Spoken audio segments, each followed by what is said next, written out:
Well, there goes the neighborhood.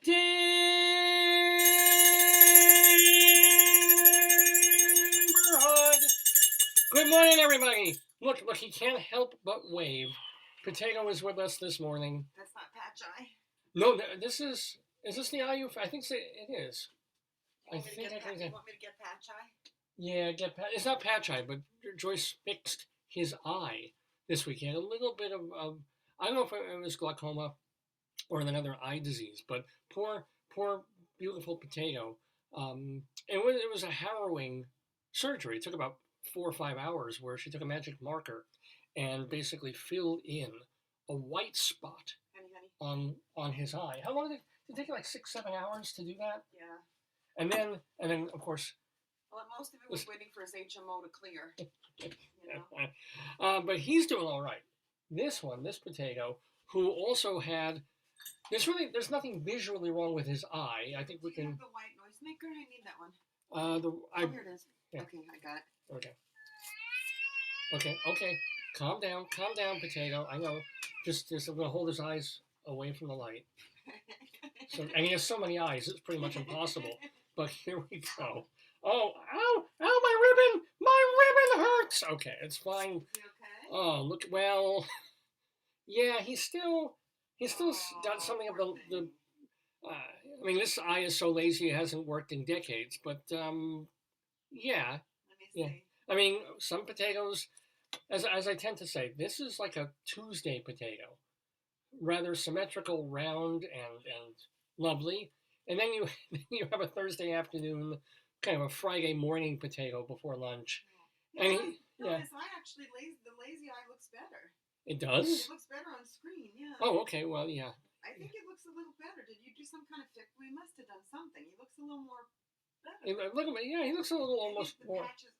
No, he doesn't. No, he really doesn't. He looks better on the screen than in person. Yes, sort of like yeah. Oh, well, anyway. Maybe put the patch back on.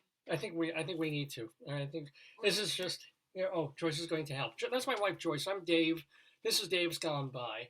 You're watching me. And then we did this because I was on vacation this week and I had a lot of spare time. So we were able to do things like, deal with potatoes with eye issues and create we can do like an eye clinic, like they do they go into a mission of like eye repair. Yeah. Well, then there's this, which is actually just a potato. I don't know if you can tell this. This is not the same manufacturer as this. I know they're both potatoes. I know sometimes. Adjust his features. Well, yeah. Well, he's a little bit. Maybe if I bring his eye down. Ow! If I bring it here. You could fix it. Yeah. Well, no, that's not even. Well, this one's all the way over. This one's kind of giving him a second. Let's try this. Now, hey, he's cute. Let me see. He's cute now. I get a delay. Check that out. Check it out. Oh, he looks like a kid at camp. He does. Well, he gave him the hat. Right? Yeah. See, he's cute, David. You did a nice job. What'd you do? People are watching this going, why the fuck am I watching this? What on earth? His hat's sticking up like a canoe. Yeah, I'm not sure how that happened. You taped his hat on his back, so it kind of got shifted in transit. But yeah, this is what Dave does when he doesn't have to go going at 7:30 in the morning and work all week, which is fine by me. I had a lovely couple of weeks off from my job, first week courtesy of the school district this past week. You went to another state. Don't say Well, where. a week ago, Joyce and I went out of town, had a lovely night in a hotel, which is something that we have not done in 3 years. Yeah, I mean, it's just been. It had to have been the last time we went away together anywhere was Indianapolis, I think. No, it was Texas. It was Austin. We went to the conference, yeah, and we took that tour because we have the tour of you and I have and they took us to the cookie place and all cookies. Wait, what cookie in Indianapolis? In Austin? Cookie truck. No, that wasn't a tour. Yeah. It was just there's a truck selling cookies. Let's get one. No, it was like supposedly very good cookies, and then they took us to like. All the historic places. I thought it was lovely. Yeah, no, we have a marvel. I mean, much as I despise Texas, much as Texas and Florida have the most insane governments right now, we had a fine old time in Austin, Texas, 3 years ago. And we've been nowhere since, other than like my dad's burial on Long Island. We go fucking nowhere. Well, actually, no, the Cinco de Mayo. That's a year since the he died. No, but the burial was they made it sooner. They didn't wait.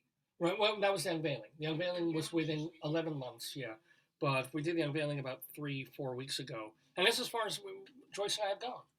You know, we don't, except local parks where we walk around or sit in the car. We've gone nowhere. But we thought, my God, I'm on vacation. You know, we have friends in the vicinity. Let's go see them. Except, of course, they had a health issue and we couldn't even sit. So we just took a hotel and like, okay, here we are. And we had a lovely, fine time. We had a great view out of the hotel. It was decent. I can't say, I don't know. We stayed in it was it a Ramada? No, it was a Sheraton. Yeah, one of them. I don't remember the name. It was. Yeah, I'll take a Marriott, even though Marriott now owns. Which is the one? Oh no, you know the one we really like is the Embassy Suites because I first stayed there with Natalie or at a conference, and you had a bedroom where people could sleep. You had a living room where she could prepare her like presentation. Yeah. And then we went down and they had like I don't drink, but they had like wine and snacks, and then they had breakfast. Like Embassy Suites, they have space, they give you food, they're like ADA accessible. They're like a whole like they have like a fridge. They're Yeah, like, this place was fine. This place was a nice room, nice. but you know, if you wanted breakfast, you had to go down. It was like $22 for a minimal buffet thing. I was like, the hell with this. One time, I think, I get you oatmeal or something, or no, I had to get something for school. Or an egg thing or something, and it was like, nah. But anyway, I wish I had more stories to tell, even about going away. Well, we can't really say much yet. No, but just even about walking around or doing stuff. Except you met a Starbucks friend. is ubiquitous. No, you met a friend. Remember, you were walking and a friend helped direct you, but you can't say where she took you. I'm a magnet. Yeah, you're like my mom. I'm a magnet for crazy. I just am. And I don't just mean I give off crazy waves. This happened. Thank you for reminding me of this. So I'm carrying all our bags and stuff because one of the crap things about this hotel is I asked, can I please get a late checkout? You know, because I'm in a hotel. I paid for it.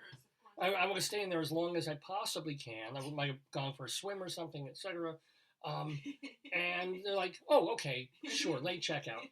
So instead of noon, they gave me 12:30. I'm like, thank you so much. How giving, it's amazing. You pay for a hotel, you don't get 24 hours. But they let us check in at 1 instead of 4.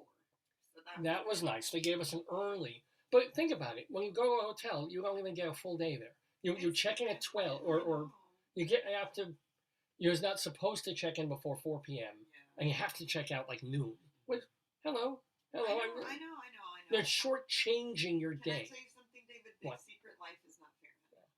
So they give me an extra half hour. An extra half hour to get my stuff together and get out. I know I'm humping like our bags. That's horrible. Why are you doing that? That's disgusting. and the place we're in is not even Terra Nova like Long Island or like Colorado, which is of course kind of flatlandish, even though Colorado is known for mountains, but more like Seattle, where we were was just this block goes like this, and this block, and it always seems you're going on an uphill. Doesn't matter. No matter whether you're coming home or coming back on the same street, almost always feels like, God damn it, we're going uphill again, and up, and we're both tired when we're walking around. And meanwhile, I'm walking around. I've got like, suitcase in one hand and knapsack on my. And now I'm trying to find where I'm supposed to meet you, and I'm not familiar with the town, so I'm kind of looking around. And at least the weather was beautiful. I mean, the weather was like, it wasn't like I was schwitzing in 90 degrees sun heat. So I don't mind walking around. I don't mind with heavy packages. But still, I don't want to go in the wrong direction, because if I go in the wrong direction, I'm going to be going uphill and then uphill again somewhere. So I kind of look, and this woman sees me just walking down the street. I mean, from not even near me. I'm kind of standing there looking around, looking a little lost. She's many feet away. Oh, really? Yeah. How did you first encounter? I didn't know how you first met. There's this older woman, probably 60s, early 60s, I guess. And she's kind of standing, looking semi-lost, but not so lost. And I look at her, and she kind of looks at me, and I think, okay, this is someone I should ask. This is someone I should talk to who will tell me which direction I need to go. And really, really nice lady, but just one or two fries short of a Happy Meal kind of thing. And starts, telling me all about her life. As, because we're walking in the same direction, I get the feeling, because she was just walking, so any direction was all right. But she helped you, right? She absolutely helped me. Did she carry any of your bags? That she did not do. But she's telling me all about her many, many years, how she played music, and she taught piano for a bunch of years. And she kept, it's that thing, I guess, where you get a thing in your mind, and no matter what the other person tries to do, you can't knock it out. So I told her, no, I'm in theater, I do podcasting. Yeah. Because she was in music, it was, did you go to music school? Did you study music at university? I'm not a musician. I was in a band at one point years ago, but I'm a theater guy. I do radio, podcasting. Musicals too. But true, but she meant like, conservatory music stuff. She was really, really nice, but after a couple of blocks, I'm like, look, there's a public library. Well, I think I need to go to the public library right now. Yes. Oh, I didn't know that. Yeah.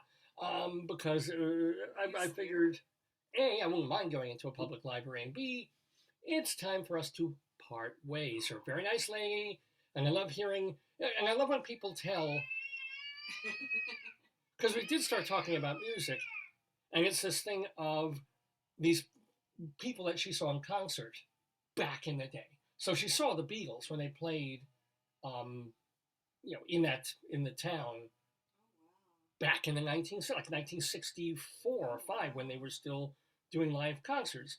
And she was of the age that she had seen, I don't even remember the one she mentioned, but bands like the Beach Boys, and I don't think she saw Janis or Hendrix, but she saw bands of that era play.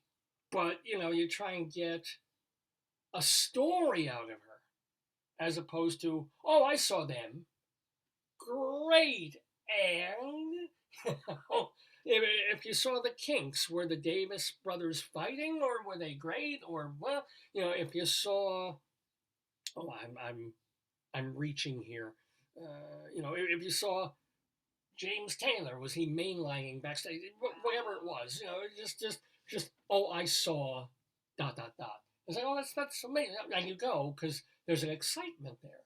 If someone tells you, like, they saw the Rolling Stones in concert back in the day, someone tells you that they saw, I think this was already past her era, but Ramones at CBGB's. It's like, okay, and what were the toilets like? But instead it's just like, I saw, Ramones. Good for you.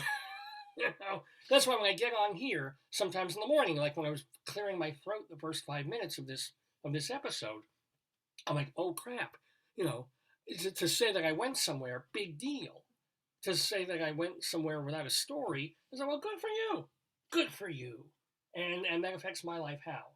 But if I tell you a story about a strange woman that was really helpful and pointed me in what I thought first was the wrong direction, but actually put me in the right direction, and then starts bending my ear about stuff I really didn't need to know about her life and her sister and her parents and music and blah, blah, blah, for like 20 minutes down the road. At least that's something, there's a story I can tell. I attract the crazy people. I do. And she was harmless crazy. She was sweet, lived in a town, so on and so forth. God bless her. But, okay.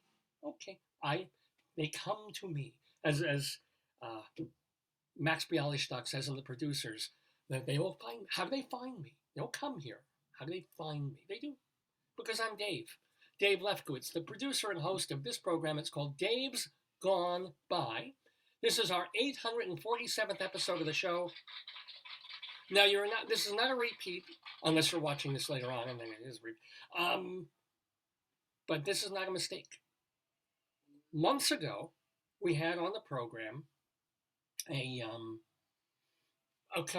speaking of music people, a pianist and a theater maker named Hershey Felder, right? And Hershey Felder did, he's still doing, you can virtually stream these bio-musicals that he does about Schumann and Tchaikovsky. And who was it? It was Sholem Aleichem. He did one about, and that we watched actually, and a couple of, he has a bunch of these. Like he does out of his beautiful home in Rome and Florence. Yeah. And very fine guest, very good to talk to. He was good playing the quiz. Yeah. Did he play the quiz? I thought so. I don't think he might have. But he was a really cool guy, and very, very happy to have him on the program, which was a few months ago. So we dubbed that episode of Dave's Gone By, we called it Hershey Highway, because his name was Hershey Felder. And he was a good sport also, because he must have seen the title of the show on the sign. And you know what Hershey Highway stands for? Okay. So, but it was fine. He didn't make it famous. He didn't say, well, he didn't pull a Mandy Patinkin. He said, well, I'm not doing this program. Go to hell. No, he was great. So, roll forward about a year since we had him on the program. And now, different person, different reason, slightly different name of this episode. This one is not Hershey Highway. Vicky and Jay Scott are giving you the thumbs up, I hope? Yeah, like the thumbs up, yeah. Well, thank you, Jay. I know. Vicky and Jay Scott. Well, thank you, Jay. And Vicky. Quadmeister. The Quadmeister. Hope you're doing great, Vicky. Vicky will not be playing the Today Yesterday quiz today because our guest will be the third portion of our triangle playing the Today Yesterday trivia quiz later on in the program. But we're calling this HERSH Highway because this is my vacation. I didn't have to think of something clever again. Our guest in the neighborhood is a composer, songwriter, theater maker, cabaret guy named Seth Bisen-Hersh. And so, HERSH Highway. Now, Seth Bisen-Hersh, he is ubiquitous, even during like the pandemic, but certainly post-pandemic. He's at Don't Tell Mamas either every week or twice a month doing his cabaret show called Seth's Talent Showcase. And then, I envy him so much. He has a musical that has been kicking around for, I shouldn't even, that sounds patronizing, not kicking around. It's been blooming and going forward, developed for like 8 years. Is that normal? In this day and age, let me put it this way. You know Barry Manilow? I mean, you do know Barry Manilow. Not personally. Not personally, but Barry Manilow. Back when I was still first a writer for and then managing editor of Playbill.com, one of the stories that we were pursuing was that Barry Manilow wanted to get his musical on Broadway called Harmony, about the comedian harmonists in Germany who were this Jewish band that were trying to survive, they were a cappella group, in Nazi-era Germany. Wow. Right? And so he said, we want to get Harmony on, the show is ready, we just need a producer, we just need a theater. And, all the few years that I was at Playbill, just, kept reporting on it. Oh, Harmony is being prepped for 1999 on Broadway, 2000, and then of course, 9/11 hit and everything, and then it kind of went away. And well, Harmony's never happening. And I left Playbill and I went to do all sorts of other things. And every once in a while, you hear little tinklings in the background. Oh, he's still working on Harmony? Oh, they're going to try and do that regionally somewhere. And here it is, far post 9/11, of course, post somewhat COVID, and just a couple of weeks ago, Harmony, the Barry Manilow musical, made its New York debut. Did you see it? I didn't see it. Are you allowed to see it? Yeah. I just like everything else. There's too many shows for me to deal with right Except now. when the trains don't work. I'll get to that. Okay. But so it opens, man. It was like the Jewish Museum down in Battery Park. It's Yes, all the way a pain in the butt place to get to. But the reviews are very good. right? It's not perfect, but nobody was expecting anything from this thing because you would figure if it was any good, they would have produced it literally 25 years ago.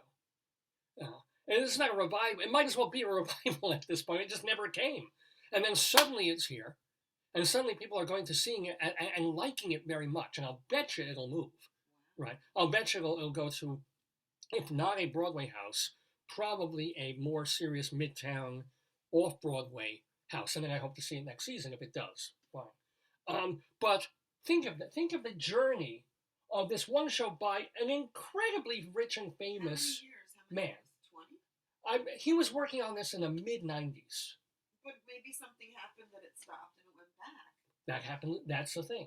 That happens to so many shows now. They're on the road, they're on track, and then a producer pulls out, right?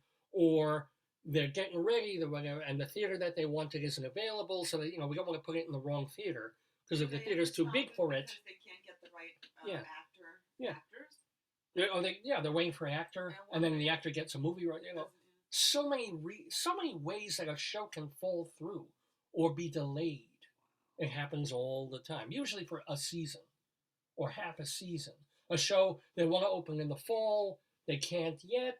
They're going to open in the spring, or they're on track for Broadway. They do a regional tryout somewhere, and the reviews are good, but not.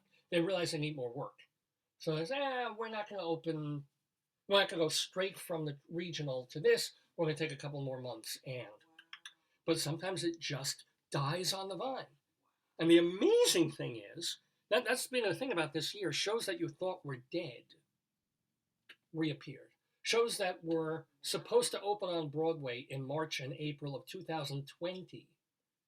And then you figure, the pandemic killed them, right? They're just about to open. Related to it, you said it had a longer history.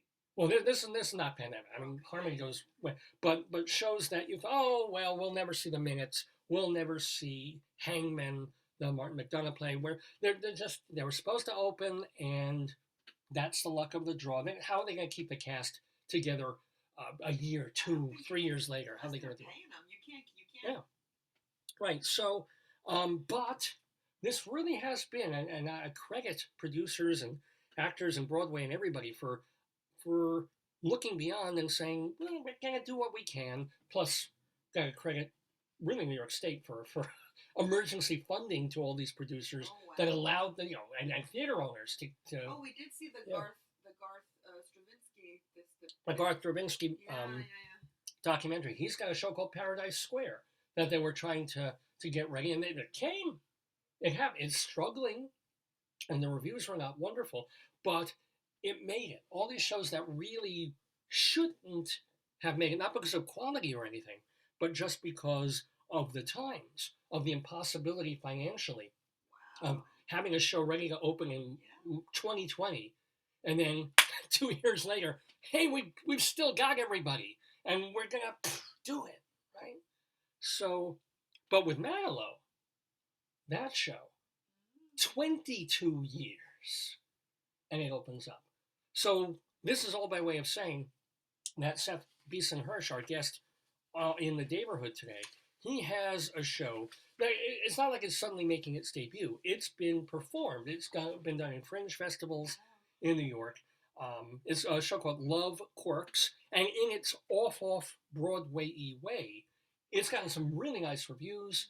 People have really enjoyed it. It gets great mentions on showscore.com. And what do you know? I think again, it was, we'll ask him about this, but 2 years ago, it was just about to open off Broadway. Oh, geez. And I guess it was called the St. Luke's or one of those Midtown theaters on West near Restaurant Row, right? And what happens?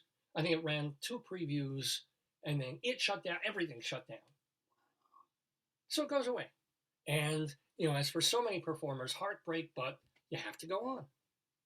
But what's going to be happening is that starting in mid-June, only a month and a half away, Love Quirks is coming back. And it's going to be playing the AMT Theater over on 8th Avenue and 45th Street. I do believe that is the brand new theater that they are constructing out of what was the 45th Street Theater. That was owned for a while by Ken Davenport, and Now it's owned by, our friend of the neighborhood and my personal friend, Tony Sportiello, are going to be opening this theater in June. And one of the first things they're doing is this musical, Love Quirks, which was written by Seth Bisen-Hersh, our guest in the neighborhood, who we'll be talking to. Guess who he'll be talking to, by the way? You? No, I'm afraid. Well, actually, he will.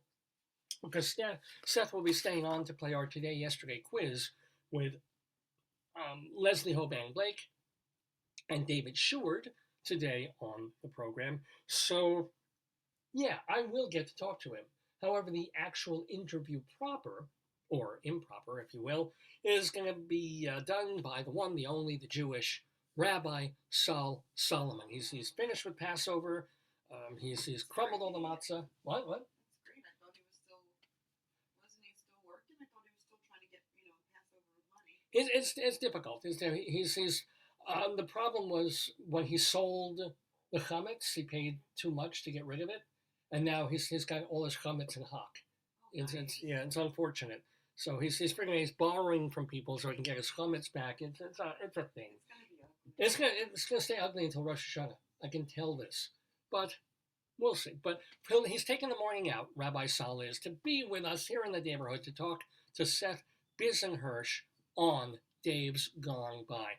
Plus, also on this episode, we'll have our Inside Broadway segment because, as Joyce said, I went to the theater this week Tried. once.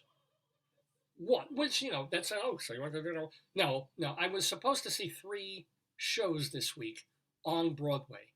I made it to one. No, but it wasn't like you gave up. It was like. Yeah, it wasn't on me. None of this was on me. I went to. I'll tell you about the show I did see on Inside Broadway. I went to see. I mentioned Martin Mcdonough's Hangmen, one of those plays that we thought would die on the vine in 2020, and actually they did manage to bring it to Broadway. I was also supposed to see a new comedy that came out of nowhere. It was announced very late in the season, and nobody heard of the playwright, nobody heard of the play, but everybody knew the directors. What is her name? Not Schulman. Wow, brain not functioning this morning. Need a wake up call. Who directed The Producers on Broadway and Contact? And Susan Stroman. Yes. So her name kind of sold the project, and they also have a few kind of famous actresses in there. So suddenly there it is, and it opened, weirdly enough, because so many plays and musicals on Broadway were crunched together to open quickly before the Tony deadline, that they actually opened on a Wednesday afternoon. That's incredibly rare. Nobody has an opening day. Nobody has an opening brunch on Broadway. You open the show at night, it's opening night for time immemorial. Why did they do that? I think probably because at some point maybe that night was another Broadway show opening, so you try not to have. They wanted to like. I don't know why they would have an opening matinee and then do a show that night. That almost seems counterintuitive or just weird. Yeah. But okay, they did. And I asked, hey, if you have tickets for the opening matinee, I'd love to go, because I love going, matinees are great, and it's fine, I get home, and so forth. And they're like, no, you take the night show. So I did. Or I tried to. And, I've forgotten the joys of living on Long Island and commuting from Long Island, even though I've been living here for a couple of years now again, but haven't been going to New York for 2 years until recently.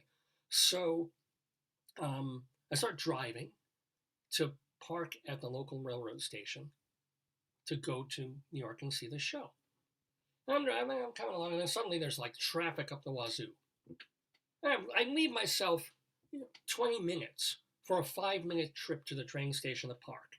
And now I'm literally looking at the clock on the car dashboard. I mean, what the hell's going on here? I may not even have time to park and get on the train. I'm going to miss this train. And so I'm driving, I'm like, oh, okay, finally. I get towards where the LIRR is, and the train things are down, right? The crossing okay, the things are dinging, ding, ding, ding, ding, ding, ding, ding, ding, ding, ding, and I realize they're not going. It's not like train comes, ding, ding, ding, ding, ding, ding, ding, the train passes, ding, ding, ding, ding, ding, train goes away, boop, boop, boop, and then through traffic goes through. No, for like it's just ding, ding, ding, ding, ding, ding, ding, ding, ding, and everybody's looking at each other. People are assholes because they think, oh, I can go around you and get up to here, and it's like, where are you going? This is drivers on Long Island. It's but like, tell people if they want to learn about like delays, don't look at a website, don't look at any news sources, look at Twitter. Yeah. And now that Elon Musk owns Twitter, he'll be even more truthful in terms of traffic delays. But I'm in a car. I'm not looking at Twitter. I'm realizing something's up. Something, there's police and there's station crew people, but there's just a line of cars, and the patient ones are waiting. And the impatient ones are causing almost accidents by going, I'm going to just go around and up a street that's a one-way street the wrong way because just to get out of here. That's dangerous. I almost, some guy starts pulling out in front of me. I'm like, what the, honk, what's the matter with you? You said honk to him? Honk, what's the matter with you? Yeah, I scream at him, honk! I don't bother to actually honk the horn. I just go, honk! You're like a goose. Too much time with keys. Yeah. But the amazing thing was, Why don't you also track your ice cream journey? It's on the calendar. Oh, I will. It's tracked on there. But I get to park in the lot because it's before. There's a lot before the one where I have to cross over where the guardrails are down. So I park and I'm like, holy crap, I'm going to make the train. Thank God. Gonna get it, gonna get to the show. I go running off, get to the platform, and there's a train on the other side. Good. And I'm thinking, I'm like, I wonder if that's the train and they switch tracks, but there's no friggin' way I'm going to cross, even though I see people crossing while the guardrails are down. And I'm like, what do I do? What do I do? And then there's another woman waiting on the platform because I attract crazy. No, but she was totally normal. Yeah, everybody's probably frustrated and also confused. Should I? Because I told you the one time Mom and I got stuck, I think in Hicksville, there was like a fire or something. We could smell it. So we waited on the train an hour, and they got us on a bus. And my mother looked at me and said, "We will never do this again." Oh, yeah. It was like, I mean, stuff happens. Stuff does happen, right? So it's relative, but it was like nobody told us anything. We thought we were trapped in a train that was on fire for like an hour. People were going up and down the cars like it was a prison riot, back and forth. People were agitated, and people had like all sorts of health and medical conditions, right? It was like, and then they finally let us off, and they put us in school buses, and I was like, you couldn't get a cab. It was before Uber. So you had to go on this. It was. Yeah. No, I looked at this woman on the platform, and we're looking at each other like, and then we notice the one thing that they have now that they didn't 25 years ago when this happened is they have signs, electronic signs on the platforms. And suddenly we're seeing like, 619 to Atlantic Avenue, 819 to cancel. And I'm like, okay, I'm not going to a show tonight. There's no trains. I can't do this. And I was like, well, and she's like, oh, she was just coming home. She needed to get to Forest Hills. Oh, forget it. Yeah. Forget it. So, I also read on Twitter that they took away the platforms, that all cars now open at Forest Hills, Kew Gardens, and all that. Wow. But good luck getting there. She should have just Ubered. She had to. How else? Yeah, she's gonna get stuck there forever. Yeah. She's like, no way, Jose. And then I get home and Joyce looks on Twitter, and we look on like Newsday and News 12. First we looked at the dominant media. There was nothing. Nothing. Then I said, you call them. Call the like 800 number, and then when you were calling, we found on Twitter that they said there was a fire in Woodmere. Yeah, and there was some fire on the tracks in Woodmere. Mm-hmm. No big deal. Doesn't make any kind of main news because it's not a real news story, and yet it's enough. The fact that it stopped trains in both directions, sending people who were coming home east. I felt bad for me. Oh, I missed a show, but I wasn't, thank God, on a train that was stuck sitting there for an hour. That's horrible. Because, like, I know for us, like, they said, oh, there's been some whatever, but being on a train and smelling fire and not being able to get out the doors like that, it's not good. Yeah, no, I would not. I've sat next to people who farted on especially trains. with COVID, like you know, it's during COVID time, and maybe they're not masked, and you're spending an hour with people who might be. Yeah. That's not good. So on some level, it was a blessing in disguise that it wouldn't. And had I gone to see the matinee, I probably would have been on a train that would have been caught in this snare, and they probably just would have dumped us off and said, "Take a bus from here." You know what they do when they dump all the trains at Jamaica? Jamaica becomes like Grand Central, and it's like you're squished. I remember being on a platform thinking someone's going to push me on the tracks, like you couldn't move. Wow. Yeah. Like that's not good either. No, it's horrible. I mean, although Jamaica is a lot better in some ways than it used to be. I mean, you can now go upstairs to where JFK is and have. Maybe some people don't know that, and some people can't get up the escalator. Some people might need an elevator, you know, and it's not. No, it's so it doesn't happen that often, but it's still, considering how rarely I go into Manhattan, to have one time where I'm going in and trains are not going to let me. So there goes POTUS. I'll report on that in a week or 2 or 3 when I can get into the city to see it. So that was one day this week. I'm like, okay, not going to see that train. Meanwhile, 16 shows opened on Broadway between late March and through April. Like every other day, almost every day, a Broadway show is opening, let alone off Broadway. So there's just tons to see. I'm not going to see all of it. And all the New York critics, as we always do this time of year, just go crazy because this night, 2 on Sunday. So this just makes my May more difficult. But okay, Thursday, I'm like, okay, big day. I've got a show. I'm preparing. I'm like, and I'm not particularly looking forward to the show, but it's a show I should have seen. It's a musical that I never saw in its original, and it's never been revived until now on Broadway. So I'm booked to see Funny Girl, starring Beanie Feldstein on Broadway. And I've read the reviews, and I know sort of what to expect, and I'm figuring, like, okay, she's not going to be Barbara Streisand. We don't need her to be friggin' Barbara Streisand. Can she sing okay? All right, so I'm guessing... Are people doing that and saying that she can't... she can't knock out the big numbers. But she's not Barbara Streisand. Right. See, who could sing like Barbara Streisand? Right. That's what I'm asking. But there's a difference between... Because everybody's saying there's a backlash against all the critics now because...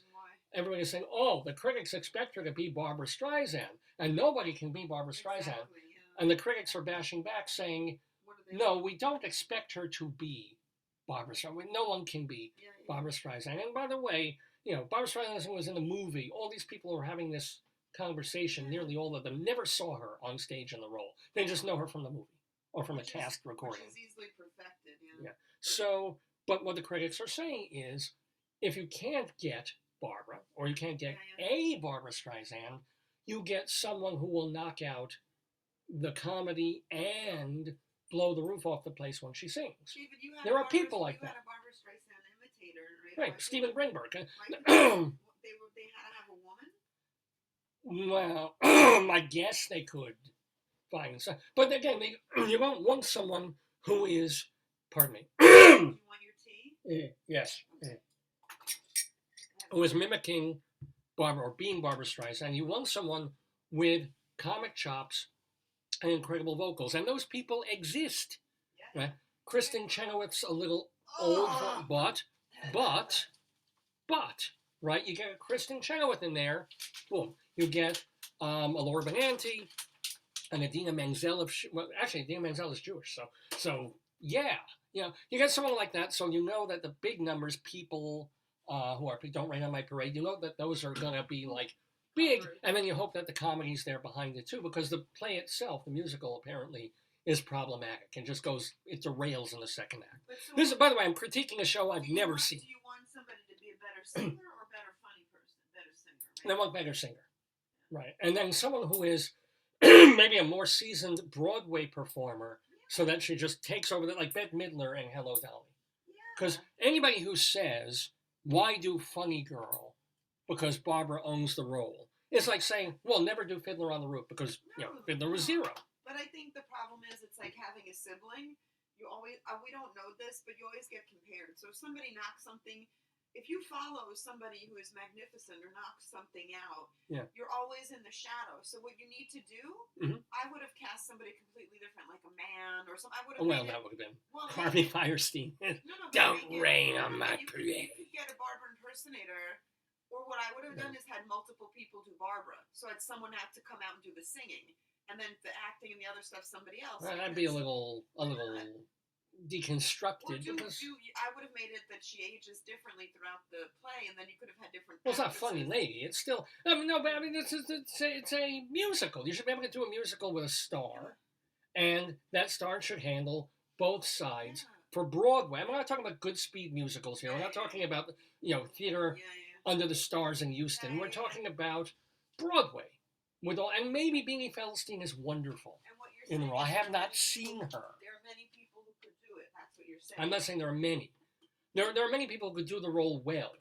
Maybe almost as well as Beanie Feldstein, maybe a little better than Beanie Feldstein, but for Broadway and this kind of thing and these kind of prices, and you kind of want someone who you sit there and you go, whoa, or someone who becomes a star. Yeah. Some kid in her mid-20s who's been kicking around the regionals, who came out of Juilliard or wherever the hell, Well, maybe and that will suddenly be blows everybody away. Maybe that'll be Miss Beanie. What was That's not what the critics are saying. Okay. What is their concern then? Their concern is that she's personable, she's funny, but when she has these major Broadway classic musical numbers, I wouldn't say it's painful to listen to her, but she doesn't really get them over. Is she from Broadway? She's apparently a very good actress from Netflix series and things like that. So that's where she made her name. I think she was in Lady Bird, the movie, which I did not see and was really good in that. So she's getting the comedy, and probably a month from now, when I'll finally get to see her, she'll really be seasoned in the role, and so forth. David, I broke your tea bag, so drink this if you want another one. Thank you very much. I may have to make you another tea. It's fine. I'll just drink that, I'll make you another one. Thank you. Okay, when you're done, I'll make you another one with the tea bag. I'm sorry. That's fine. I broke it. It's my fault, David. Okay. Anyway. You get a do-over one when it takes. Well, I get a do-over on that because, so I'm already, like Thursday night, funny girl, I'll make my own mind up. I know, it is impossible to avoid the talk going in. Some so I can pour more. What? Sip some so I Okay. can pour more. Dave.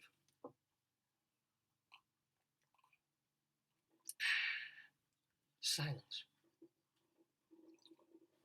Be right back, folks. Thank you. So, as a critic, and as someone who's been doing this for 35 almost years now, I can read the reviews. I can read the all that chat, Broadway gossip, filter that in, know what's going on, read the news stories and things, and also be objective enough that I can remain objective about this even though I'm influenced by these things, but also know what the zeitgeist is and comment on that and be able to weigh in and say, okay, Beanie's not Barbara, she's not supposed to be, so how is she? Is she so funny that even though she's not the best singer, she really makes the play go so long as the book doesn't, the book doesn't let her down and let the show down. Or not, or is she amazing, and so forth.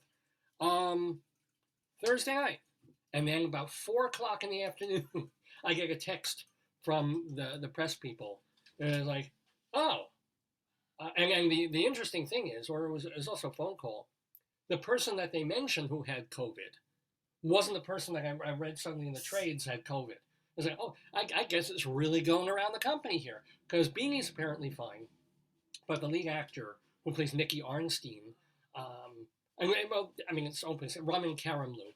It's very hot, be careful. Thank you very much. He was out and has to be out for 10 days, protocol. So they got the lead actor out, and apparently they mentioned, whether this is true or not, that the woman playing Bryce's mother also had COVID and she's out. So even though the show was going on, they wanted to make sure that the invited press, the critics, were getting to see, most of the main people. So Beanie was there, but apparently those two are out for 10 days. So like 4 o'clock, I'm getting ready literally to go to New York. And then it's like, no, not tonight. Sorry, we're canceling your press seats. You'll have to see it later in May. And that was, so best laid plans. Like I'm off work for the week. I can stay out late, come home 11:30 at night, and not have to worry about getting up, 6:30 in the morning to get out the door. Now, this week, when I could have seen 5 or 6 or 7, I saw 1. Tonight, I'll give a canine a hurrah, because it won't happen anyway. I'm supposed to see A Strange Loop, the Pulitzer Prize-winning musical.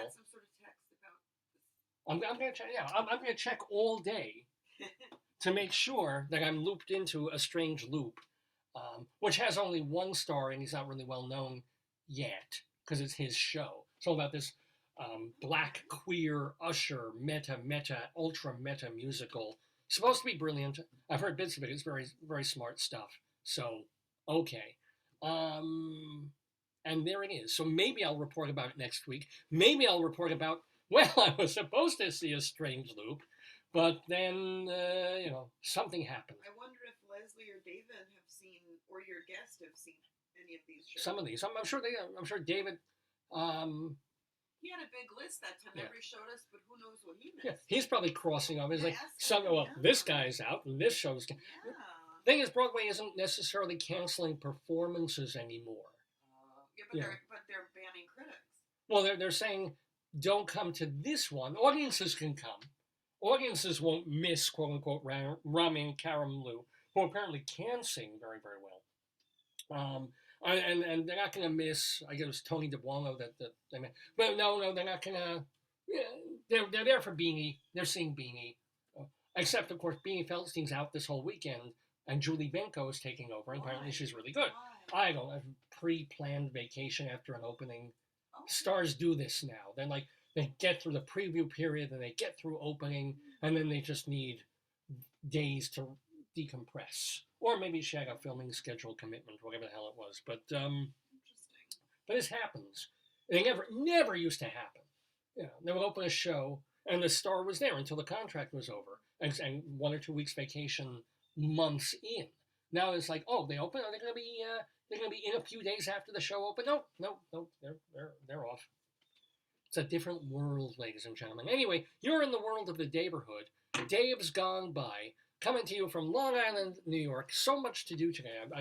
I did mention that Seth Beeson-Hirsch is going to be with us, or talking to Rabbi Saul Solomon, and playing the Today, Yesterday trivia quiz. That's a whole bunch of fun that we have, where I ask some trivia questions, and you at home and the folks who play the game with us here try to figure out the answers. They're tricky, but it's all in fun.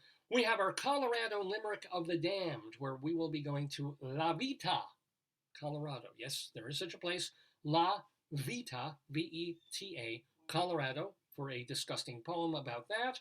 And what else? Inside Broadway I mentioned, ad nauseum, plus Greeley Crimes and Old Times, which we're about to get to. But, hon, is there anything else?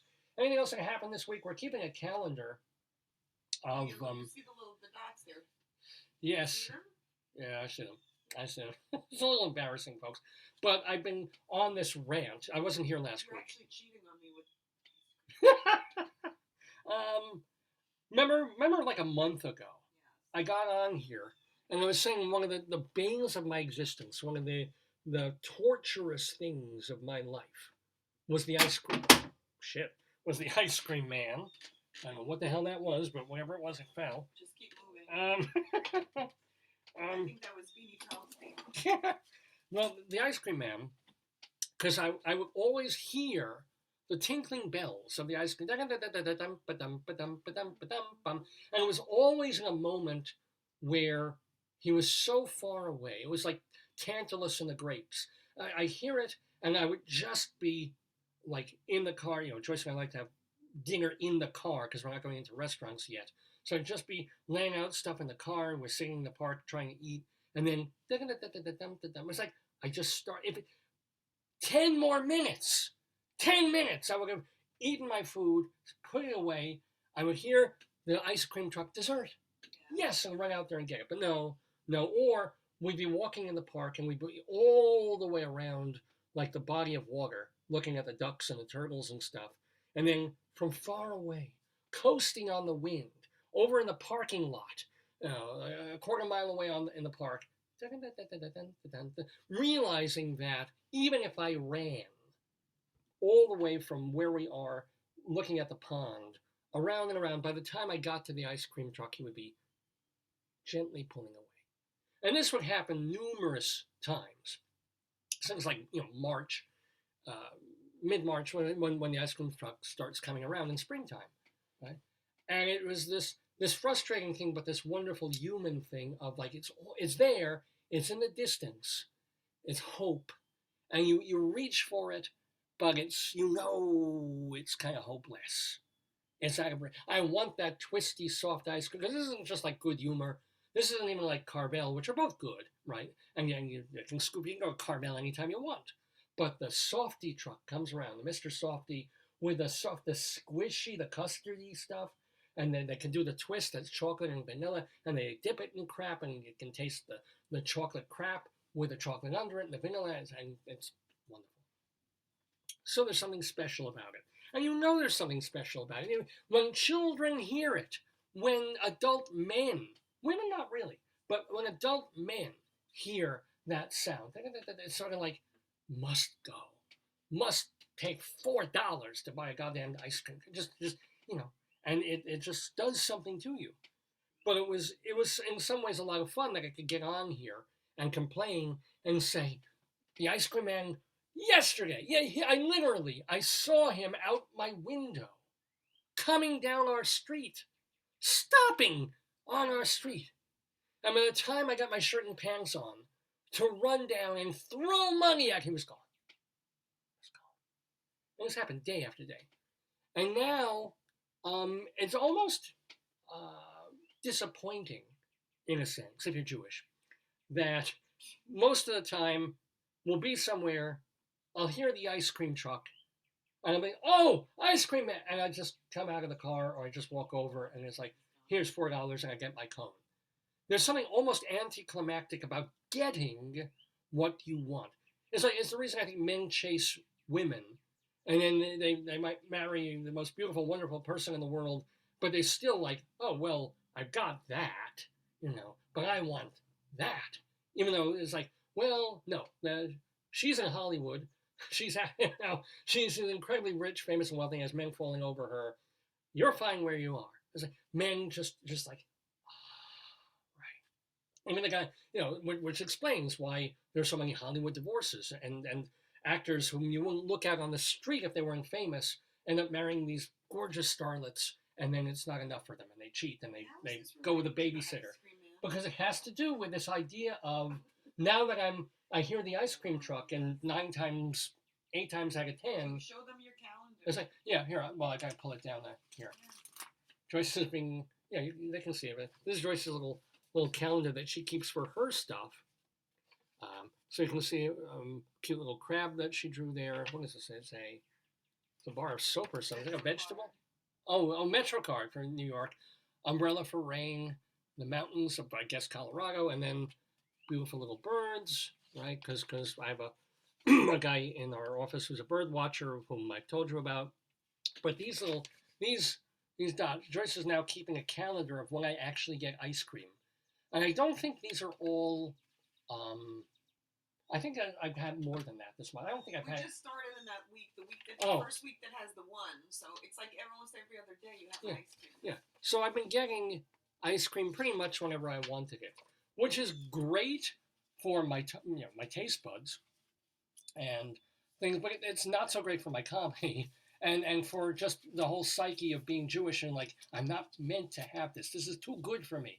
I shouldn't be spending $4 on this thing that's making me fat, and that I could go into like the supermarket and get a Talenti gelato for $5, and it would last me like 4 different sets or something, right? This idea of, oh my God, I'm actually getting what I want. And the only recompense of that, of like, you can't always get what you want. Try sometime, you get what you need, but sometimes you can get what you want, and then it shouldn't be what you want. God did punish me When one time I'm like, you know what? I always get the same. I get the twisty cone or the chocolate cone with the stuff and this kind. Let me try. There's a thing here, a sugar cone. I'm trying a different cone. What the hell? Let me try. I'm channeling Gilbert Gottfried again. Why? I'm going to try a different cone. Not the same cone, a different cone. It's important to try a new cone.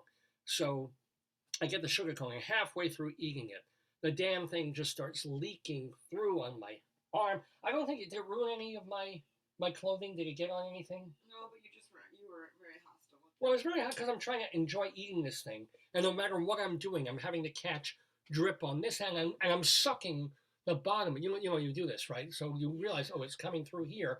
I'm just sucking out. But when you do that, all you're also doing is softening the bottom of the cone even more, so that more is gonna like start coming out and dripping out and drizzling out. I'm like, I will never do.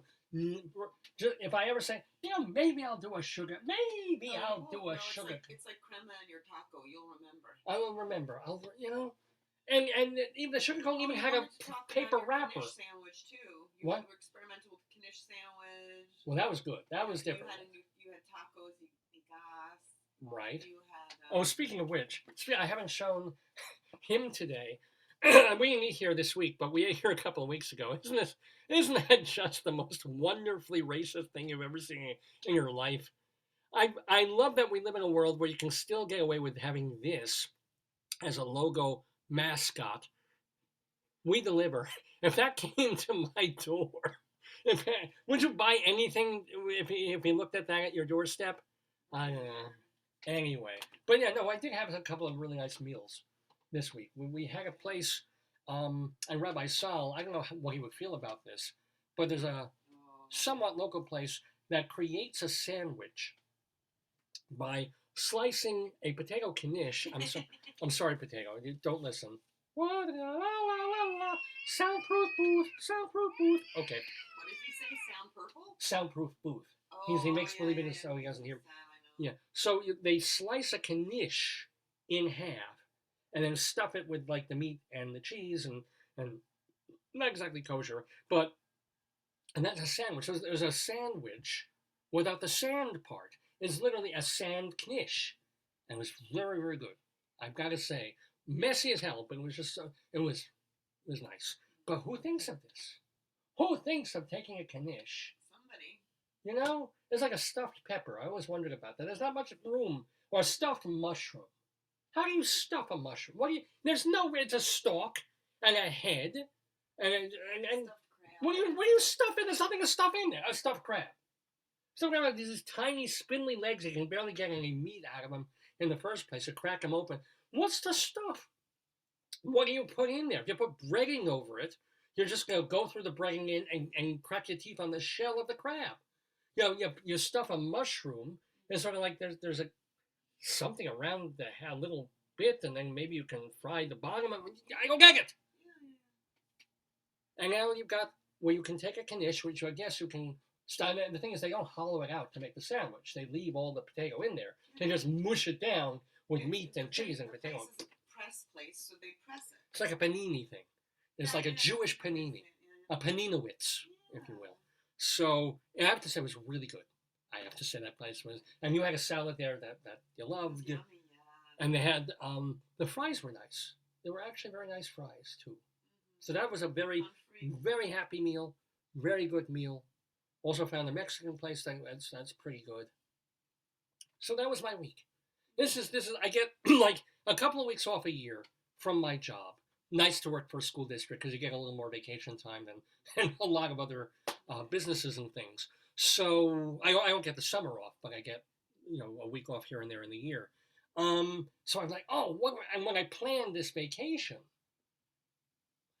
8-9 months ago, and told this is the week I want to take off, and let me bundle it so I have 2 weeks together. So if the pandemic's over, we'll go to Europe.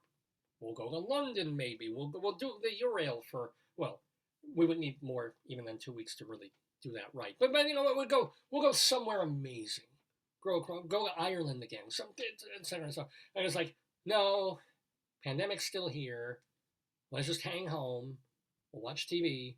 We'll go to the local park. We'll get a hotel near friends of ours whom we can't end up seeing. So we'll just, come home a day later and just have some nice food Yeah. and be here and do this and see some theater. Not much, but some. Anywho, I think we're ready for some criminality, don't you, dear? Because it's 10:03 in the morning Eastern Time here in the neighborhood. You're watching Dave's Gone By with me, Dave Lefkowitz, my darling and adorable wife, Joyce. All of you, thank you so much for it. Did we get any more love from people? We said Vicky, we said Jay. Is anybody else watching? No. Actually, there's hundreds of people watching. We just don't know who they are. But they're lurkers. I was talking to somebody at a meeting, and they were saying you could just lurk. And the idea of lurking and lurkers, I just couldn't stop laughing. I thought it was such a funny. Yeah. It just struck me as funny. Feel free to lurk. Feel free to go and come back. Yeah, and feel free to message me right here on the Facebook page or send me an email, davesgoneby@aol.com, and check my Twitter feed, Radio Dave 2. But let's get to our first actual segment of the show before Seth Beeson-Hirsch comes in.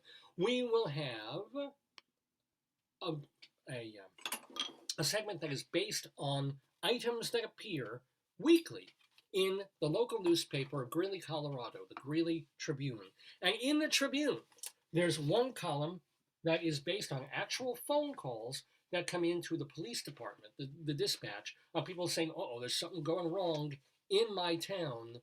Can you please send a cop because it's going weird? They call it Cop Log. Plus, there's another column in there called 100 Years Ago, where our friend of the neighborhood, Mike Peters, and he's been doing this for years, looks through the newspapers from 1922 and picks out things that would be funny to modern eyes. We mix them up all the time, and we call it Greeley Crimes and Old Times.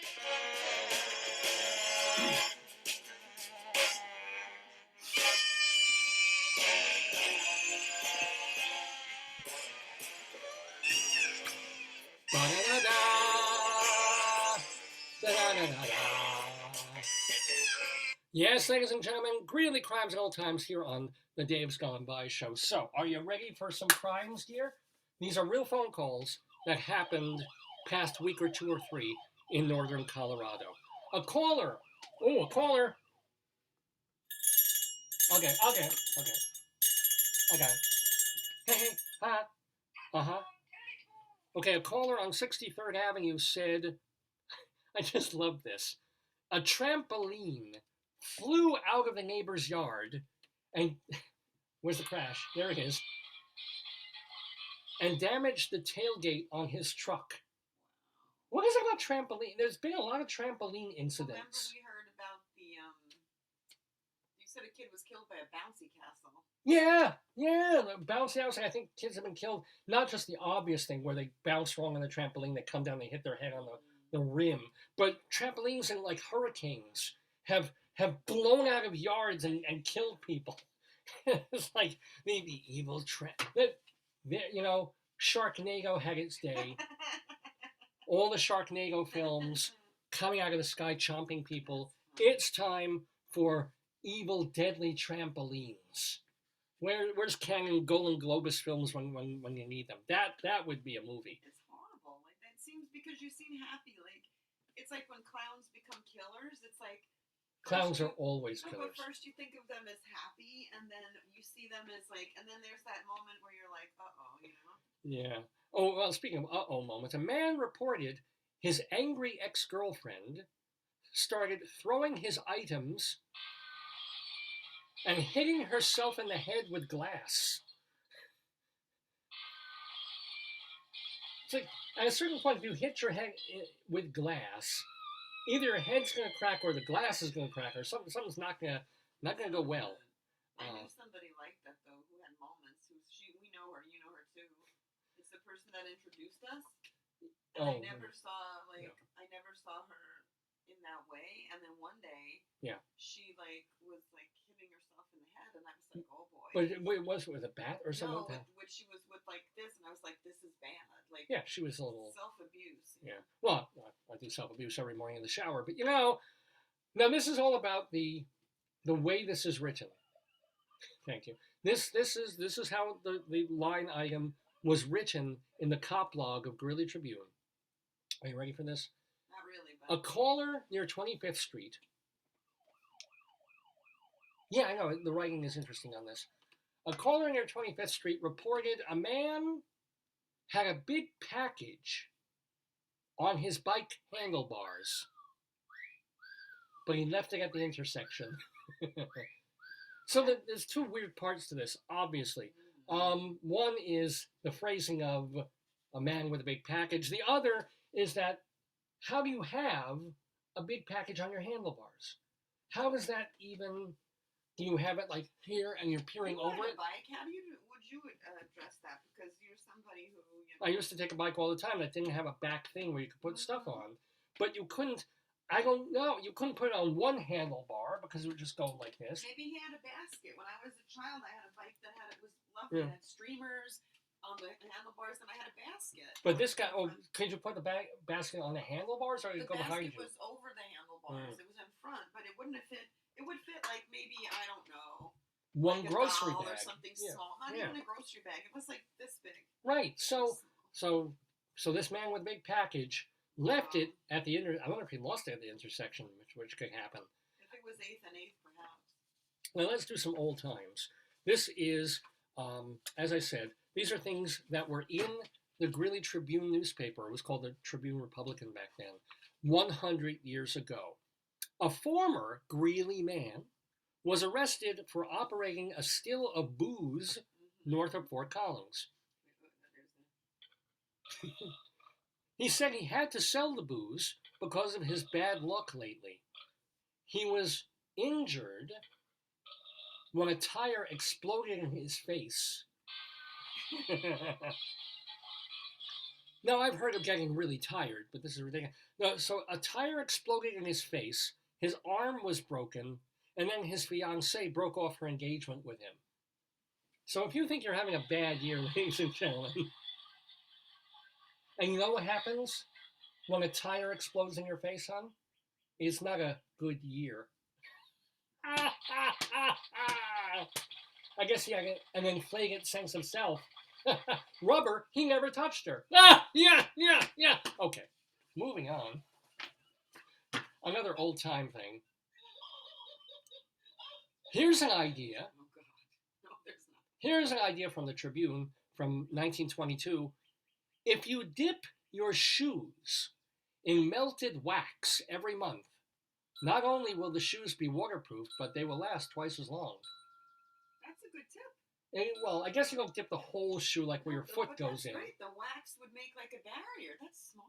Yeah, but how do you not walk on like the wax if you're dipping the whole? You'd probably kill yourself sliding, I can see if you pour wax over the front of part of your shoe, it wouldn't be shiny. It'd be the opposite. It wouldn't look great, but it probably would keep the leather. All right, so maybe it's not such a dumb idea. They're in the other room. But let's send this out. Do you want one? Yeah. Do you have a color you prefer? Grab two of them, any color, because we have, ladies and gentlemen, as Joyce runs to make this happen. Do I have the? I wonder if I can even play this from my iTunes, because we have to do this right, That sounds right from the other room. I hear them. There ain't nobody here but us chickens. There ain't nobody here at all. Yes, ladies and gentlemen, it's a chicken alert.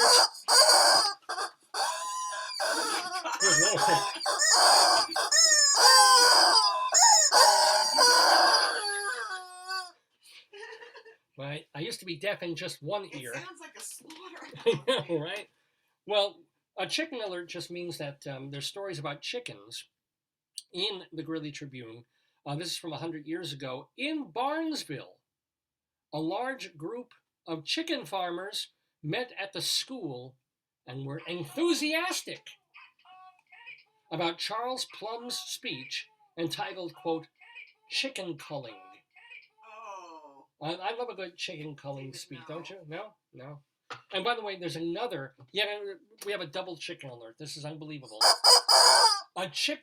Chicken thieves, more than one. Chicken thieves have been busy in Evans, Colorado. Charles Dwiggins reported that the thieves stole 50 of his chickens from his farm. So, sort of sad.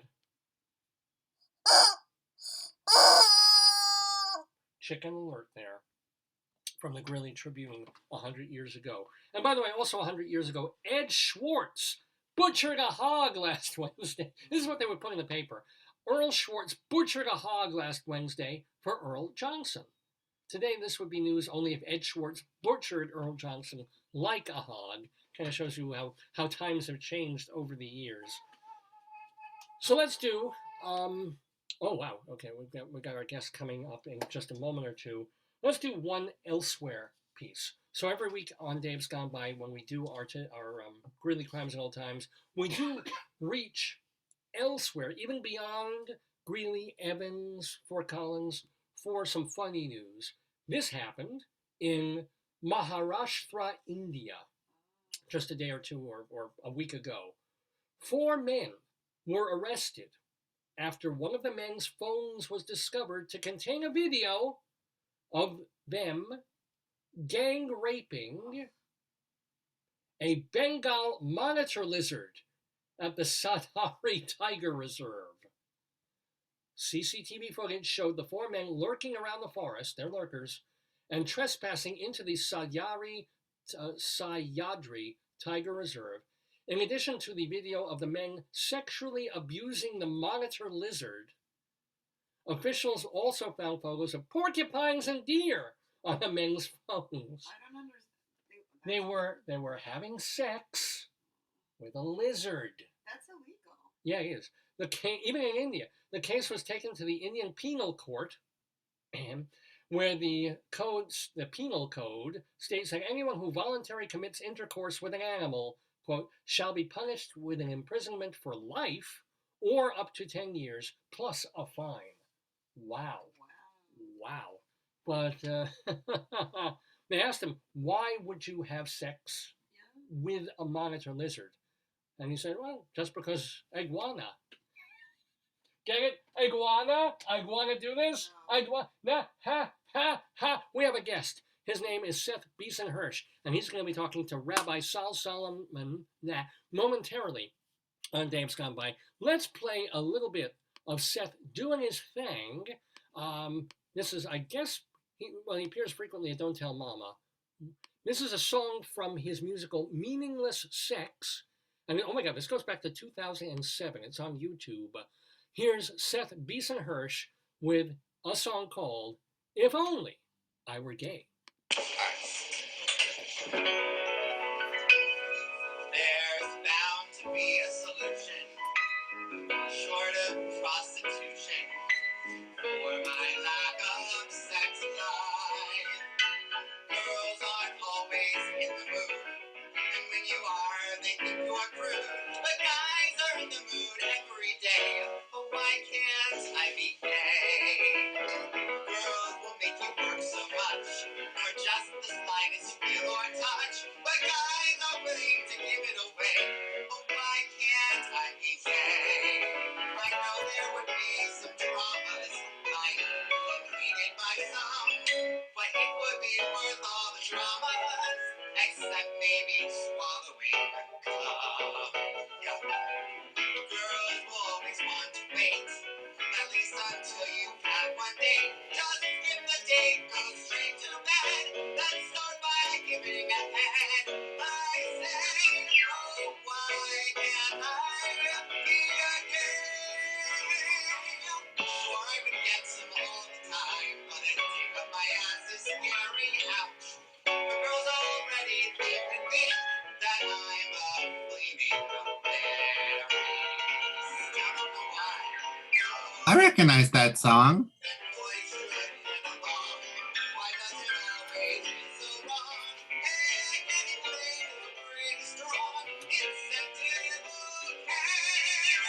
Just picture it in the bedroom we'd always stay, having sex 4 times a day, no dealing with emotional junk. I wouldn't even have to get him drunk, and if I'd been a hawk, I'd shout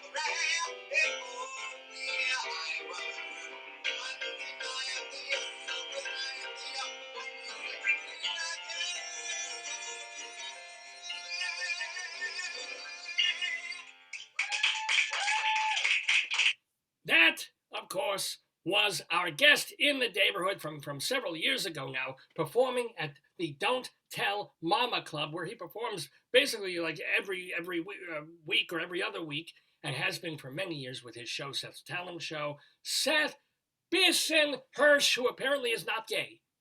No, I'm not gay at all. Person, human being, person. Welcome, by the way. Shalom to the neighborhood. Shalom. Shabbat shalom. Shabbat shalom. Shabbat shalom to you too. You do seem Jewish also. Yeah, I guess if we were really, really that religious, we wouldn't be doing this on a Saturday, but apparently we're not, so it's all good. So essentially, you're a yidrosexual. You're you're Jewish, and you love the theater. You write your theater musical songs, so you are probably often mistaken for being, but you're not.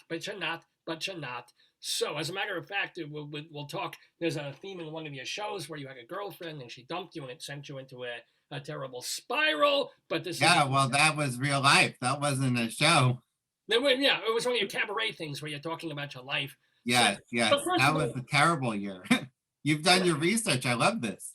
Yeah, I do. I have nothing else to do all week. It was Passover was over. I've done everything for the holiday. I think, let me just read books and books about Seth Beeson-Hirsch. Oh, that's lovely. Am I getting your name pronounced correctly? Yeah, Beeson-Hirsch. That was correct that time. Beeson-Hirsch. Beeson-Hirsch. Yeah, I respond to everything. You could just be like, hey, you. And I'd be like, oh, yeah, that's me. But how do you have a hyphenate name? How did that come out? Well, my mother decided not to change her name.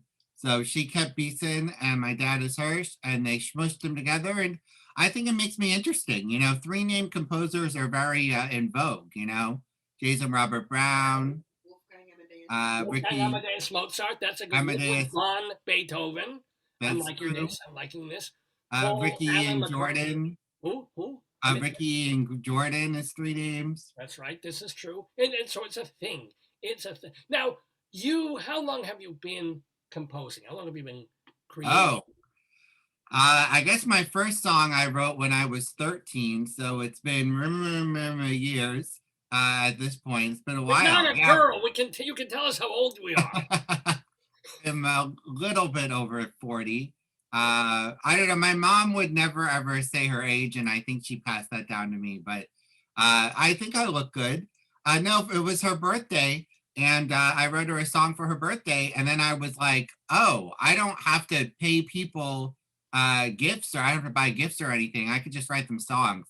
So then I just started writing songs for everyone's birthday, and it was a cheap way of making a living. So. See, you are obviously Jewish. There's no question about that now. That's very true.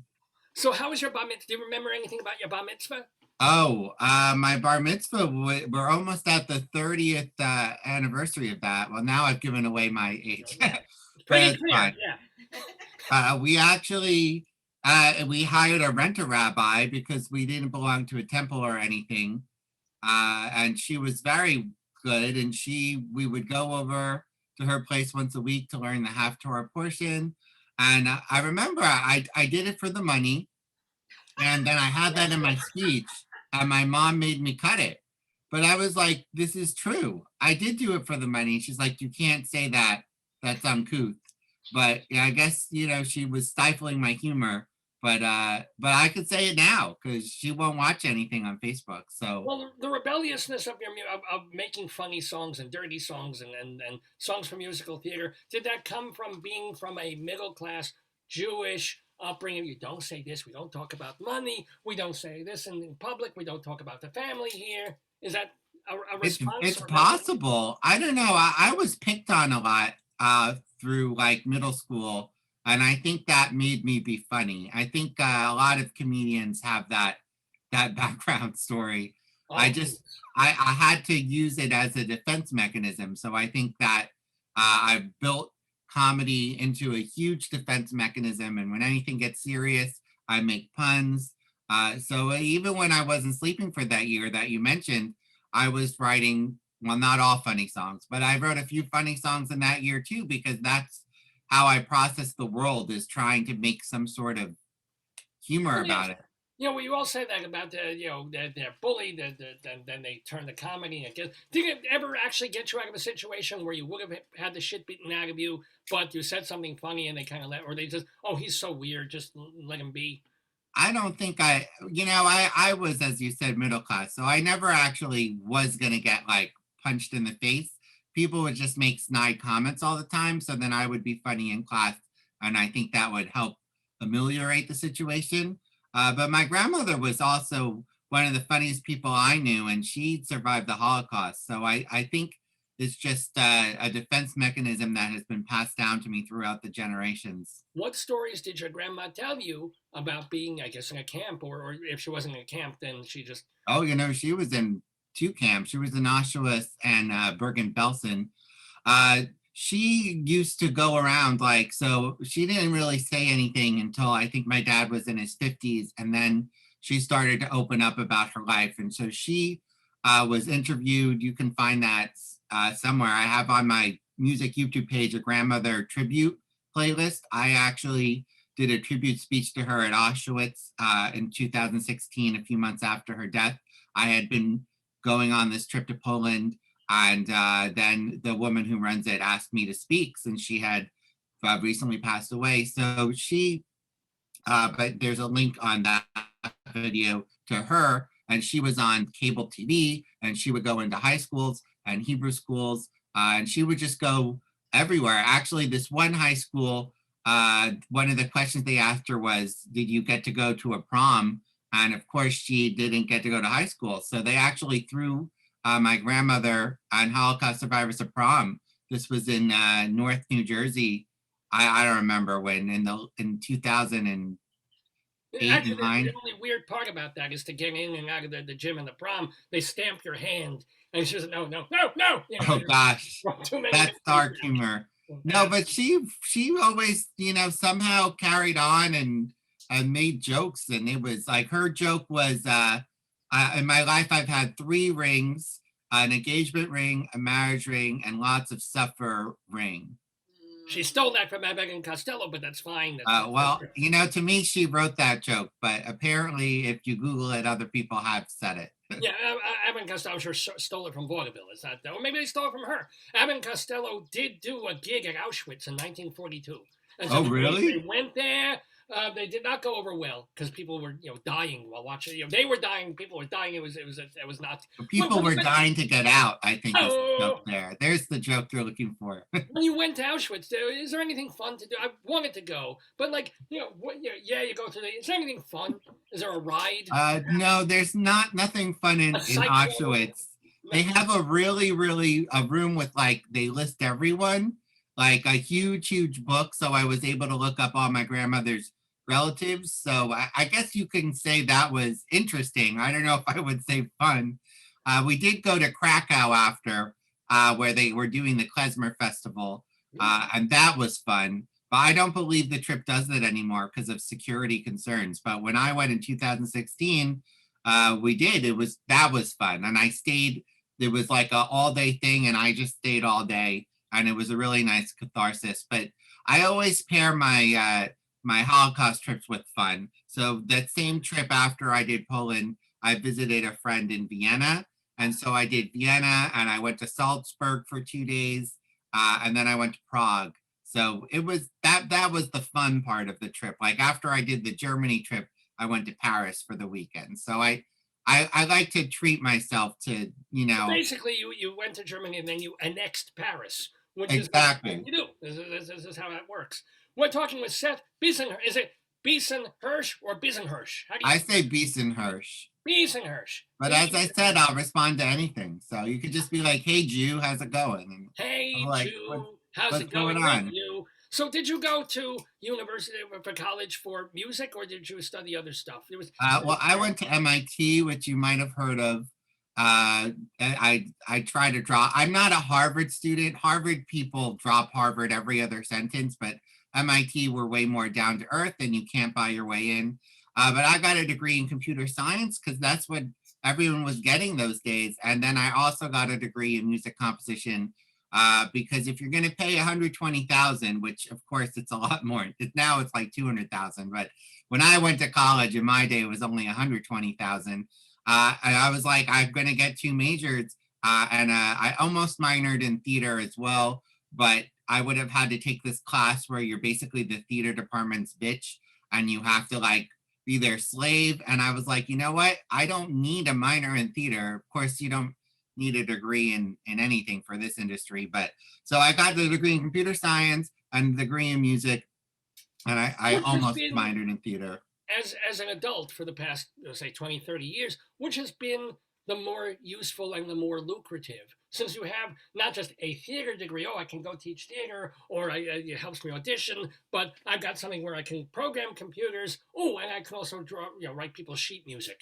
Which I don't think I've made much money doing any of that stuff at all. I got my master's at NYU in music technology to try to combine the two, but basically, that just led to me playing for voice lessons and learning, oh, I could just play piano for a living, which is what I did all through high school anyway.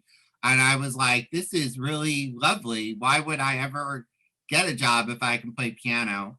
So I think my entrepreneurial spirit, maybe I learned something from MIT. And certainly I have a lot of friends from MIT who have lucrative careers, which has also helped my career, just being friends with them.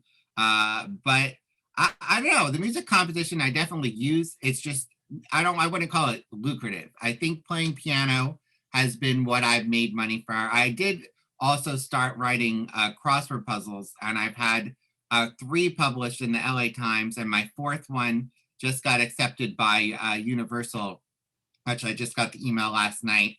And I actually started getting hired to do puzzles. I did puzzles. My friend is a wedding planner, and she hired me to write puzzles. I've also been hired to write wedding jingles. So I'm just running the gamut right now in terms of everything. The other thing that NYU got me actually is I was interning for a studio. So Milrose Music is where we recorded the Love Quirks off-Broadway cast album. But I met him, and I met Lawrence O'Keefe, who's a great composer. And then I met Seth Rudetsky, and Seth Rudetsky at the time had just lost the person who was videoing for his Chatterbox show at Don't Tell Mama, and he asked me if I wanted to do it. And I was like, Seth and Seth, why not? And we have the same birthday. I thought that was Kismet or Bashert. That's the word for it. Yes. I thought it was Bashert. And so for 7 years, I was his unpaid intern, and I videoed all his shows, and I got to be around Broadway. But that's where I met Sidney Meyer, the booking manager at Don't Tell Mama. He's been there since the 90s, but that's when I started doing cabaret in 2002. So it all caused that. If I hadn't gone to NYU, I wouldn't have fell into playing piano. I would not have stumbled upon cabaret if I hadn't interned for Peter and met Seth. So you have to believe it all happens for some reason. And even if it doesn't, you can try to find a reason anyway. Well, tell us about your cabaret show, and then we'll get to Love Quirks. But the show that you do, it's Tuesday nights Tuesday nights at 7. I've been there since 2007. I started every other week. This week is number 678. I see this is 847. I appreciate counting. We're both counters. Yes. I count a lot of things. I'm a deli counter myself, but anyway. Yes, I count a lot of things. So this one is 678. But I've done an average one a week. Some weeks I do 2. There were weeks that I did 3. When I was younger, I could handle 3. 2 a week. I'm doing 2 a week this spring, and it's a lot of work. Well, it's not it's called a talent showcase. So is it sort of like an open mic, or do you have your friends do? Well, it started just as my friends. It's definitely not an open mic. Sydney wanted me to change the name, but it's been 15 years, and I was like, we can't change the name after 15 years. It is a showcase. It's like a musical theater showcase, like the kids get when they graduate college. They do a showcase, so you can invite industry and agents and casting directors who will cancel on you the last minute. But we did have a manager a few weeks ago, so occasionally, they do show up. But more importantly, these days, it's the video footage, because so many people cast that way. And I started offering the video, I think, in 2009. So I've had about 3,500 singers, and they sing 2 songs and they talk in between, and I want them to be interesting. So it's not, a lot of those cabarets are like, they're very recitally, and people are like, this next song is from Wicked by Stephen Schwartz, who Right, yeah. is also a Pisces, and he's a very nice guy. But I encourage them to talk about themselves. Like, I love talking about myself. As I say, I'm a me historian, which is a me historian. I'm my favorite topic, because I might be a little narcissistic and self-centered, but I have a heart of gold. But enough about me, more about me. So the shows just developed because I had been playing for other kind of showcases very similar, and the actors had to bring like 12 to 15 people, and they had to pay me as in addition to that. And so I started doing them in Mamas with this guy Matt, and it was easier because he wasn't as stringent. And there was actually a few who were really, really stick up the ass, would be the expression. And I believe I put them out of business. But like, I remember one time I showed up at 1:59 for a 2 p.m. show, and she like reamed me. And I was like, I live down the street. I've been doing shows at Downtown Mama for years, and we never start on time. And she's like, my shows start on time. You will never work for me again. And then I started doing my own show, and she doesn't do shows anymore. So, I mean, it worked out.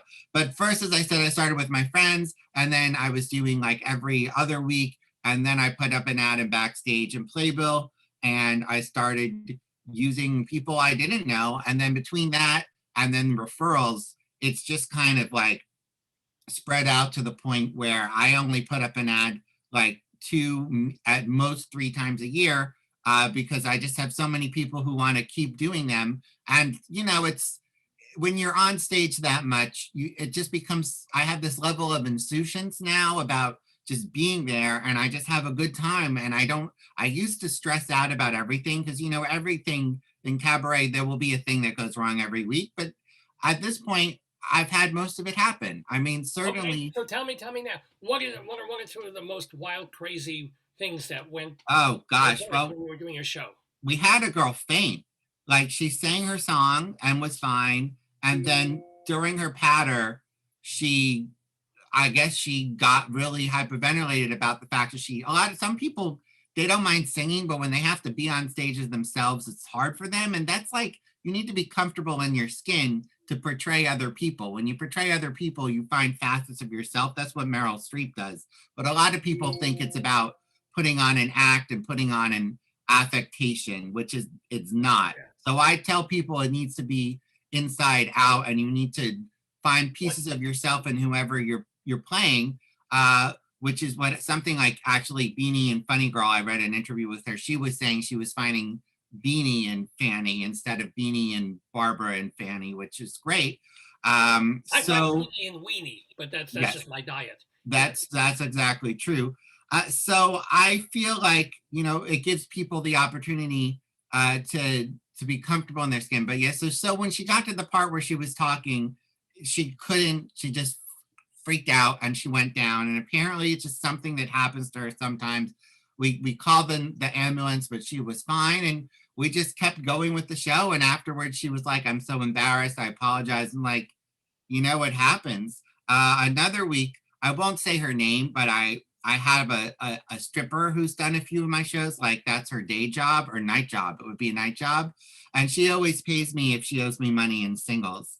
And so one time she's just counting out singles, and I was just like, okay, then now I've seen it all. And then sometimes in the winter, you smell each bill? Can you tell where they put it? It's like, I don't know. This was in the bra. This was. They in the really bra. need to be cleaned. That's like, I've been watching the last season of Ozark. That's like what he does. He cleans the bill for the drug cartel. But so yeah, and then there was awesome. Yes. in the winter, sometimes it's really cold. There was one time the heat was just not working at all, and you could see everyone's breath the whole show, and that was a little cold. That's cool. Now, before we're having so much fun talking with Seth Bisen-Hersh, but the main thing is not only can people see you every Tuesday, just about every Tuesday, 7 o'clock at Don't Tell Mamas, but you've got a musical that has been in the works and being done and not done and here and there. You've got it on your hat. It's hold it up closer because we can't. It's very Well, If now I it's go gone. too close, my background goes rid Yeah, of well, it. there we go. Okay, stop it there. I guess Snaggle. Close enough. Love Quirks. Love Quirks, as opposed to Love Hurts. Love Quirks, which, wait, like you did this back in when, 2014 was the first time it was produced? Or The first time was 2010. So in 2010, song cycles were very popular, and I still don't understand why they're popular, because for me, the best part of the cabaret is that we're talking and we reveal some deep hidden truths about yourselves. And I like the setup, but a song cycle is basically a cabaret, and you cut all the talking and you just sing through. And so at that point, I had maybe 200 songs that I really liked. And I was doing these Broadway concerts with Broadway stars doing them we did for my cat Smee, who fortunately passed away in November. He had FUS, feline neurological syndrome, and the Humane Society saved his life. So I would do this annual benefit for them called Broadway Meows, which we would do a week after Broadway Barks, because Bernadette Peters also shares my birthday with Seth Rudetsky and myself, and Gavin Creel, not Gavin Creel, really, you're not Gavin gay. Cloud, You really, maybe you, Mercedes Rule. you really ought to be gay. I'm telling you. If you know, just the fact that you know when Bernadette Peters' birthday is, and that it falls on your birthday, and Seth Rudetsky. I mean, I'm sorry. I mean, I love Bernadette Peters, though. I mean, she's hot. You watch some of her old movies, and it's like, wow. She got talk about these. Yeah, I've always loved Bernadette. So I don't think loving Bernadette is gay. I never cared for Bette Midler, and that's how you know I'm straight. She doesn't do it for me. What about Judy Garland? Ever get a Woody for Judy? No, I like Judy Garland, but Bernadette is really my bae. Okay. That's what the kids say. My So bae. I'm sorry, you were saying, what the hell were we just talking about? We were talking about Love Quirks, and yes, so, Love Quirks, your show. Yes. Here comes my cat Joni. Look at that. This is her Zoom debut. She usually disappears when I'm doing these things. That's incredible. You guys got to see Joni today.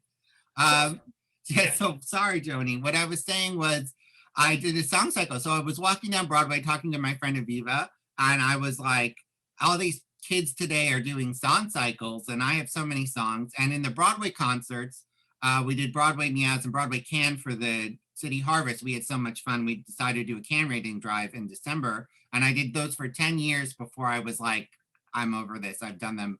I've done 20 concerts and I'm done. But I asked all my Broadway friends to sing, and I got videos of them, like, Kate Rockwell singing Hey has 20,000 views. So I realized that people were doing all my quirky love songs. And I was saying to Aviva, I could just do a cabaret of my quirky love songs because I have so many of them. That's like my genre. Seth writes quirky love songs. So I put, and I was walking, I said, I'll just call it Love Quirks, and it'll be about the quirks of love. And that was an aha moment. I get a lot of aha moments while walking, or when I'm in the shower, or walking in the shower, which is hard to do. And so I stuck about 20 of those songs together. I decided to make it a 4-person thing, but for the first night I had 20 people in the concert, because that's the way you get people at Don't Tell Mama. You need a cast of 20. And Kate Rockwell was in it. And so was my friend Brian Charles Rooney, who was in Three Penny Opera. And then my friend Brian Childers, who I met because he did Broadway Meows, because his co-star of Danny, he was in Danny and Sylvia at St. Luke's Theater for 5 years with Kimberly Faye Greenberg, who I've been friends with for years. Friend in the neighborhood. She's been on the program. Definitely in the neighborhood, yes. A nice Jewish girl.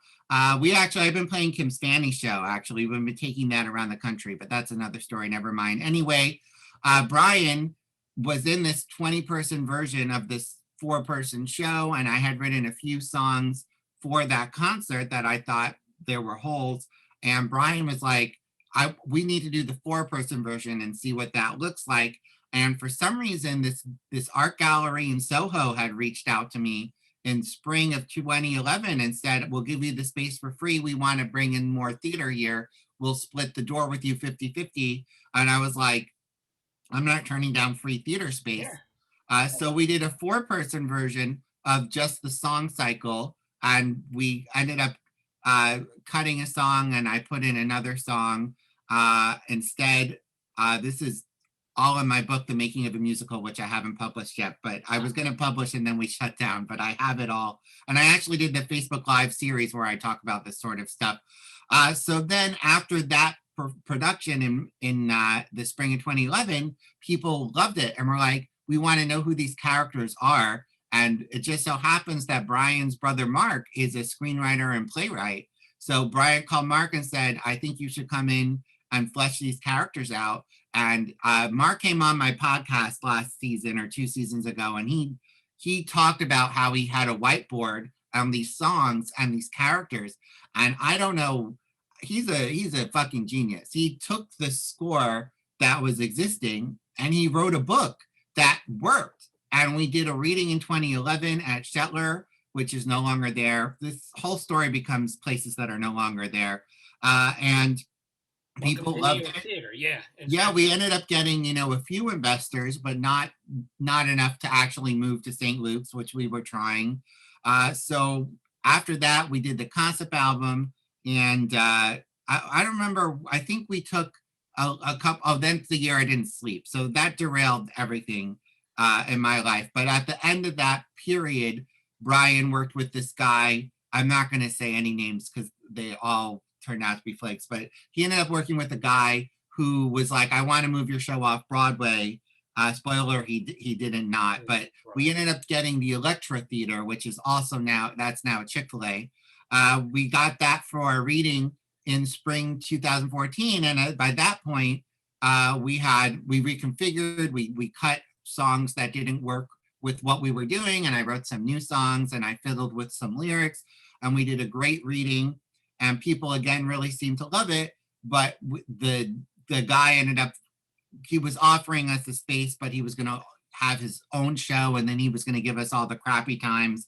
And we didn't want to raise money to have crappy times. And so his co-producer was like, why don't you just do it yourself? This happened to me with the showcases too. People are like, just do it yourself. And then I'm like, oh, I can do it myself. I'm a very capable person.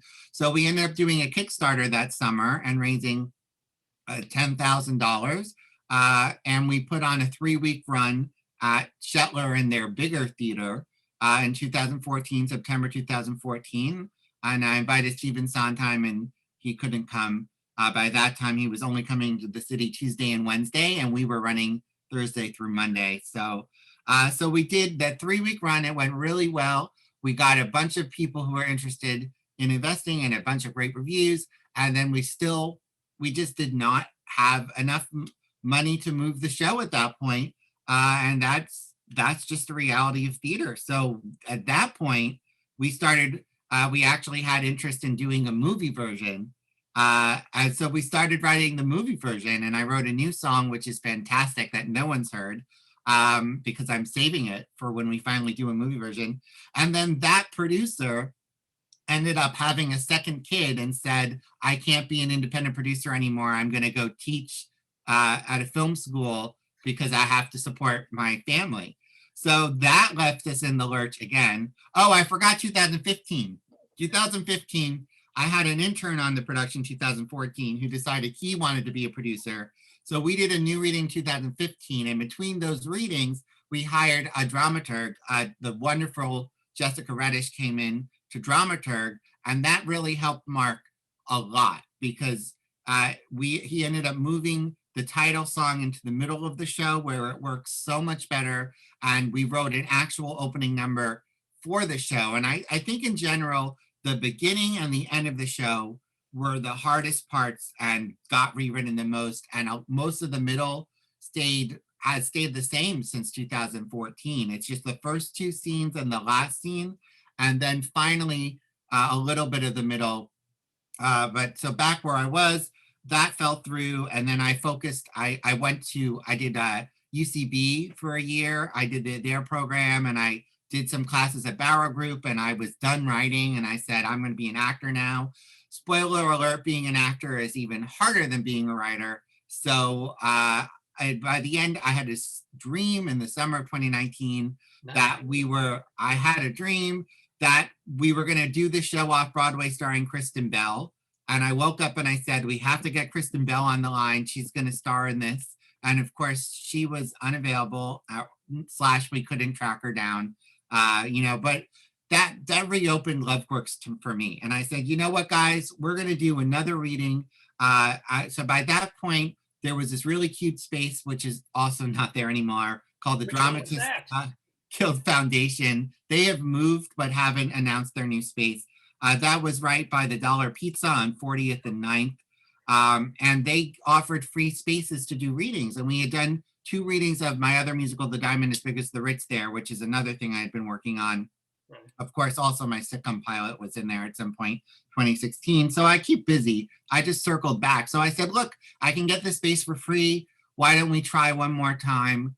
And I got a couple Broadway people to do the reading this time. I said, let's bump up the quality, not the quality, but, the names, because their 2014 run was non-union. So let's see if I can get a couple Broadway names to do this reading. And we did the reading, and we added we aged the characters up because it had been a few years and the actors had aged. And we thought, why don't we just at this point? Yeah. Let's just age them. Well, they'll be 70 by the time we get off Broadway. But, so we aged them up, which really helped, I think, give the characters gravitas. And one of our friends had been going through this terrible divorce, and we wrote it into the show.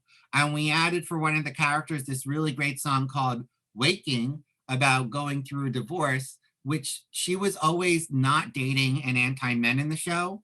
And now we know why. It's because she was going through this divorce. And then we made it so Chris, instead of just having a breakup, it's now the first line of the show is, my best friend saved me from getting married by sleeping with my fiance. And so that's how the show opens now, and it's so much tighter. We added an overture. One line can. Now I have one thing I do have to unfortunately stop you here because we have guests coming into the room to play. Oh no! Yeah, we're kind of up on our half. Well, the happy ending is just the reading went well. We opened off Broadway in 2020. We did 2 weeks. We shut down 3 days before opening night. It was terrible. And now 27 months later, we are opening a brand new theater, AMT Theater on 45th Street. First preview June 16th. Tickets on sale, lovequirks.com/tickets. And we're really happy to finally open the show. Mazel, it's lovequirks.com to get your tickets. It's the AMT. Is that the one that Tony Sportiello and that's Tony's theater, Tony and Al Tapper. We are so lucky we got in with them. It's going to be beautiful, and we are the first things in there christening the space. Holla bye, holla. Now don't go away. You're staying. I'm staying. You're staying. I'm staying. You're going to love me.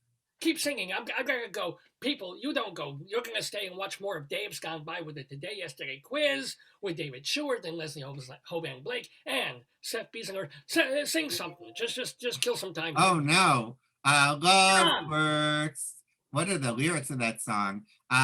Anyone. Oh, my God. I don't know the lyrics to my own song. Anyone you date who you think is really great will soon start to demonstrate a love quirk. Anyone you meet who you think is pretty sweet probably wants to lick your feet.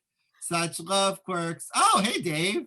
Oh, hi, Seth Beeson-Hirsch. Nice to see you. So good to see you. So happy to see you on the program here on Dave's Gone By today, where we will be playing our Today Yesterday trivia game with you and with theater critic David Sheward, who just popped on there, and Leslie Hoban Blake, who's also a theater critic. She is on the video podcast Critics Circle with Charlie Gross. And let's see, well, I'll say, hit me up for some Love Quirks press tickets. Let's get you guys into the show. Absolutely. First preview, it's June not 16th. Right now in the thick of all the shows opening. It's a month and a half away. So yes, it's time to decompress after. That's the best thing to do off Broadway. You wait for Broadway, all the shows have to open before the Tony deadline, and then you come in June when all the ones that didn't win Tonys close. Exactly. Well, anyway. That's the off-Broadway strategy. So, well, yeah, David's getting his window. Thank you. So we don't have backlogging. Leslie is logging on as we speak. David, how are you? David, I'm fine. How are you? I'm good. If he saw the shows you missed. Yeah. Well, David, I was supposed to see like 3 Broadway shows this week. Only one of Well, the Long Island Railroad kept me away from POTUS, and then Oh. and then did you get to see Funny Girl? Because my night. Well, she no, like I was 4 times supposed to in. go. When was I going? I was supposed to go on. Was it Wednesday or Thursday? I'm so confused. I was supposed to go on. Right, I was supposed to go on Thursday, but then I got a call that the leading man had COVID, Right. and they were canceling my tickets. I mean, Well, they were yeah, still doing the show. but yeah. So Yeah, so I missed. I will have to see it later. And yeah, did you see POTUS though, or can you talk about it, or did you? I am seeing it this afternoon. Oh, POTUS is very funny. I saw POTUS and I laughed a lot. Yeah, I'm seeing it tonight, this afternoon. What? So Seth, we don't really get to talk to you because you're new to the neighborhood. What's been your favorite show? Because you go to the theater a lot. I do go to the theater a lot. POTUS was hilarious. I think that's the most I've laughed recently. I loved the Minutes. I thought the Minutes was really fantastic. And Hangmen, I laughed at Hangmen a lot as well. Cool. I mean, I did. Hangman is the one show that I did see this week.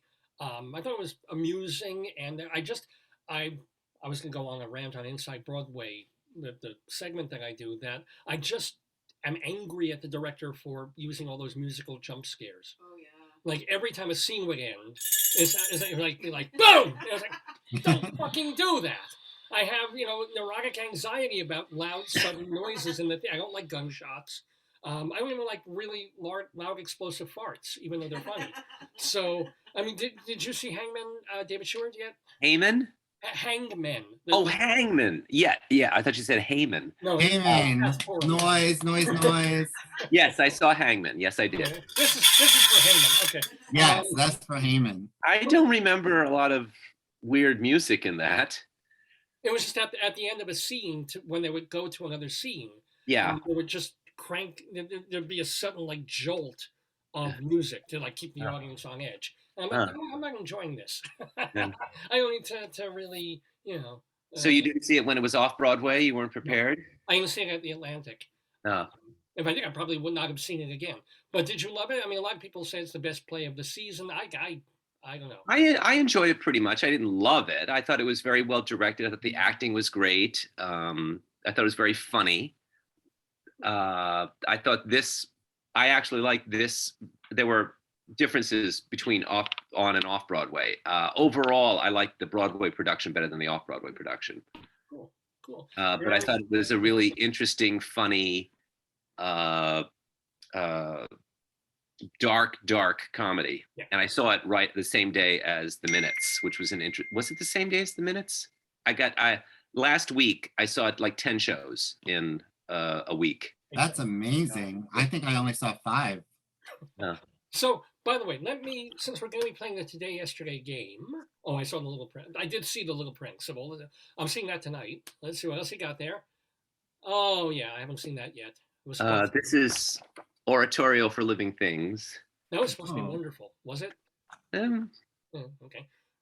Russ, okay. Have you seen the Vagrant trilogy yet? Not yet, no. And you've seen For Color Girls. How is that? Excellent. Excellent. Oh, I saw Birthday Candles. Yeah. And oh my God. Yeah, I love the Minutes. David worked through his list. What do you do with all your playbills? Like, I have them in a shoebox, but they're apparently not worth anything. I alphabetize them and keep them on a shelf. But That's for amazing. 40 years, David. I mean, where's this shelf? You're Well, some of it is in the basement. Some of it's up here. One of these, when I retire, I'll get them all together and alphabetize them, just like I alphabetized my comic books. That's amazing. I thought I was going to organize my playbills during the pandemic, and it did not happen. How many do you think you have, Seth and David? How many? I've seen almost 500 Broadway shows. If you go on my website, I list them and I number them. As I said, I'm very into numbering. And David Sheward, can you, just for Broadway, I mean, you also go off Broadway a lot. So and when I was growing up in Philadelphia, I still have all of those and all of the regional shows I've seen. Probably a couple thousand. Yeah, when I collected, I used to work there, and then once I was collecting even before, and then during, and then I collect. So yeah, and then I stopped. I collect the covers now. I don't even keep it. Yeah, my grandfather just cut them all. I have a binder of covers from when he was in the 50s and 60s. So I have a lot of the covers and title pages from that era. That is cool. And he wrote down the day he saw it and how much he paid. And it's like $4. Yeah. Which was a lot of money back then. Yes. I remember when Course Line opened and everybody was saying, "Oh, can you believe it? They're charging $10." I've told the story when I went to see Hurly Burly and TDF. Uh-huh. I started online and Hurly Burly like one orchestra ticket, and I think it was either 20 or 25 for a seat to Hurly Burly. This is like 30-something years ago. When it was not the recent on Broadway. When it was on Broadway with Stiller and Hurt and Weaver and it was this hot Broadway ticket. Yeah. And I was standing there at TKTS. I never paid it because I was using just TDF and the Twofer things and things I belong to. Do I really want to pay $20 to see a Broadway show? I was an NYU student. And I'm like, oh, what the hell? And through the whole show, I'm thinking, yeah, it's all right, but is it worth? It would have been worth 15. But 15, well, I'm not so, I saw that show about, how many times did I see it? Well, I was in Usher when it was at the Promenade off Broadway. So I saw it about maybe 100 times. Whoa, did you find enough in it to keep it interesting? Oh, yeah. It was interesting because Christopher Walken did it differently every night. He was never the same twice. Well, that is interesting. I guess in that era, it would have been great to see Christopher Walken. That was a great theater too. I think it's a gym now. Yes, the roundabouts thing is a Sephora. Oh man, that's so sad. You missed, David. Seth was talking before with Rabbi Saul about all these theaters that his new show, Love Quirks, well, it's not new. His show, Love Quirks, was in. And he's like, oh, it was at the Electra. Oh, it was in this. It was in this. And they're just gone. Yeah, we did both theaters at Kettler's. Kettler was gone. What? Kettler is owned by AMDA now. AMDA bought it out. So the structure's still there, but they don't rent it out to non-AMDA people. Well, it's a theater. At least they're using it for theater. So that's So they're still there. And we, St. Luke's switched management and now it's run by a different company. But my old shtick was now St. Luke's is gone, but they're back. They're now Playhouse 46. It's where Islander is going to be. Leslie has a little message there that says, can't open video. So I've disabled. How am I disabling Leslie's video?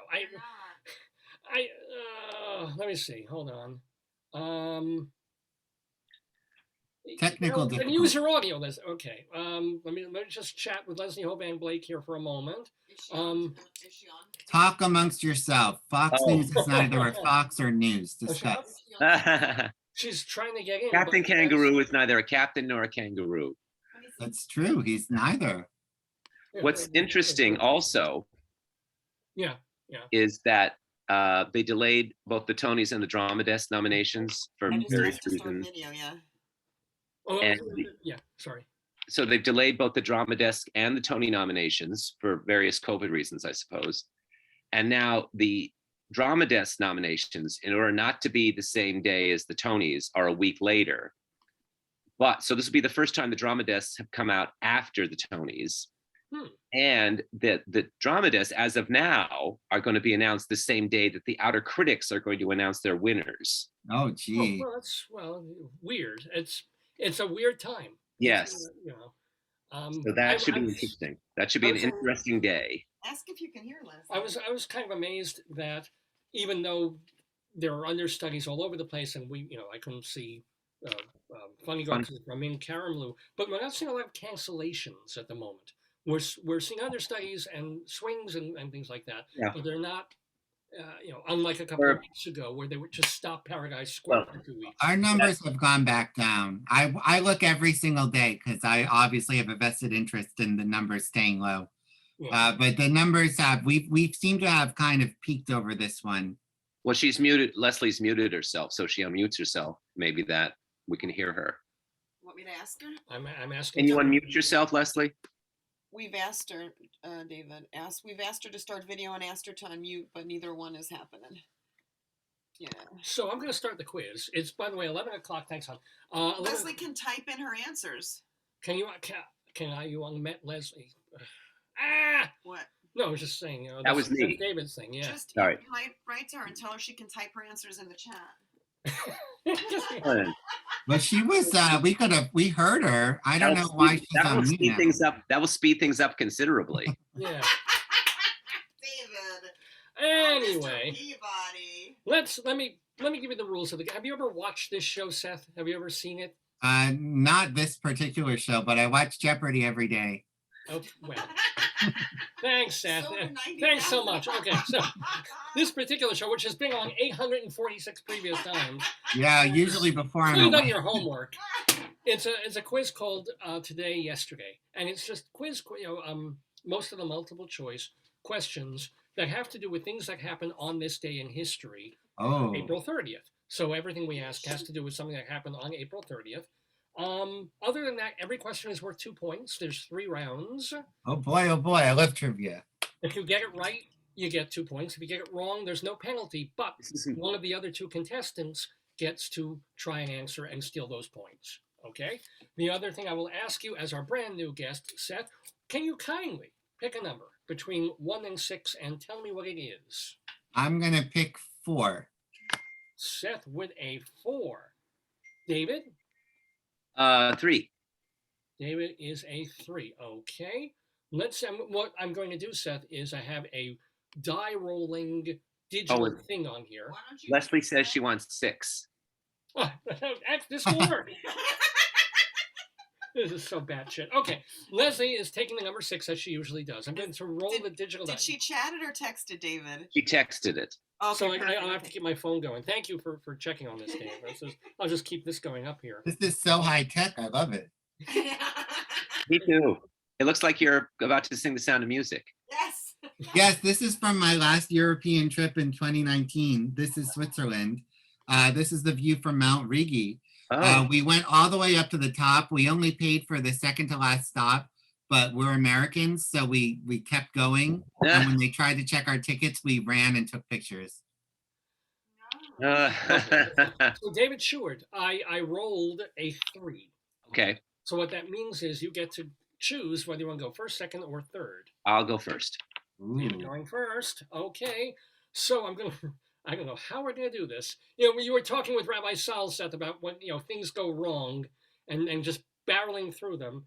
It happens. just came up with Every a number week something goes wrong. 6. Okay, Leslie. I guess you can hear us, Leslie. Do you want to go second or third? Let's see. She's gonna text. I'm seeing if she's texting. I actually lost internet during one of my virtual showcases in 2020, and I had to do the whole thing with my phone as a hotspot. All right, she wants to go second. That happened to me too. How I come guess not I'm going that? third. I'm gonna pick third. Oh, are you really? That's Yes, I will pick to go third. Got it. So David first, Leslie second, Seth third in our today. Yes. Yes, Who won last week?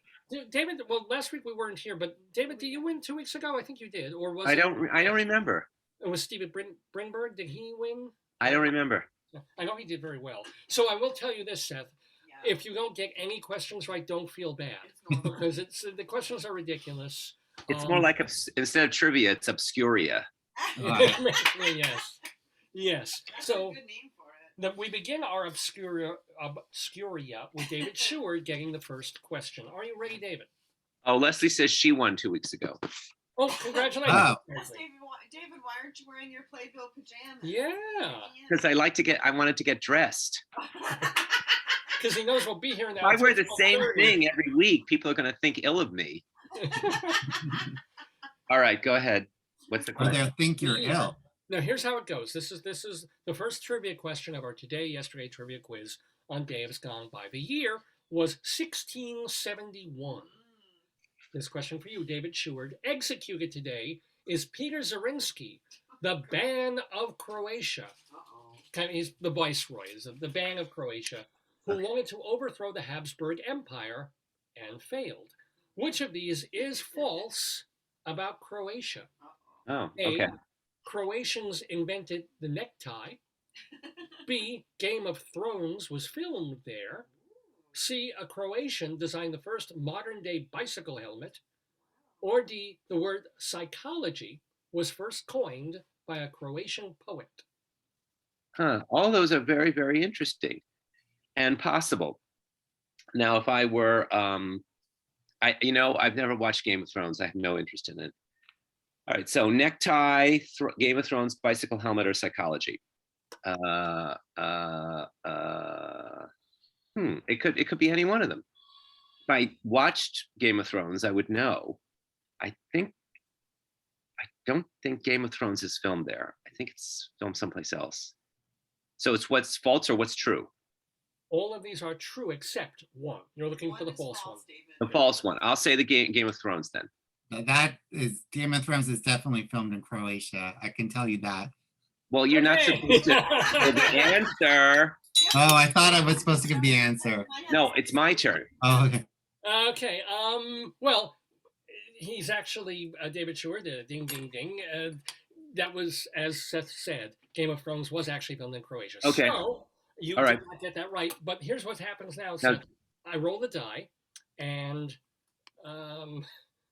let's see. We've come up with a number 5. Did anybody here have a 5? Leslie's a 6. I had a 4 and she had a 6. Yeah. So I'm going to roll again. Are you playing Price is Right rules? I don't even know. No, we tried that, but it didn't work. No. You have to hit the It has to number be for sure. exact. Leslie, if you're listening, you have a steal opportunity. So we know it's not Game of Thrones because that actually is Leslie filmed would in ask you Croatia. just read the ones that are left and tell her you I want the will. false Yes, one. Game of Thrones is filmed in Croatia and North Ireland. So here, Leslie, if you're listening, these are Through David. the choices. Which of these is false? A, Croatians invented the necktie. C, a Croatian designed the first modern-day bicycle helmet. Or D, the word psychology was first coined by a Croat poet. That was a good one. I just thought. Now that should be, she can answer in the chat instead of clogging up my phone. Right? Yeah, you could. Yeah, you can answer in the chat. She may She not. can text me, but she doesn't have my number. Let's see. So, Leslie, if you can type your answer. She says necktie. Okay. And I'm trusting that you're reading the actual answer. Yeah. Honest. David's extremely honest. Is that your? Yeah. No, you know what, Leslie? That is your final answer. Yes. All right, Seth. Here's something that we're going to tie one on with you because that is also the incorrect answer. Oh. 50-50 shot now. Well, getting those 2 points. okay. My answer that I was going to go through the whole time is I think psychology was not a Croatian word. And so I'm going with the psychology one. But if I'm wrong, then none of us get the points. That's right. You're wrong. That is true. So that is your final answer. Yes. Well, I guess you don't understand my psychology, guys, because I fooled you all. The correct answer, the false thing was that a Croat did not design the first modern bicycle helmet. Did. That sounded so plausible. Who did? I have no idea. People were putting leather on their heads. But a Croat did design the first torpedo. Who knew? And let's see. The necktie was first worn by Croatian soldiers working as mercenaries in France. Why were they wearing a necktie? It was just their look. It was what they were. Style? Yeah. Game of Thrones was filmed off the coast of Dubrovnik. Oh, Dubrovnik. And Renaissance humanist Marko Marulic wrote a book called Human Psychology back in 1517. So that word really, really does go back. But we're going back to 0 because nobody got any points. Woo! What? I had a 50-50 chance and I guessed it wrong. The bicycle helmet was American, evidently. Yeah, probably for. I just looked that up. Oh, thank you, man. Thanks. So we get to our next question. And by the way, while we give this question to Leslie, Seth, do you have a writing implement or a piece of paper? Because you'll need that later. Yes. Or you can even use it now. As sometimes I'm a writer. I have, my desk is strewn with things from the library. I use these receipts from the library as scrap paper. You are so you won't even get new paper to defend. No, I don't. I'm going to steal paper from the library. Scrap. I do this all the time. And it was that pen. Did you get that free at a bank or something, or no? No, I think my father got me a whole bunch of pencils before he retired, and I still have them, and that was a while, like 10 years ago. That was his gift to you. Yeah. Son, I'm retiring. They didn't give Yeah, me he those. retired. He used to work as a principal at a school, and he like gave me all these supplies from the closet before he retired. Which he wasn't even, but they're probably going to arrest you. It was like, It's you possible, so I won't say what school he worked at. No. All right, here we go. We have a question for Leslie Hoban Blake. Leslie, you can chat it so you're not filling Dave's phone, or just or do Dave's phone. But we'll get an answer from you on this question. Should be on your phones too. You're in the group. Yeah, for some reason she's chatting you. Oh, here. I'm not getting all her messages. Now we get it. Okay, good. 1789, Leslie, was the year on April 30th. It's inauguration day for George Washington, first president of the United States. According to History.com, which of these is false about George Washington? A, his false teeth weren't actually made of wood. B, weeks before he got married, he wrote a love letter to his best friend's wife. C, he was a dog lover who gave his pooches names like Sweet Lips, Tippler, and Madame Moose.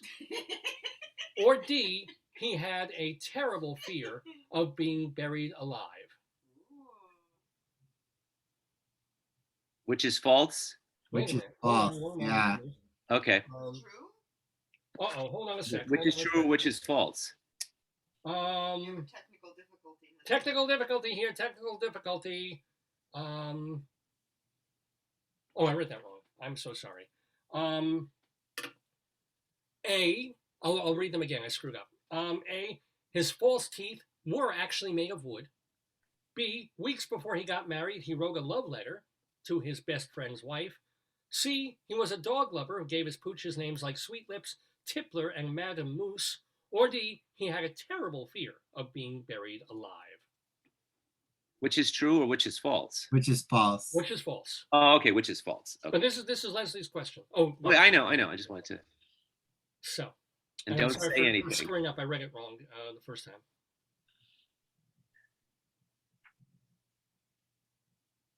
Let's see.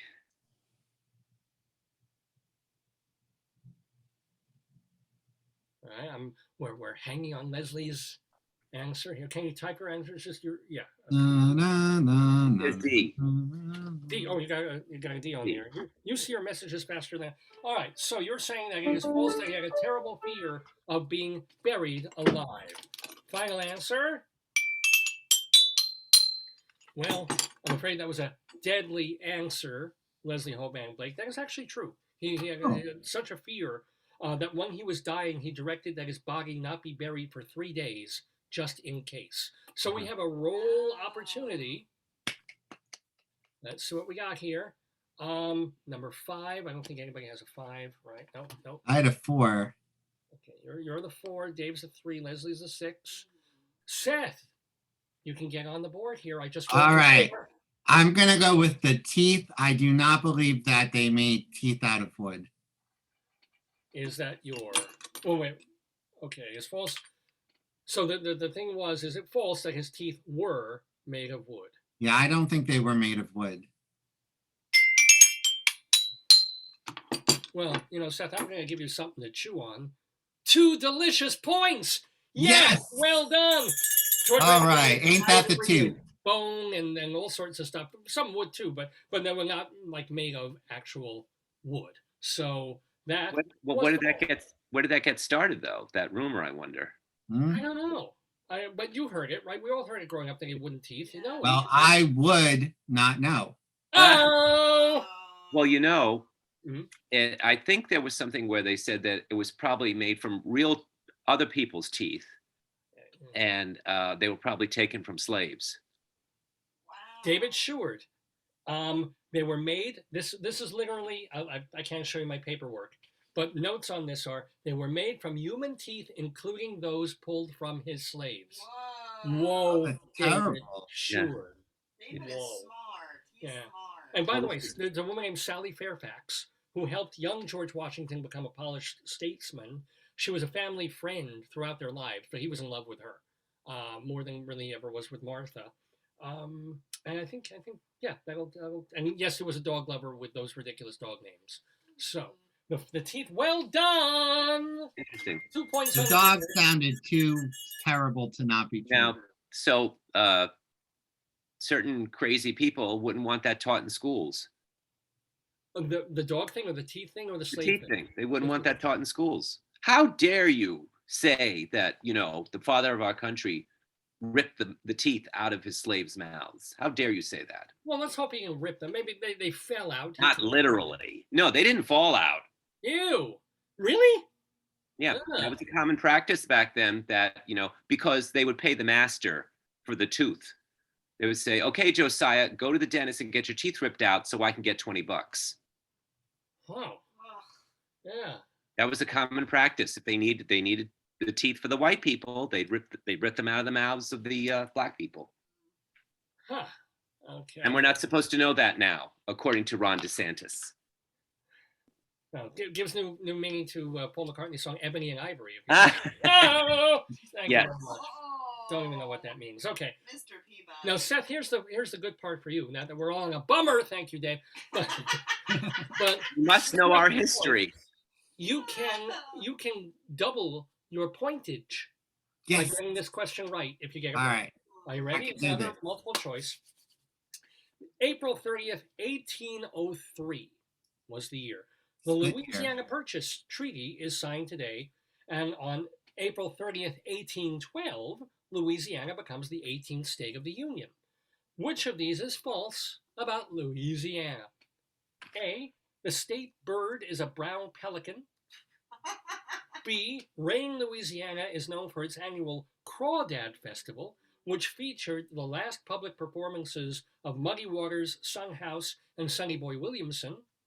C, actor Nicolas Cage has already bought his burial plot, a mausoleum in New Orleans. Or D, the state drink is milk. Oh, interesting.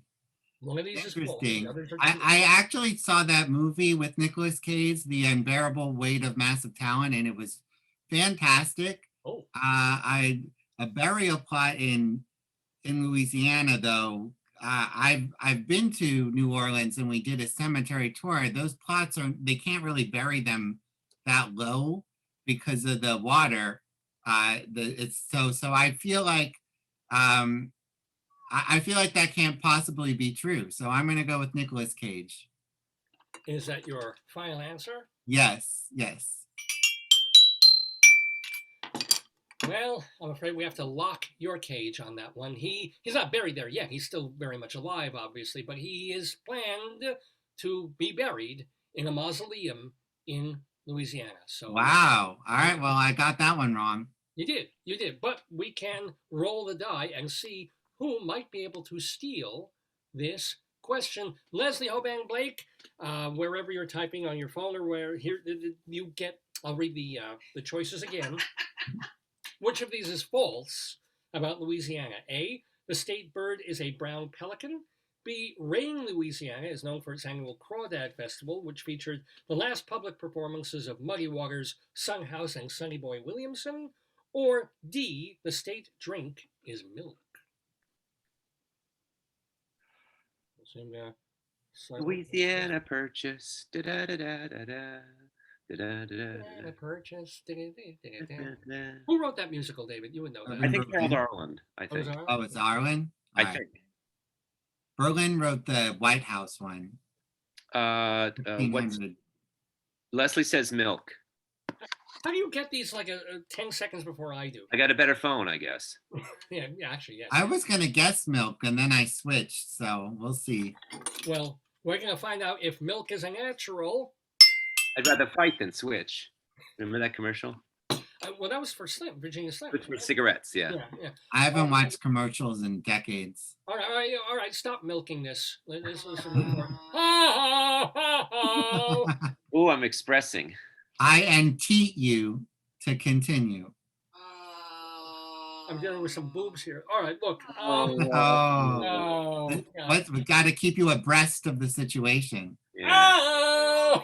Years of Passover at my family has prepared me for this All right. So milk is that Milk, right or wrong? by the way, just almost as an afterthought, no, milk is believe it or not, the state drink of Louisiana is milk.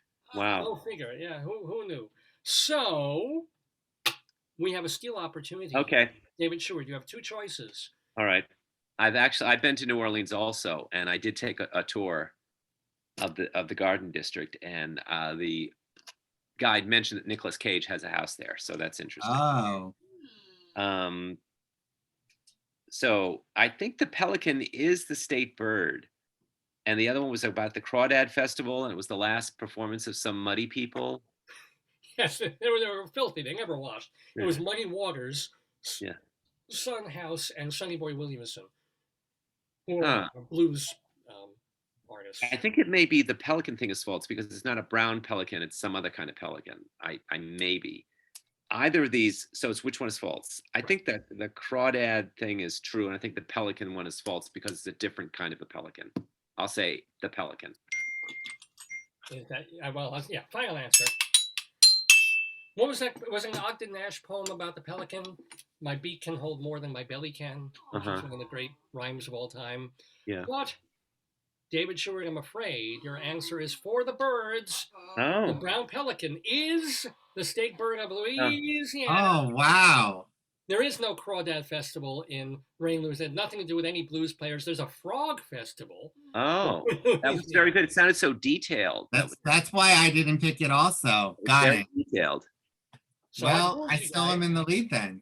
So here we go. Yeah, in the end of the first round, we have Seth Bisen-Hirsch with 2 points, leading, which is pretty amazing for a newcomer. All right. So, but we have 2 more rounds to go. It's anybody's game. I was born for this game. Yeah. Leslie has texted like 3 times. You cannot start your video because the host has disabled it. I have not done anything. Well, I'm just saying that's what she's texted me 3 times. We have asked her to start her video. It's not true. Is this the jumping frog contest? That's Calaveras County, and it's just fictional, right? That's Mark Twain. Mark Twain, yes. So anyway, let's begin round 2 of the Today Yesterday trivia quiz here on Dave's Gone By. We've asked her to start the video. If I've accidentally blocked your video somehow, Leslie, I would try logging off and logging on again. Freudian blockage. Sometimes that fixes it. Who knows? It's called Freudian blockage. Here we go. We begin with David Sheward to begin round 2 of our quiz. Serious. Well, let's see. Because Dave, also you have a matinee to get to today, Dave. Yes. So you're out of here in Today time. or tomorrow? Probably Today. both. Oh, today. Okay. 1859 was the year. Published today in the journal All Year Round, the first installment of Charles Dickens's new book, A Tale of Two Cities. Controversy surrounded the story, however, since it was clear Dickens stole themes and the plot for his novel from a play by Watts Phillips. What was the name of that play? Oh. A. Okay. The Poor Strollers. B. The Dead Heart. C. The Huguenot Captain. D. His Last Victory. Huh. Well, it could be anything, and we haven't had a D yet. I like His Last Victory. That sounds good because you could say that was what Sidney Carlton, with the character, had as he mounted the guillotine, and even though he's killed, he's still victorious. Played by Ronald Colman, I believe, who was a guest star sometimes on the Jack Benny radio show. We're just going all over with this. Yeah, I'm stalling. Yeah. Say it one more time. I think I'm going to go with his final victory, but give it to me again. I'll read the ones again. Which was the name of the play that elements of Tale of Two Cities were taken from? A. The Poor Strollers. B. The Dead Heart. C. The Huguenot Captain. Or D. His Last Victory. I'll say His Last Victory. Final answer? Yes. Well, this is one of your first losses, David Sheward. I'm afraid that is not. Oh, well. Correct. It sounded good. It sounded good. Well, I make them sound good. That's my job. I'm going to roll the die. You just pulled a cat out of thin Tony air. decided to come and be a part of this show today. She just magically appeared. She appeared from the mountains. Yes. Oh. Or from Kathmandu. Oh, yes. I'm rolling a die here, and I'm just waiting and waiting. There we go. David Sheward is 3, so that's no help. 4. That's me. Seth Bisen-Hirsch, you have a chance to steal this question. All right. What were my answers that are left? Left, which of these is the name of the play that influenced A Tale of Two Cities? A, The Poor Strollers. B, The Dead Heart. C, The Huguenot Captain. I think there was a lot of spies in that book. I'm going to go with C, The Captive. Is that your final answer? Yes, we shall see if it's right. Well, Seth, as much as I would love to say Yuga, yes, it's Yuga, no. That is not Ah, the man. right answer. Damn. But Leslie Hoban Blake, you got your 50-50 here. Just type it somehow or something. Send up a smoke signal, a flare. Now I'm going to check my phone. David's probably got like an i15 phone or something. My little. I forget what number this is, but it's a big number. I don't remember these. Oh, yeah. No, I'm still. I don't remember these Little things. SC. I just remember that I had like an 8, and then they told me, "Oh, you're so far behind. Here's a 27." She says, "Poor strollers." No, look, I am looking at. There it is. You Okay. literally like 3 minutes before I. All right. So, Poor Strollers. Final answer from Leslie Hoban Blake. I was strolling through the quiz one day, but that answer did not go her way. I've stumped you guys again. Unbelievable. It was called The Dead Heart. Really? What Okay. a stupid name. Yeah. I have a picture of, Yeah. people with baby carriage strollers walking up to the guillotine. It's true. You got to hold the baby really close. Yeah. Wow. I've seen the normal heart, but not the dead one. Yeah. I But guess you normal gotta dead have heart. So that was what letter was that? That was it. The correct letter would have been A. B. No, B. Poor Oh, Strollers. it's B. Okay, so we had 2 B's in a row. 2 B's or not 2 B's. Yeah. Oh, I do want to say that eventually that playwright Watts Phillips and Charles Dickens, they did reconcile, and Watts was a very prolific playwright. He wrote a bunch of things, and he had an up and down career, such as all us writers do. But he had fortune and then none, but he did okay. Anyway, now we get to Leslie Hoban Blake. Guess what? I know how you love these. It's time for our special question, 3 clues in the news. So what this is, Seth, you haven't heard these yet. But this is a little different from the other kinds of questions. It has to do with something related to something that happened in the news this week. Okay? I give 3 words that are not connected to each other. Each of these words is connected to the word that we are looking for. And that's the word that Leslie has to give us. Okay, you guys ready? Yes. Oh, So it's Leslie's question, right? Yeah, Leslie. This is Leslie's question. Sorry. Okay. 3 clues in the news. Melon, Melon, rat, rat, ox. ox. Those are the 3 words. Melon, rat, Ox.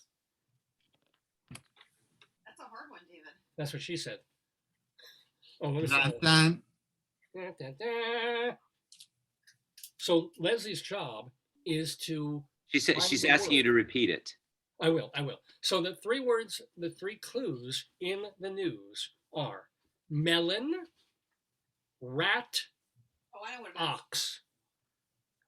No? I think I'm wrong.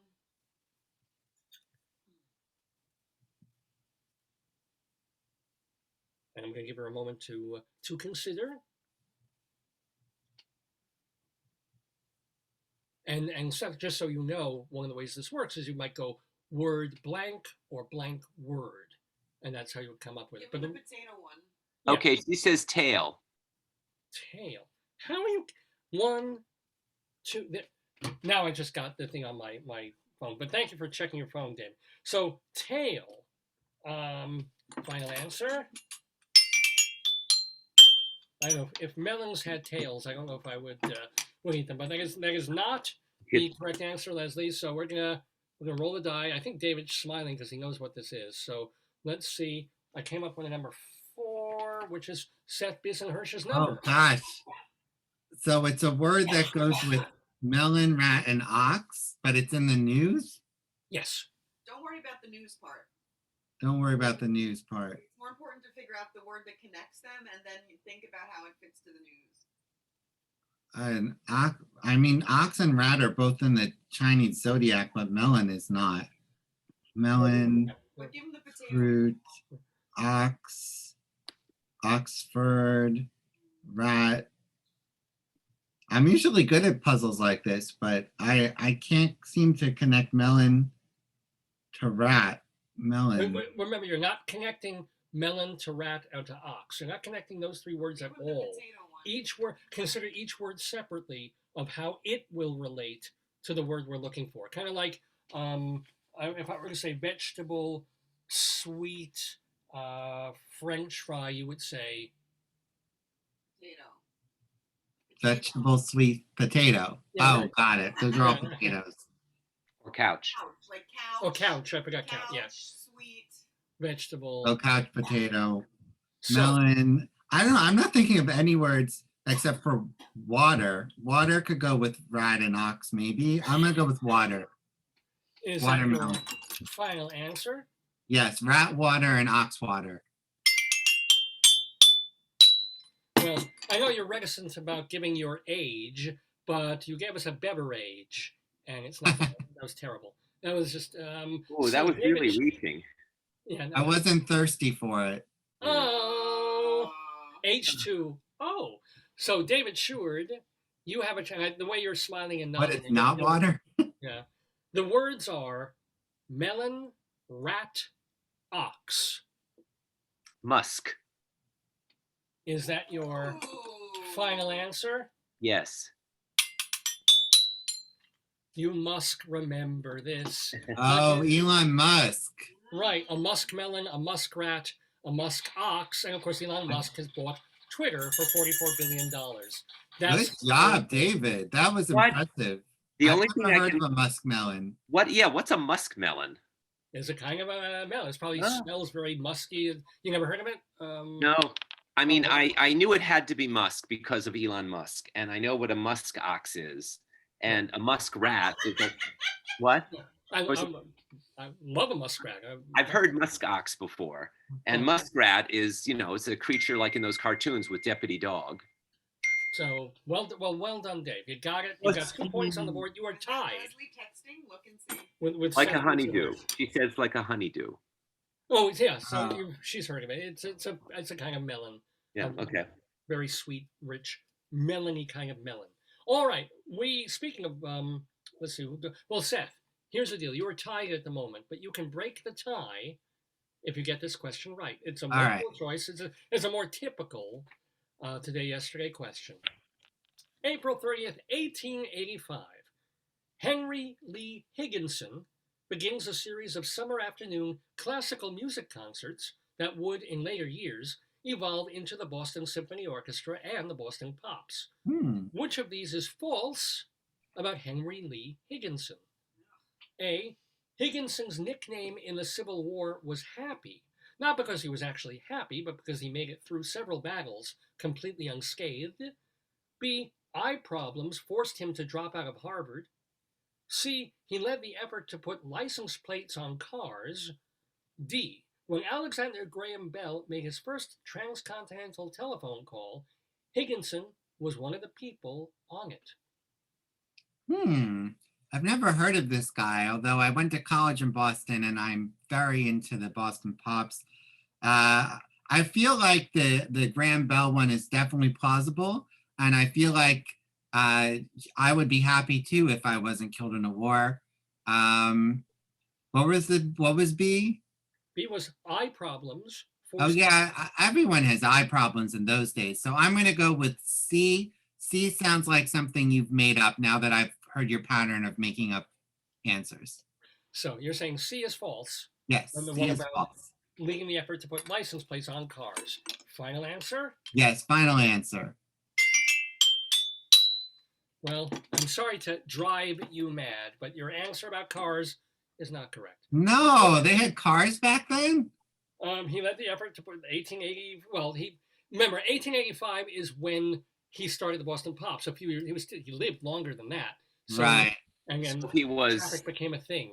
could have done this in his 70s with the license plates. So I'm going to roll the die, and we're going to see who might get I it. guess that was not the wheel answer.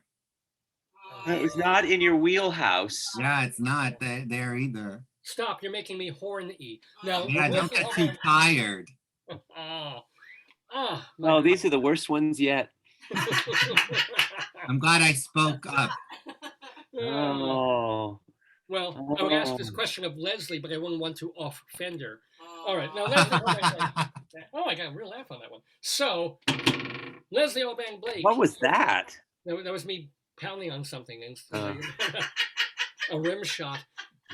Which of these is false, Leslie, about Henry Lee Higginson? Wait a minute, don't we get the wasn't that his wasn't it Seth's question and then we rolled the dice? Yeah, I rolled a 6. Oh, okay. I didn't. Wait a minute, let's just see what the hell happens here. I missed that part. Yeah. Leslie's trying to actually get back into the room. Okay, I missed that part where you rolled Leslie, the dice. I guess you can still hear me no matter what. So, which of these is false about this guy, Henry Lee Higginson? A, Higginson's nickname in the Civil War was Happy, not because he was actually happy, but because he made it through several battles completely unscathed. B, eye problems forced him. Wait, hold on, let me admit you. Come on, Les. Come on. Just you wait, Henry Lee Higginson. Just you wait. You'll be sorry to make me register a license plate. Had eye trouble and you survived the war.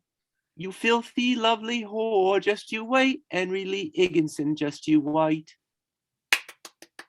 All right, now somehow Leslie is trying to. What do you see, by the way, Joyce? Do you see? I don't see her at all. I see. Oh. I now see two boxes with Leslie, one with her photograph and one with her name. That's a great photograph. Well, yeah, this is a good looking. Oh, now she may be coming in. Ooh, Oh! Look who's here.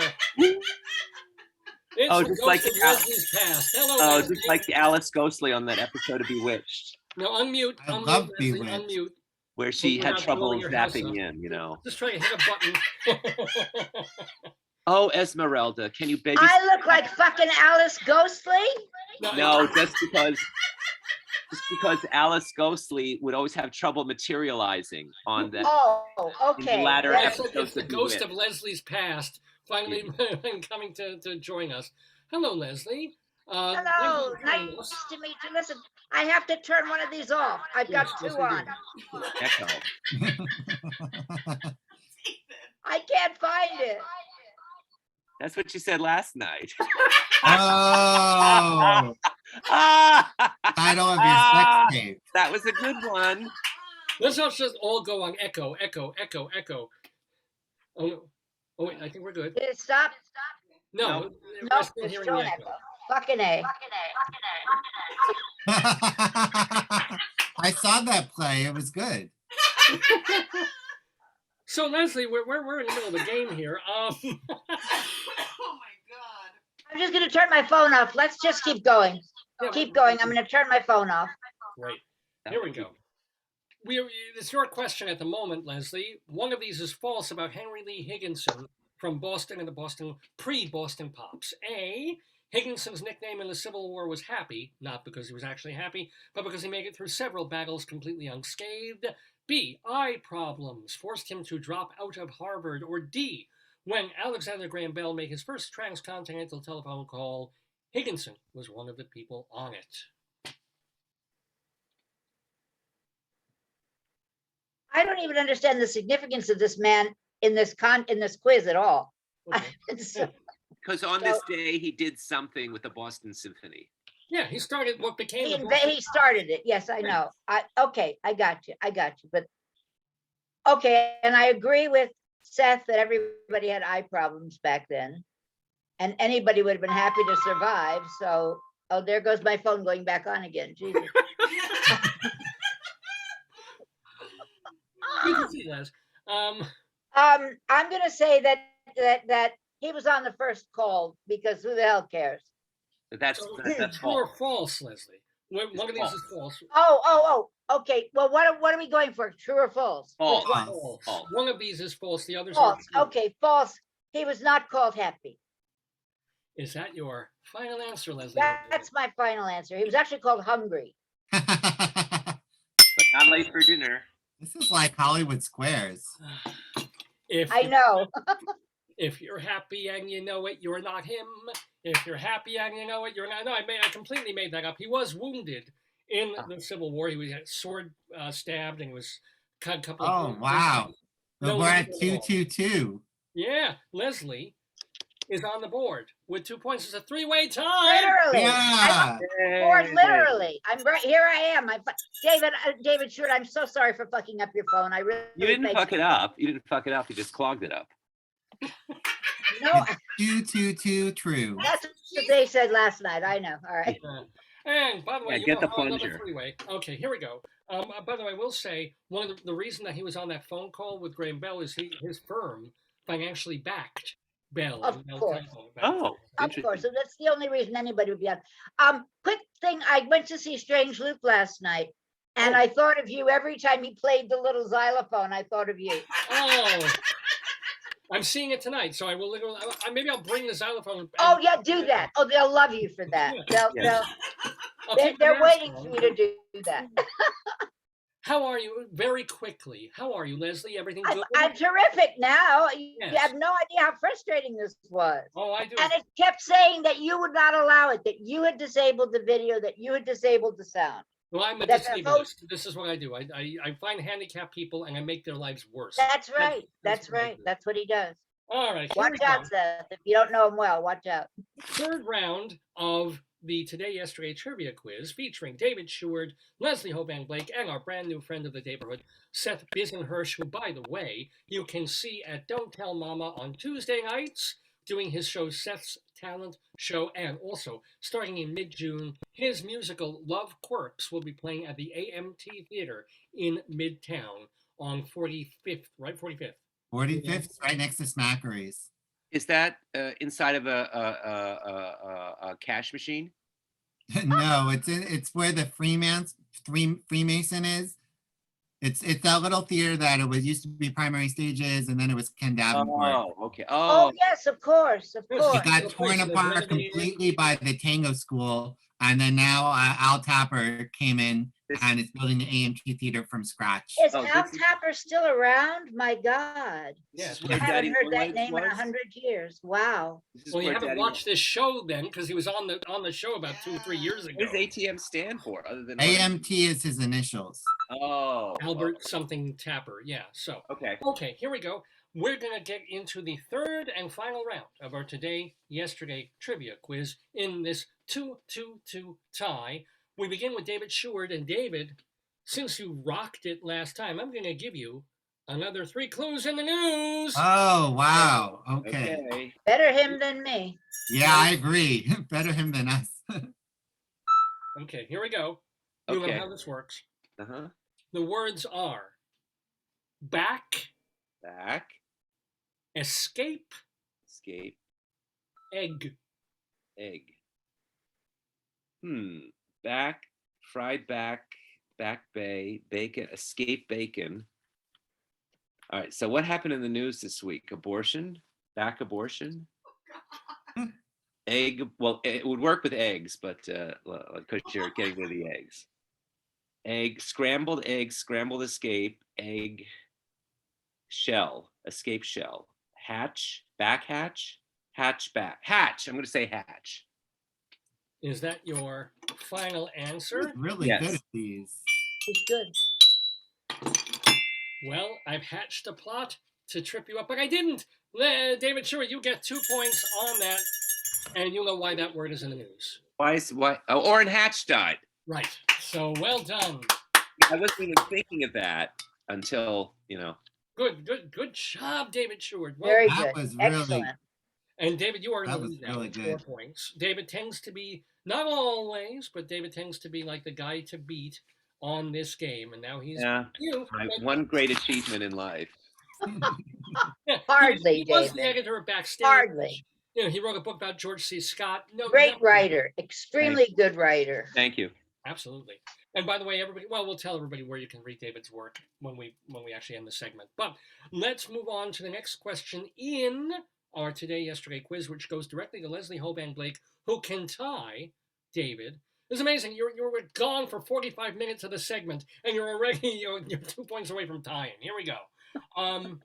The year was 1897, Leslie. That reflects more on us. Yeah. 1897. 1897 was the year that physicist J.J. Thomson announced that through working with cathode rays, he's discovered a particle more than 1,000 times smaller than an atom. It's the electron. Which of these is false about our negative friend, the electron? A, the closer an electron gets to an atom's nucleus, the less energy it has. B, before they were renamed electrons, Thomson called cathode rays corpuscles. C, electron was the ancient Greek word for amber. Or D, scientists have never been able to capture a single electron, only groups.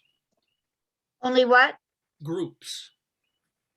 Groups of electrons. Right, yeah. Okay. No, And one of these is false. Well, yes, all of them are true except one. So the closer it gets, the less it something. The less energy it has. You understand, I know a great deal about science, right? The closer it gets, the less it does something. Okay. Corpuscles, which I think is hysterically funny. Amber or groups. Okay. This is an eeny, meeny, miny, mo question for me. Okay. And I'm going to catch, I'm going to catch corpuscles by the toe. Oh, wait, it's what's false. Wait, it's what's false, This is right? False, right. I'm going to go with amber. Is that your final answer? Yeah.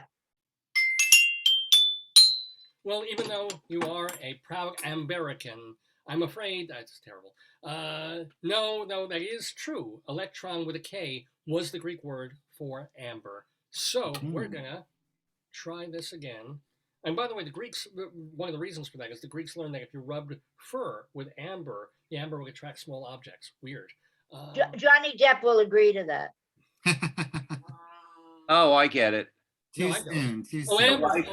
The wife is named Amber. I hadn't heard. Yeah, okay. Fine. Oh. Oh. I never get the last word in this game. Well, David Sheward might get the last word on this question because I just rolled a 3. Oh So, no. So Okay. which of these is false? one of these is false, correct. The closer it gets to the nucleus, it does what? The less energy it has. Okay. The closer it gets, the less energy it has. Do do do do do. Is that from the electric Faster company? than And ever. the X-rays, the cathode rays, he called them corpuscles. That's B. And I think Or, And- D, or no single scientists have never been able to capture a single electron, only groups. Right. Oh, here's an interesting group of electrons there. Yeah, I don't know where I'm going with this, but yeah, that's what came in my head. All right. So I think the one that jumps out at me as being false is corpuscles, because corpuscles later became known as parts of blood, which have nothing to do with cathode rays. But that's too obvious. But it'll be 3 B's in a row. No, not in a row. We were interrupted by an A. All right, so I'm going to say B, corpuscles. is that your final answer? Yes.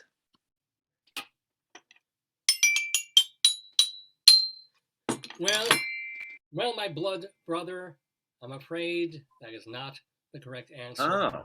He did call them corpuscles after the behavior of blood. So Why would you call cathode Oh, muscles?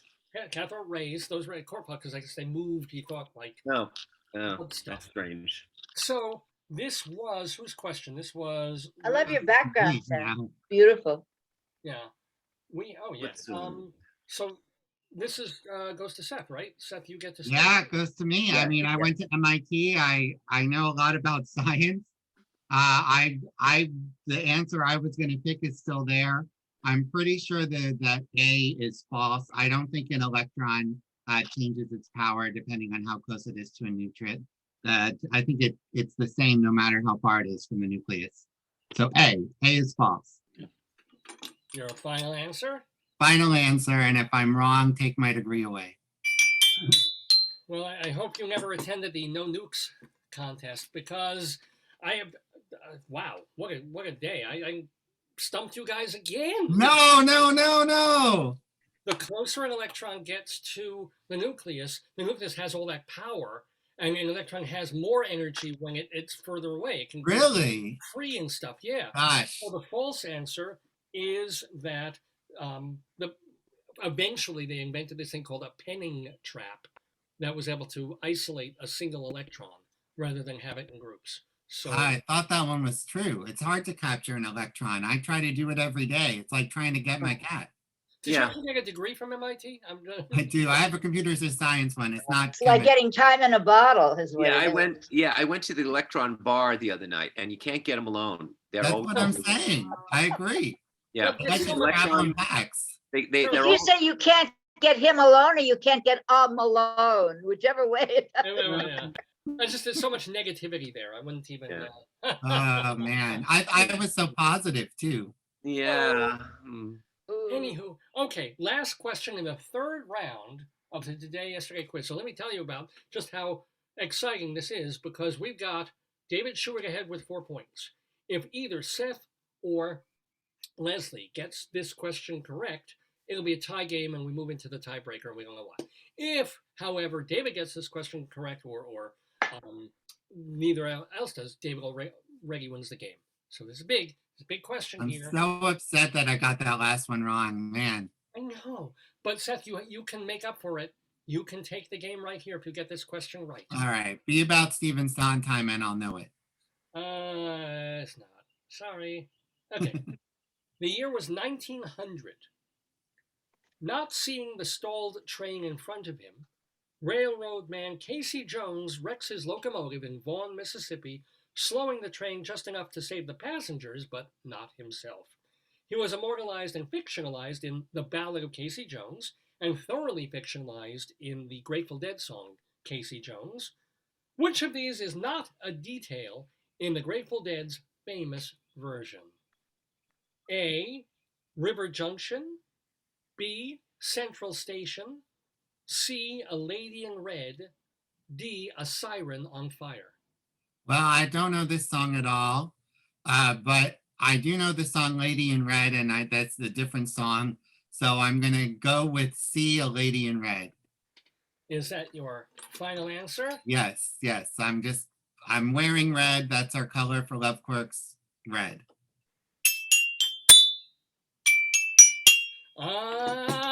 I'm afraid you'll be seeing red, Seth Bisen-Hirsch, because that is not the correct answer. She doesn't No. show up in the Grateful Dead song. So I'm going to roll the die here. Let's do this. It comes up with a 2. It comes up with a 3, which is David Sheward. David, do you know Grateful Dead? I don't really. So it's River Junction, Central what? Central Station. Central Station. Or A Siren on Fire. I was going to say Lady in Red too, because I know there's another song by that title. Yeah, that was a trick. Siren on Fire. Okay. All right. And it's River Junction. I don't know the song at all. So it could be.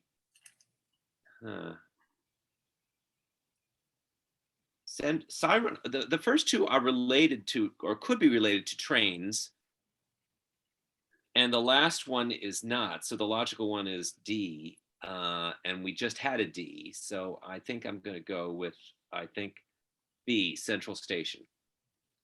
Is that your final answer? Yeah. Well, you are not the station master, David Sheward. We have a shot here of Leslie Hoban. All right, Leslie, you can do it. Thank you, Seth. That's very kind of you to say. Based on absolutely nothing. So River Junction or Siren on Fire, right? Well, I'm sorry, what was that? I missed that. River Junction or Siren on Fire. Those are my two choices, right? And Siren on Fire, all I can think of is Sweeney Todd. I know it's wrong, but that's all that I can think of, you know. Sign of the Devil. City on Fire, City on Fire. Okay, never Siren mind. on Fire. Put your matches away. I'm gonna say Siren on Fire. Is that Is not in the the Grateful Dead Grateful song? Dead, right? Okay, I'm gonna say Siren on Fire. Siren on fire.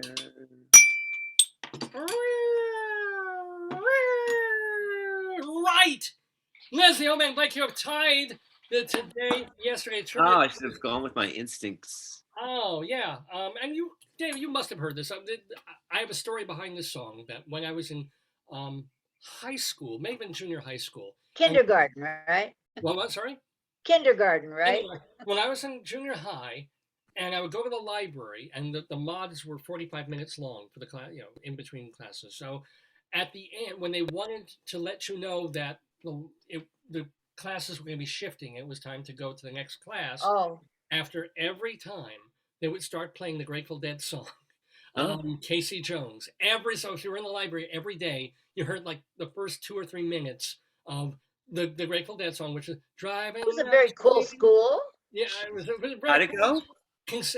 Amazingly, remember, this is junior high school, and the lines of the Grateful Dead song are driving that train high on Cocaine, right? Of Casey course. Jones, you better watch your speed. So like we're sitting here and they're playing a song about coke in junior high school. I'm like, okay, how they got that playing like 20 times a day.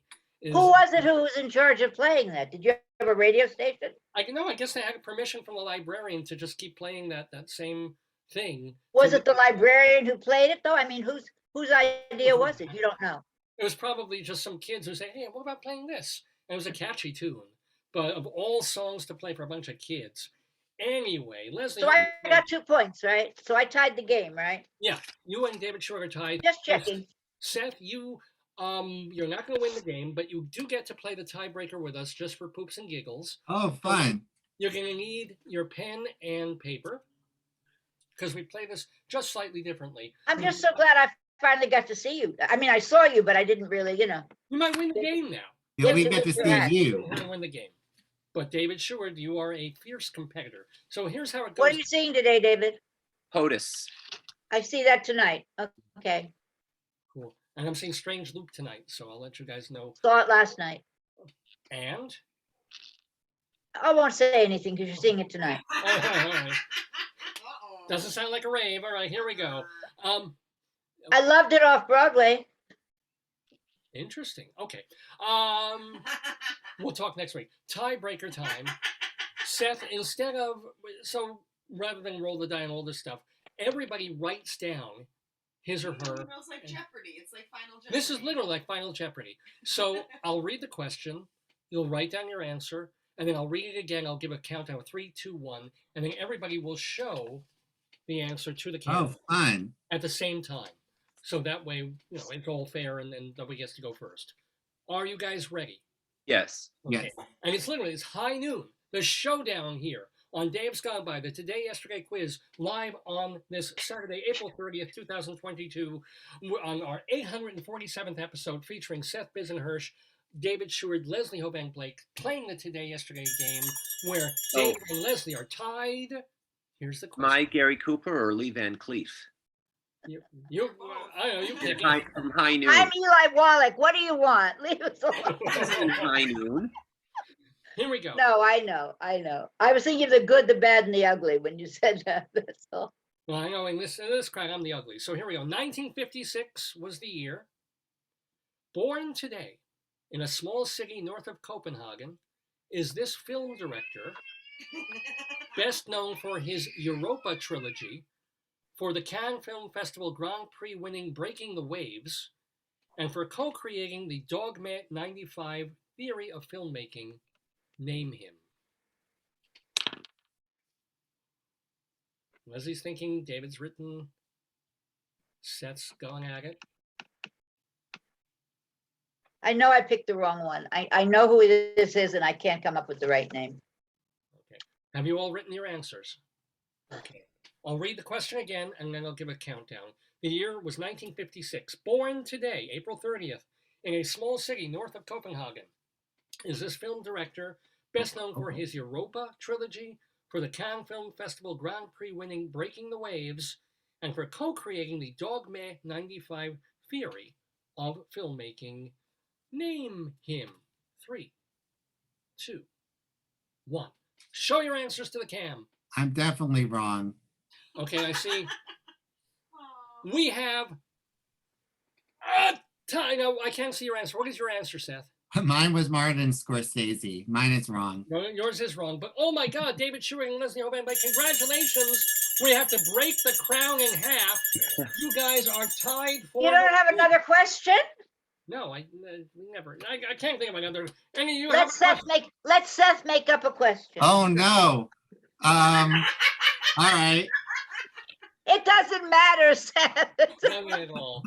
I'm sorry for putting you on the spot. Seth, Give you us gotta a break the Stephen tie now. Sondheim Do it. question. I could think of think of a Sondheim question. Sondheim question. I'm going to go. I have my letters from him on my wall here.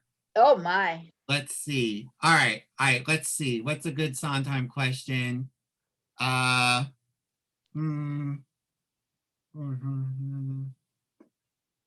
Putting him on the spot. I know. I'm so sorry. You don't have to do it. No, I mean, tell you what. Seth, don't listen to me, Seth. While you're thinking. All right, here I got one.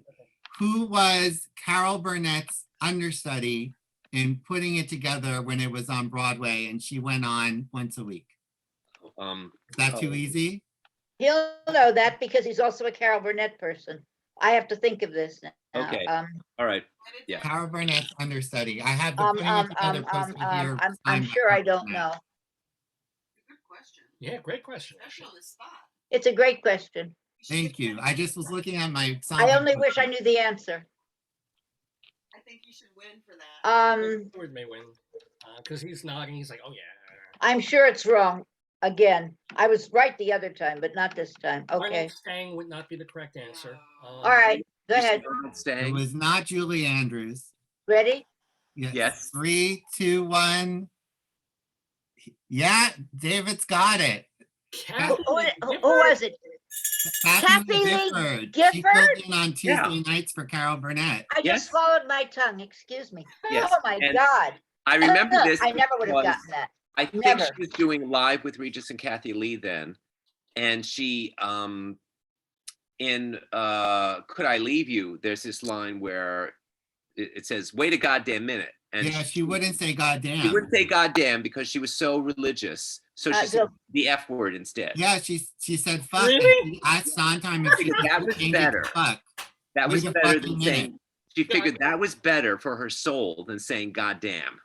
In a way, that makes sense. But in What another was way, better for her soul would have been to remain Jewish. That would have been much Thank better you. for her soul. Thank you, Speaking Leslie. of Than that Jews, whole stupid nonsense that she's put on for all the last 75 years. Well, is Unbelievable. that when because I saw you- the show, Dr. Ruth was there. I have Dr. Ruth's autograph on my ticket envelope for putting it together. Oh, Wow. Yeah, I recognized her from the Quantum Leap episode that she's on.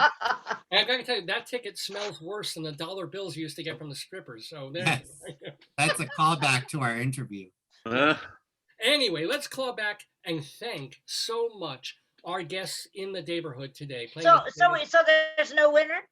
No, I David won. Sheward Oh, David won. Well, it didn't count. I said when it gave it to me, you it asked for didn't the count. question, Leslie. You Of said a course it Sondheim counted. question. Of course it counts. I won. Just call me Dr. Sue. Leave it Dr. alone. Sue, right. Oh, I didn't mean it. I wasn't serious.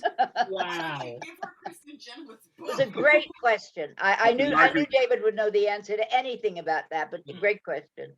And Carol, if you don't know, folks, I will start with David Sheward because he's been writing almost obsessively about the Carol Burnett show for his blog, The David Desk. So do you have a new thing on there, or a new Burnetti thing, or non-Burnetti thing? What's that? I do have, well, since we last spoke, I don't have anything. I did do, I think just before we spoke, I did analyze the Ethel Merman episode of the Carol Burnett show. And Find the missing part? yes, I found the missing part. It was rerun on Channel 21. And I've also written about Robert Morse passing away. Oh, yes. And coincidentally, they announced the new musical version of Some Like It Hot opening on Broadway this fall. And then the next day, Robert Morse passed away. And also just various news, a lot of news going on. We went over all the shows I've seen and written reviews about. Well, how often do you post on the David desk? How often do you update the blog? Whenever I get around to it. Right. Well, a couple of times a week, not like once or twice. It varies if I'm free, if I don't have my job to deal with. Also, I'm working. Something very interesting is that the drama desks have postponed their nominations Right. by a couple of weeks because of, I suppose, because of COVID stuff. And the Tony Awards have postponed their nominations. And Now the critics. and the Outer Critics It's already done. They're done. they've announced their nominations, but now the new date for the Drama Desk nominations is the same day the Outer Critics will announce their winners. And it'll be a week after the Tony Awards nominations come out. So this should be very interesting. And nobody's changing the awards date ceremony or the final thing. They're Well, just, with the We drama, don't have one yet. The they drama don't desk have a doesn't date have yet. one yet. Nobody knows what's going to happen. Nobody has any idea what's going to happen with that. interesting. With the drama Tonys are desk. 12th. We know the Tonys are June 12th. The Tonys are the 12th, yes. Right. But we don't know what's going to happen with the drama desks. Wow. Neither do I, guys. I'm the historian. I am not privy to any information, not as been David told? well knows. You have not been Um, told what's happening? And I wouldn't tell you anyway if I No, did. I know you so. would. I know you would. Because I'm a good girl. But anyway, I will see you. You'll be at the OCCs, right? You'll be at the OCCs. It depends if I can get away from school. Oh, it's in the afternoon. Yeah. Yeah, if I can get away from school, we'll see. I'm not a member, but Lauren is a good friend, and so I'm going to help her at the desk, the check-in desk. Cool. All right. So let me also remind people though. David's been talking about his blog, the David Desk. David also writes theater reviews. Mhm. Excuse me, for culturaldaily.com and theaterlife.com. So Yes. your most recent theater reviews Mhm. readable there are. The one I just did was I did A Strange Loop, Paradise Square, Yeah. Stuffs, Oratorio for Living Things, and The Little Prince all together in sort of a roundup. Oh wow. Okay. Of all Do you think those, the Little Prince is going to get any nomination? No, not even for Because I'm not going to see it, so I don't maybe know. projections. Yeah. It was a really fun show at like 70 minutes. It would have been really nice, the dancing, the acrobat. It was okay, it was for kids. Yeah. No, So it should have been the new what do you call it? The new Victory. Yes. Yeah, Sounds they like a would have had new a longer Victory run show, there. yeah. Yes. Yeah. But they do wanted that a sometimes. commercial Broadway run. Now, Well, Leslie, there you go. Leslie, Sometimes people don't know what's good for them. Yeah. Sorry. Leslie, have you done a new critic search? Oh, we have a new show up. It's my return to the theater. Seth, for your information, I was immunocompromised and unable to attend anything until this month. So I'm making it up with a vengeance. I'm exhausted. I used to be able to go to a show a night and go out to dinner and do all of that. I can barely get up in the morning at like noon and get my clothes on and get ready for the theater at night. It's like, phew, I have not been able to get back on the horse. So anyway, have I seen anything? This is what I've seen this week. Wow. And that doesn't include Strange Loop, which I don't have the playbill for. It's in the other room. And we're doing 3 reviews tomorrow of How I Learned to Drive, Skin of Our Teeth, and Suffs. Now, I have to say, Liliana Blaine Cruz is my new favorite director. I've liked her for years. The first act of Skin is the best thing I've seen this season. It was the first act. fantastic. Yeah, I saw The that.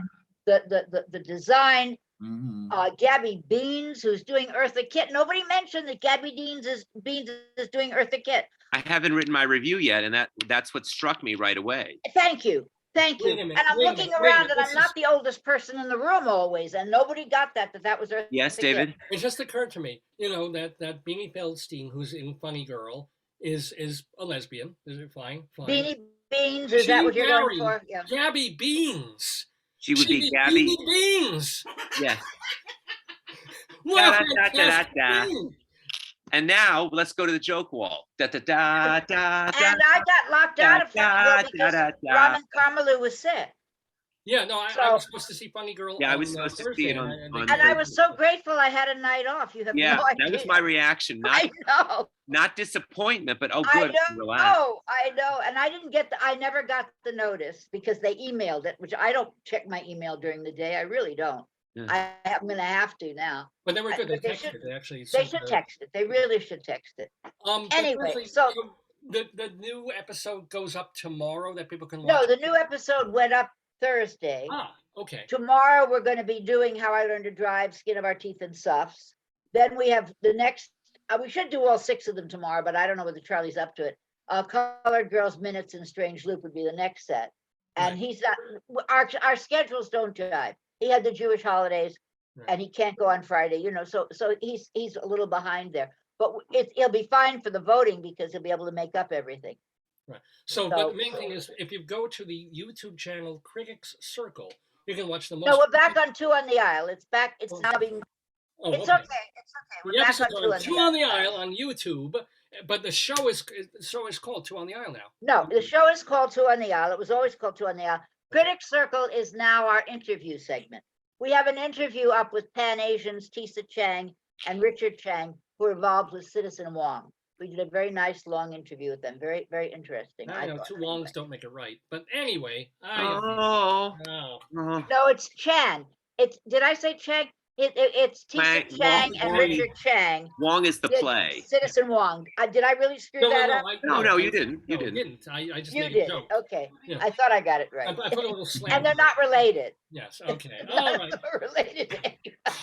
Anywho, Seth Bisen-Hirsch. Let's remind everybody that on Tuesday nights, basically every Tuesday night, right? Yeah, until I die. Oh my God. At Don't Tell Mama, 7:00. It's like a $20 cover. Is there a drink minimum? Yeah, $20 cover, 2-drink minimum. This week is number 678. We're doing Aaron's and Flaherty's show this week, actually. It's going to be super fun. But I'm there a lot because that's how I make my rent. Yeah. You're doing ragtime? Yeah, we're doing a few songs from Ragtime. We got some Anastasia, some Rocky. We have a song from the Tiny Dancer musical, which is now called Marie Dancing Still. It's going to be a really fun evening on Tuesday. I gotta say, we just out of the blue, my wife and I were watching. There's a Netflix movie version of Lucky Stiff. Oh yeah, I've seen it. There's a lovely song in there about a dog, which we With love. Jason Alexander. Yeah, we have that song performing also on Tuesday night. Oh, cool. Wow. Yeah. I have to tell you, I spent my formative critical years at Don't Tell Mama because I was a cabaret critic for years before I was able to edge into theater. Theater was very territorial. And Mhm. even though that's what I was aiming for, I spent 3 years like in, what's the word, as a not an acolyte. What's the word when you spend time before you An get to do what you apprentice? want to do? An apprentice. Thank you. I was an apprentice and I grew to love cabaret so much that I spent a lot of time at Don't Tell Mama. And I have a big question to ask. Is Sydney still there? Yeah, Sydney is still there in his Really? All right, Houston office. Seth, I will come by on a Tuesday night, if not this coming Tuesday because of the theater schedule. I will come by on a Tuesday night. Yeah. I'm off on May 24th. I'm going to be on vacation, but I'm there. Actually, I'm there twice this week. I'm there the 3rd, the 6th, then I'm there the 9th and the 10th, then the 17th, I can and then do I'm off nothing the until later in 24th. May. I am totally booked until until the awards. But I will say, how dare you go away and not do your Yes, show? I know. I take a week off, but then I'm there Tuesdays in June. I have the 7th, the 14th, the 21st. I'm actually off the 28th. I moved to the 30th because Love Quirks opening night is June 27th, the Monday night. I'll buy you a drink. I'll come in and I'll buy you a drink. Sounds good. Oh. Sounds good. Hey, Seth, you might get lucky. So yeah, there you go. Now, Right. Don't tell my Seth, wife. Right. Yeah, David. No, I was just going to say I have to make my matinee, so I may have to leave Yeah, soon. we're wrapping up. I do want to just guide people. He mentioned Love Quirks. Get your tickets at lovequirks.com. /tickets. Lovequirks.com/tickets. First previews June 16th. Now that's an original that you've written. I'm sorry I wasn't here Yes. for that. Okay. It's a 95-minute musical, which features a lot of my cabaret songs, but this is our 27th draft. And it took us, we were off Broadway in 2020 for 2 weeks, and we shut down 3 days before opening night. And we're really happy after 27 months to be back. It's I been would a think. labor of love, 12 years. And it's a great book musical about 4 single people who share an apartment. They're just trying to find love and get past their quirks. Well, Okay. What a quirky group we've had with us. Sounds like a series for Netflix. It could be. We would do a musical series if they wanted us. Yeah. Seth Bisen-Hersh, David Sheward, Leslie Hoban Blake, thank you so much for being in the neighborhood. We'll see you two, David and Leslie, next week. Have a great one. Kisses. Thank you. This was so much fun. Thank you so much, Seth. Welcome to the neighborhood. And we'll see you. We'll probably see you again. And best of luck with the shows. Thank Yes, you. indeed. And Leslie Hoban Blake, have a great weekend. I can't believe the trouble. I was on time this morning. I was on time. Now, You were my little trying. head came up on time. Yeah. And I have no idea. And it kept saying it was your fault. Well, we're very well.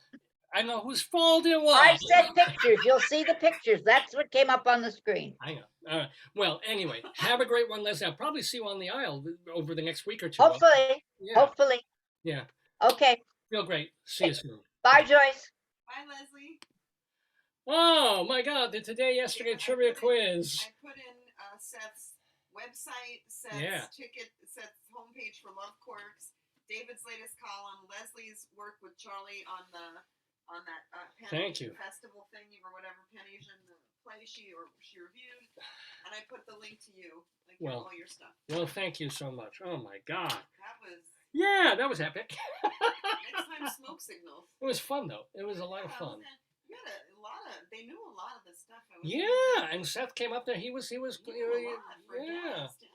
So great times here on Dave's Gone By. Let me tell you a couple of things before we get to our Inside Broadway segment and our Colorado Limerick of the Damned. I don't think there's anything else we have to do on this show. No. Okay, we're good. So here's the deal, though. Remember that we've been doing this program since October of 2002. We've had 846 episodes. Nearly all of them are available online at davesgoneby.com. They're free. The first 10, really the first 14 years of the show or more were audio only. It was a radio show. And then we became an internet-only radio show, and then a college radio show, and then the past 4 years, it's been this video thing.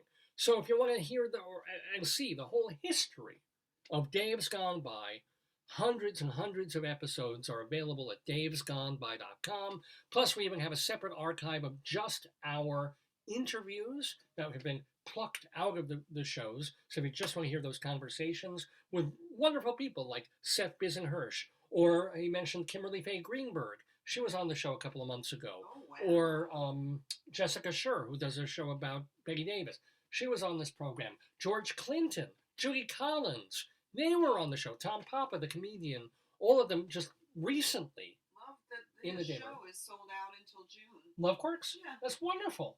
The only time it looks like, when you do see available tickets, it looks like June.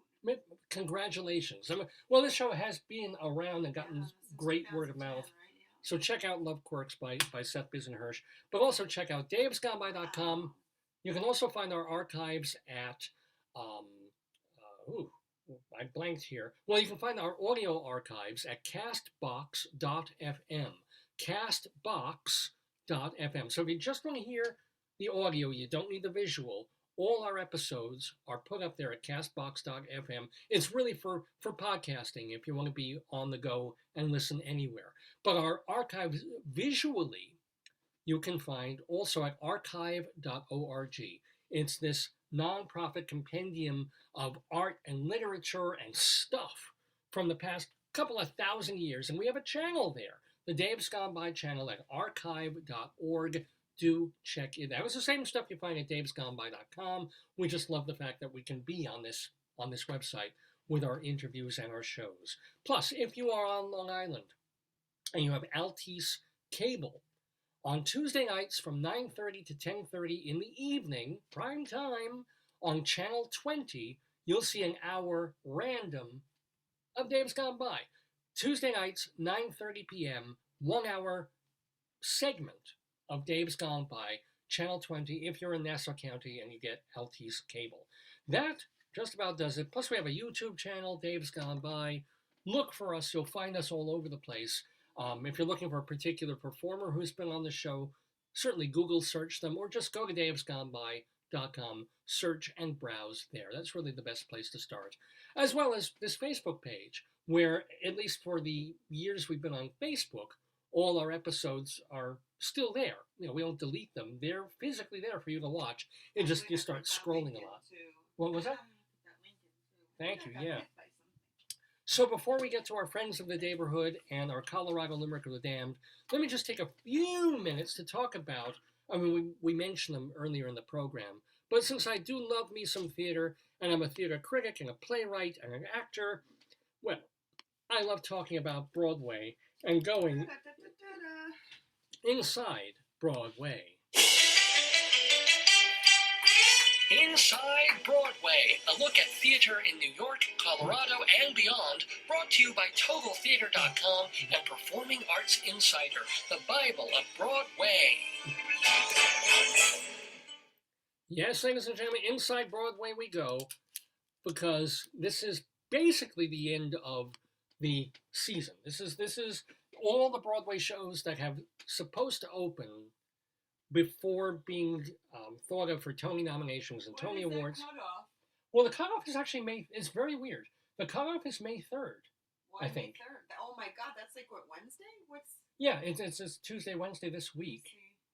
And yet all the shows have opened. May 3rd is Tuesday. Yeah. Why would they pick a Tuesday? Why wouldn't they? Like end of the week or something. Like Yeah. why is that? I don't know.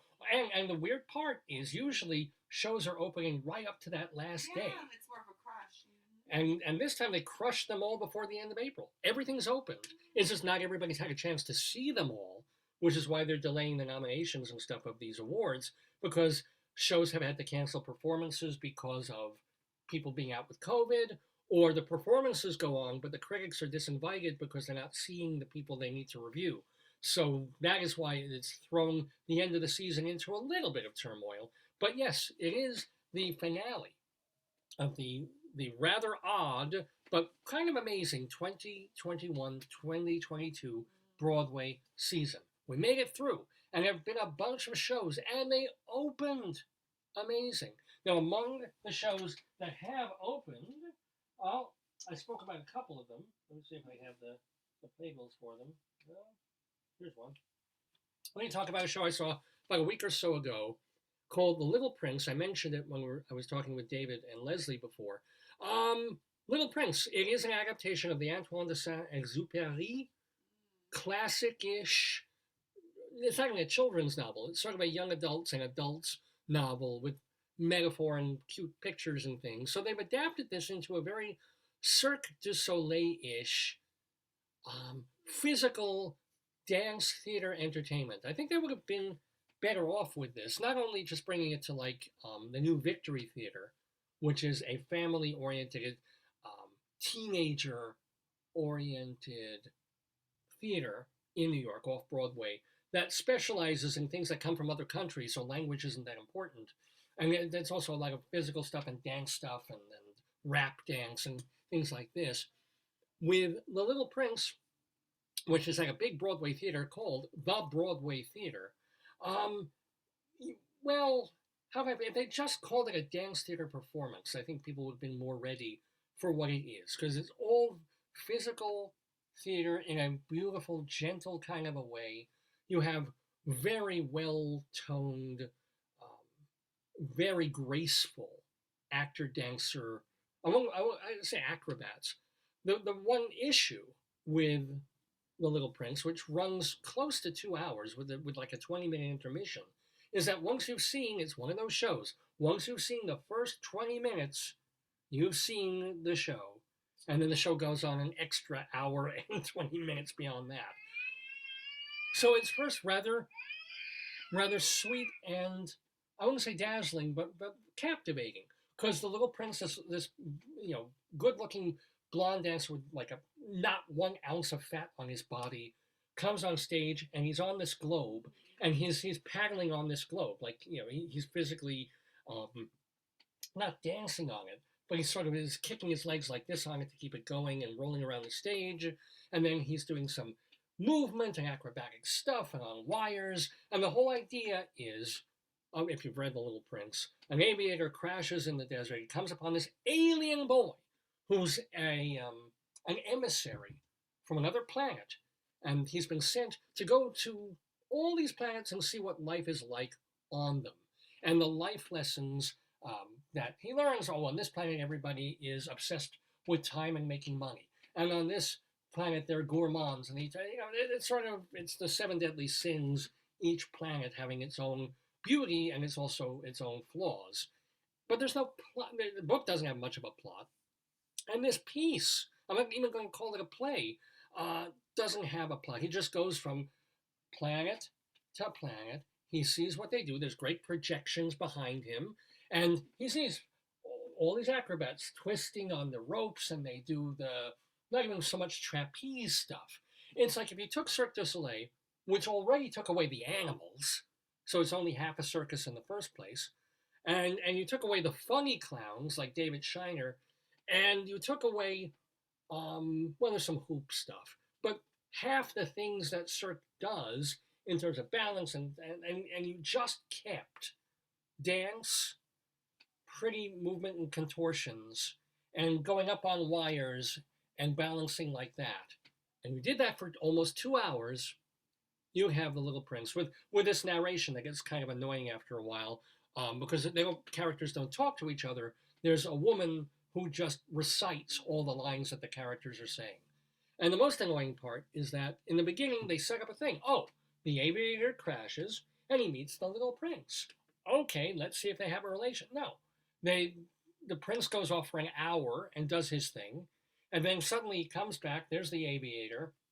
Prince has been bitten by the snake, whatever the hell happens. And suddenly we're supposed to feel like they've had a real connection and be touched by their relationship together. Like, we haven't seen them. We haven't seen the aviator in an hour and a half. What the hell is he doing back? I forgot he was there. So, as I really, literally what I said to David in a line was, if Little Prince was at the New Victory Theater, same scale, for 70 minutes or less, it would have been absolutely a lovely, enchanting entertainment. Well, the theater, it seems, is a bit too big for it. So you see the projections, but they don't go to the top because it's a touring show. So you don't look all the way up and just see the projection. At a certain point, the screen stops. So you're watching a movie screen. It doesn't feel. They could have put a curtain. It would have worked. So I cannot, unfortunately, recommend The Little Prince. I give it 2.5 stars. I can't. Even though it's one of those shows when you're first sitting there, Who would you go, like it? Who's the target audience then, if not you?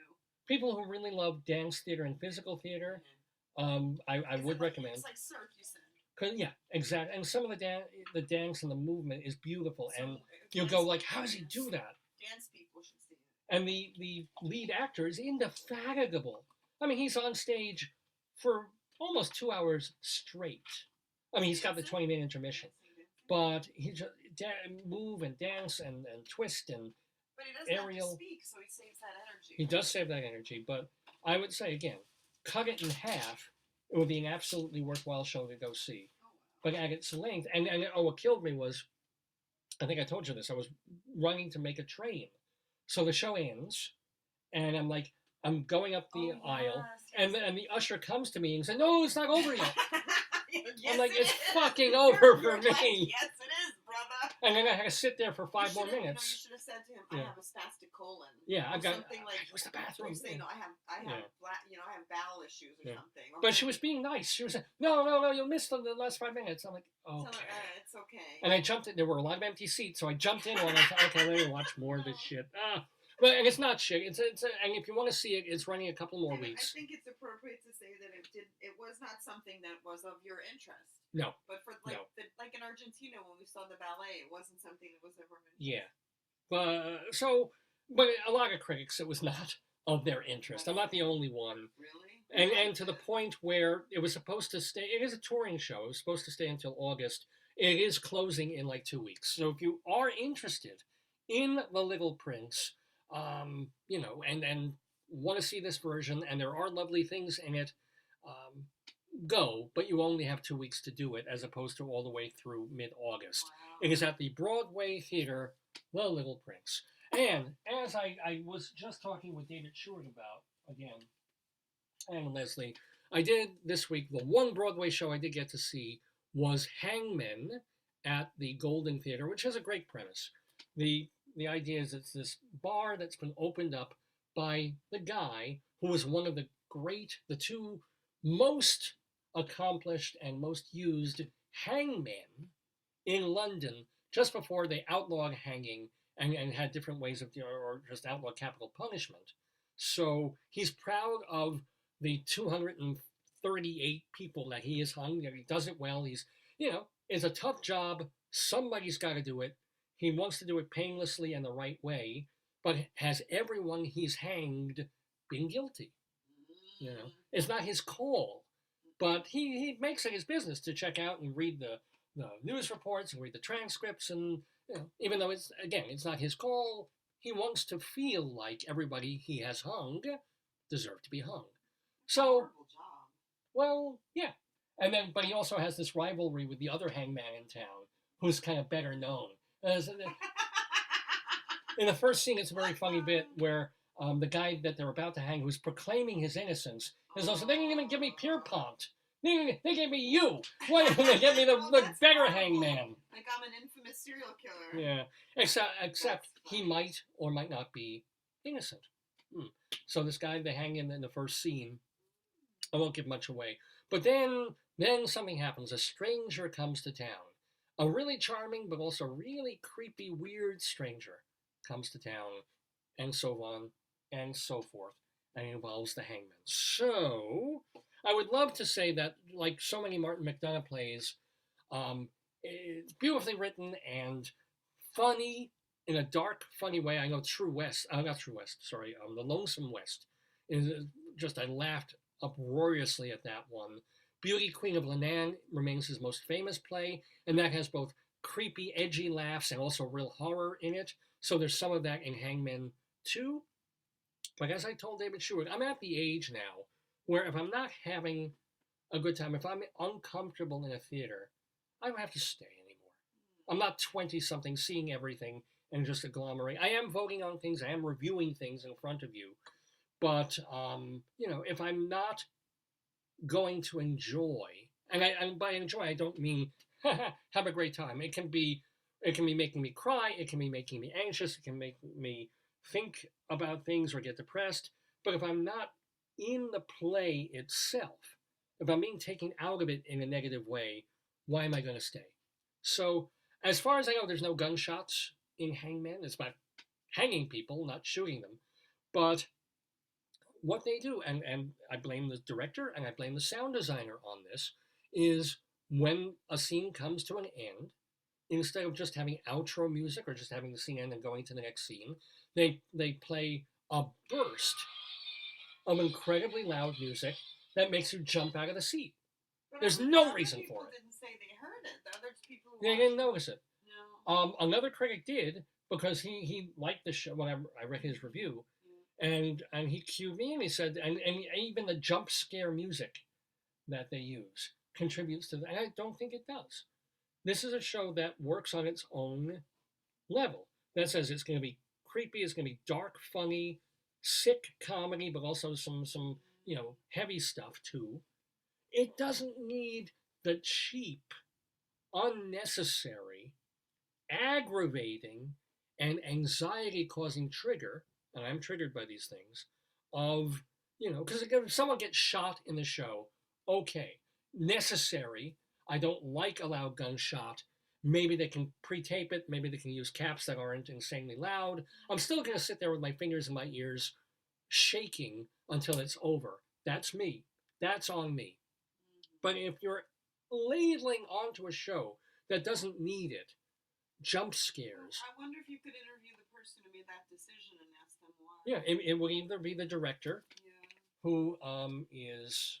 the music. What do they call it? Well, let's see, the sound designer, I can tell you right now, Ian Dickinson for Autograph Sound, so, boo, and director Matthew Dunster. The other thing is, because there are a lot of English people up there, and because I admit I have partial deafness in one ear, it is hard for me to understand some people more than others. It's interesting. They all have accents, and yet some It's frequency. Yeah. It's frequency of the sound. Yeah. That's what it is. So, and also I think some have just better diction than others. You know, some are talking low or turned away, even though they're mic'd. So if they turn away, it shouldn't really matter. But I'm also having I understand what's going on in the scene, and I hear most of everything, and discern most of what they're saying. But at the same time, I'm like, you know what? I'm not even getting everything out of this play watching it when the scenes are going on, and I'm not worried about the loud noises, because not everyone is speaking clearly enough for my ears to pick up everything. It was kind of like when I saw Birthday Candles a couple of weeks ago, a play I'm not particularly fond of, but Birthday Candles features Deborah Messing, and every word out of her mouth clear as a bell. Okay, most of the other characters too. One particular actress, was she on a different frequency for me? Or maybe a combination of that and she's just mushy-mouthed. And it took away from my being able to follow the various characters that actress performed. So, again, if I were watching Hangmen on Netflix, I would probably give it like 3.25 stars and go, oh, it's funny, it's dark, you definitely want to check this out. But because I had to sit there in a theater and tolerate and brace myself for no reason to be jolted out of my chair, not by the writing, not by the performances, not by the crazy, serious, creepy, scary horror stuff going on, but just because the sound designer decided to go, oh, let's make the audience jump, boom, I'm like, it's the reason I couldn't tolerate Richard Foreman's plays when I went off Broadway. There's an avant-garde, fairly important avant-garde playwright / director / avant-gardist named Richard Foreman. He's still alive, I believe. And I would go and basically tolerate the nonsense that I was watching. But then, out of nowhere, part of that nonsense, to wake people up, he'd have somebody pound a big drum or have a big noise. And I'm like, fuck this, I don't want this. Worcester was like that, though. Worcester? Chaotic, right? Worcester was, but there's a difference between changing things up, making things meta and chaotic and whatever, versus I'm going to scare you for no reason. Oh, okay. Ooh. There you go. Don't do that to me. Are you scared? And if you're going to do that to me, I'm not going to come to your show. So I did come to Hangmen, and I left early, and did not really want to, but that's just me. You may enjoy it, but it's not my favorite play of the season. And I personally cannot. I recommend reading the play, and then not seeing the show unless noise is nothing to you. And that's just like, look at this idiot rambling on about jump scares in theater. It's like, who cares? I wonder how many people are affected by it. Probably thousands. Yeah. But then there are other people who will voluntarily go into like those Halloween maze things, and they love it, and they live for that, and this is a thing, it's experiential. Good for them, not for me. Okay, and that is me going inside Broadway. Where the hell is the song I hate? Here it is. It's the famous gay white way, Whee! where the night is bright as day. Boom, boom, boom. Ain't Broadway grand? Yes, it is. Yes, it is. It's not just a thoroughfare, No. it's a tingle in the air. Uh-huh. Ain't Broadway grand? It's excitement, it's romance, it's all fun and song and dance. This wonderland. Ba-ba-doo-ba-boop. You can be a millionaire quicker here than anywhere. Ain't Broadway grand? Yes, ladies and gentlemen, Broadway is grand, and that's why we talk about it every week here on Dave's Gone By. And we've had so many Broadway and off-Broadway and off-Broadway people on this program over the years. I mean, everyone from the late Charlotte Ray and Carol Channing, who've been on the program, Charles Grodin, and who else? Adam Pascal from Rent, and Katie Huffman from The Producers, and a couple of people from Wilson Jermaine Heredia was on the show. when I try and just think about it, I can go to my website and just read reams of lists. Linda Lavin has been on this program. The late Theodore Bacall was on the show, just over and over again. So many friends of the neighborhood from Broadway, also from TV and film and other aspects of entertainment and writing and life. We call them the friends of the neighborhood. These are folks who've been on this program maybe many years ago, maybe as recently as a couple of months ago, and we like to let you know, hey, we're proud of having these folks on the show. When they were on the program, this is what they were doing, and guess what they're doing now? That is why we call it the Friends of the Neighborhood.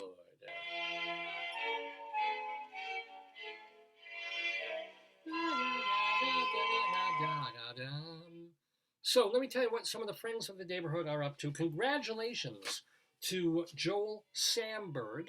He is Benny Bell's grandson. He wrote a book about Benny Bell a few years ago. That's when we had him on the show. But he's got a new book called Almost Like Praying. It's a fiction book, and it's available now on Amazon.com. Almost Like Praying from Joel Samberg. Want to let you know that if you are in New Jersey tonight, go to the Vogel in Red Bank because you can see Frank Ferrante live in an evening with Groucho. Now remember, that Groucho show is going to be on PBS all month long, but if you want to see it in person, and I saw it years ago, it's really good. Frank Ferrante, Evening with Groucho, and this is not Gilbert Gottfried's old Groucho. This is not. There's a show, and you go into a theater.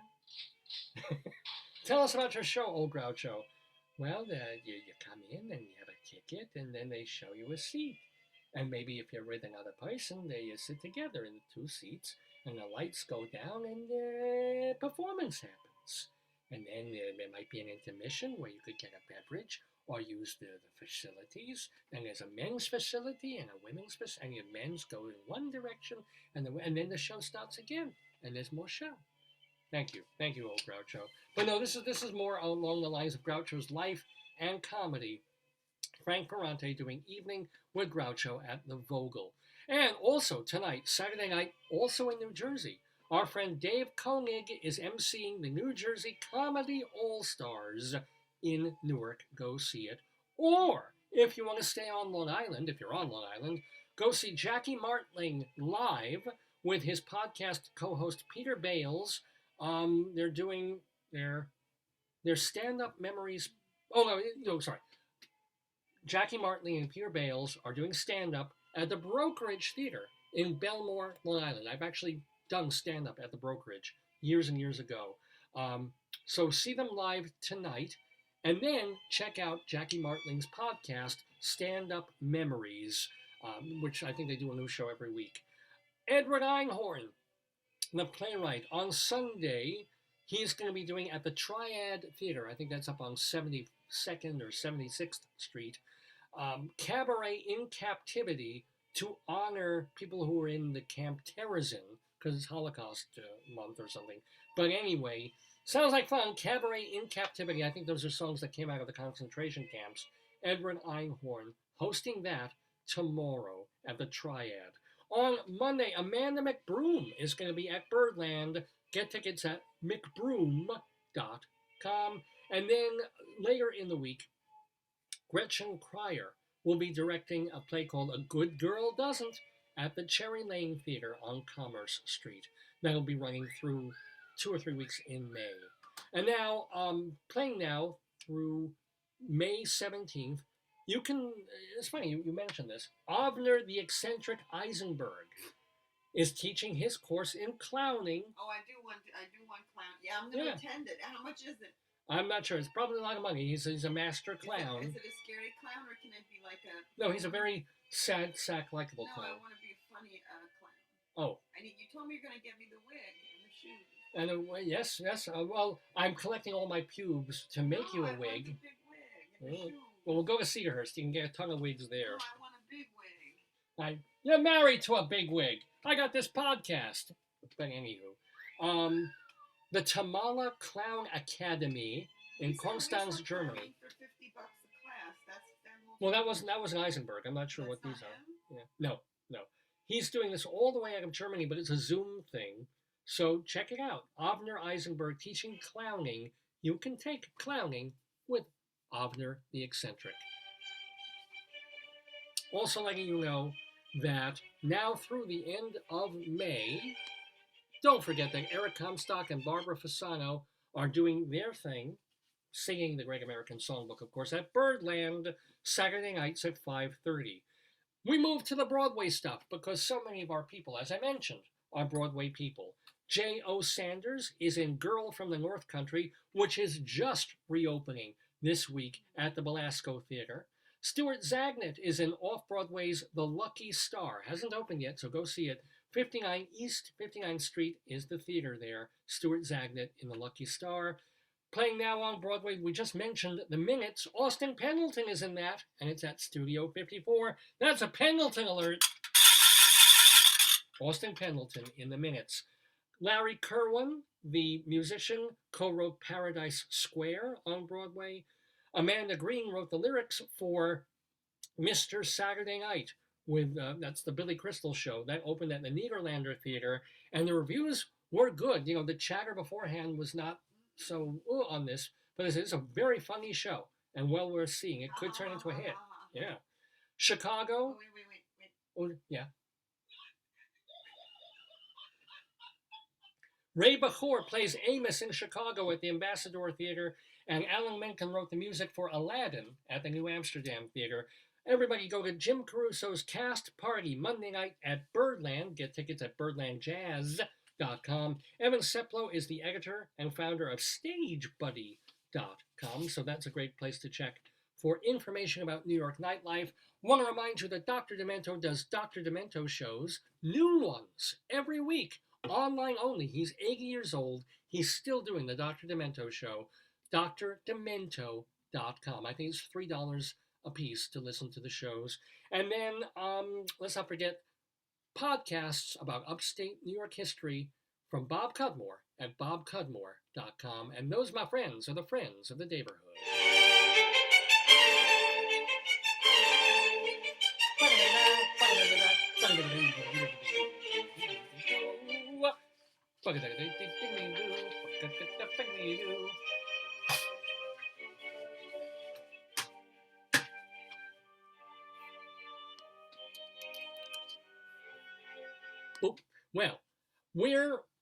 Oh, well, look at that. It's 10 to 1 already. We're almost an hour overtime here in the neighborhood, as we sometimes are, as we almost always are.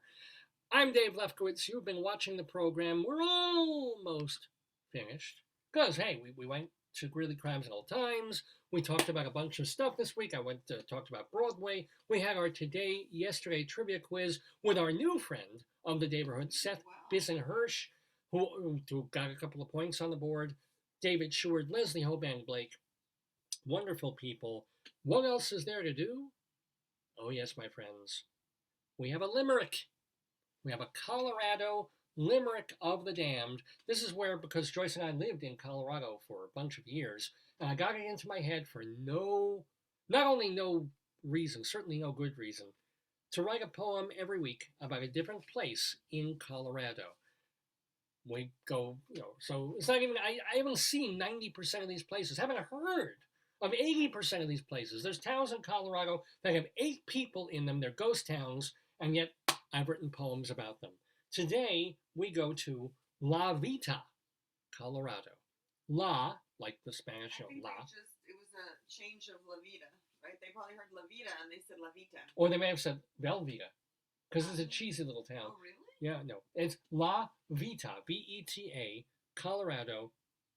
It's a statutory town of 800 people in south central Colorado, part of Huerfano County, which means Orphan County, interestingly enough.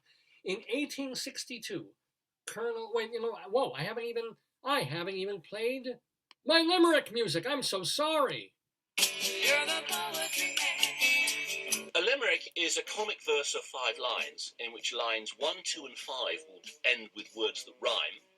And likewise, verses 3 and 4 also end with words that rhyme. So this is a limerick.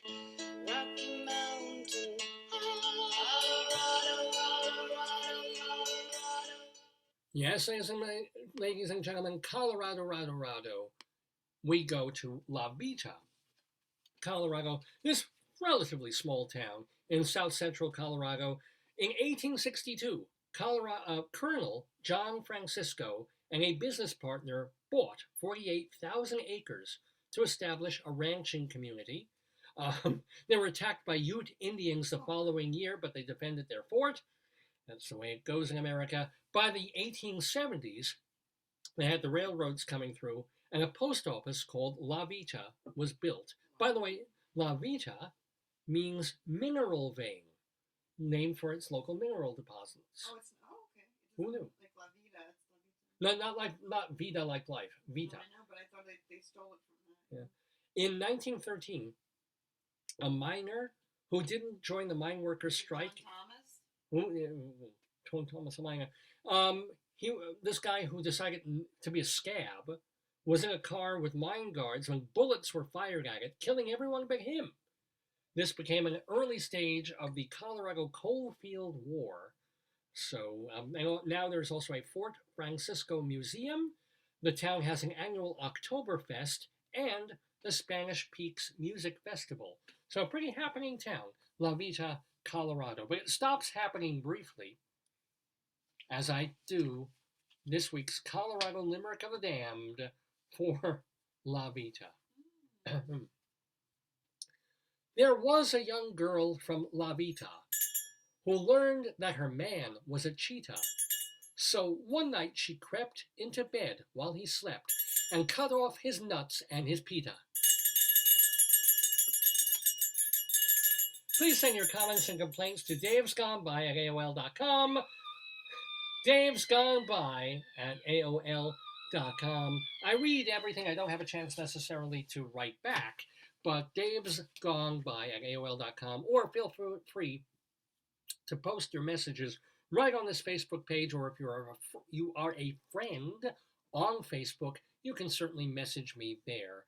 And check my Twitter feed, Radio Dave 2. Check the archives, davesgoneby.com. So if you missed all or part of this very fun show, give it about a day, and we'll post it right there on our website, davesgoneby.com. The interview will separate that out with Seth Bisen-Hirsch and Rabbi Saul Solomon. You'll find that also separate on the website. We'll post it at archive.org. We'll post it at castbox.fm and also on our YouTube page. Do check that out. And also please check out my other website, davelefkowitz.org. davelefkowitz.org. This is where I put all my writings. So if you want to read All my your writings? well, as many as I've been able to gather up so far, more than almost 1,200 pieces of writing are there. Put that one in. I didn't put it in there. davelefkowitz.org. So if you want to read my theater reviews, my song lyrics, my plays, one act and full length, if you want to read all the interviews that I've written for magazines like Long Island Woman and Long Island Pulse and Playbill, we have only a smattering of the Playbills ones on there, but we're loading it up. Anyway, davelefkowitz.org. Check that out. And please check out Rabbi Saul's website, shalomdammit.com, for his writings, his rabbinical reflections, and footage of the full entire one-man show with music by Richard Shore at the piano of Shalom Dammit, an evening with Rabbi Saul Solomon. It's there, right there on his website, shalomdammit.com. Please do check that out.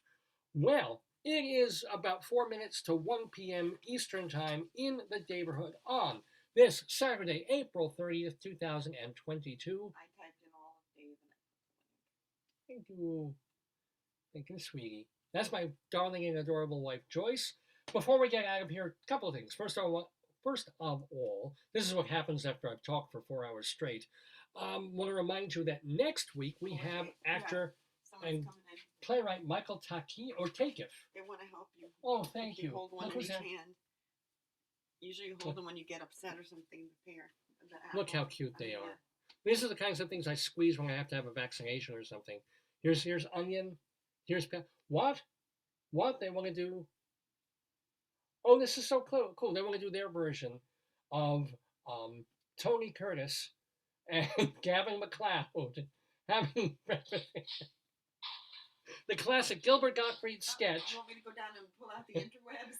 No, maybe not. No. Potatoes do it. They do it very well because the joke of Gilbert's skit is that Gavin MacLeod and Tony Curtis have very, very similar voices. So that when they're sitting together eating, you know, it's like listening to them talk to themselves. So they do it that. Gilbert did it one way. Potatoes do it another way. Hi, Gilbert. Hi, Tony. What are you having for lunch, Gilbert? No, oh, crap, we fucked it up. Potato. Anyway, What are you teaching them? they'll work on it. What are you teaching them? I'm not, they're watching the same things we are. Anyway, Michael Takiff. Oh, I like I'm looking at your headshots. That's nice on your bio. Well, thank you. He's going to be off Broadway in just a week or two or three. Your hair is not bald and dark brown. Your hair is black and gray, black and white. Well, yeah.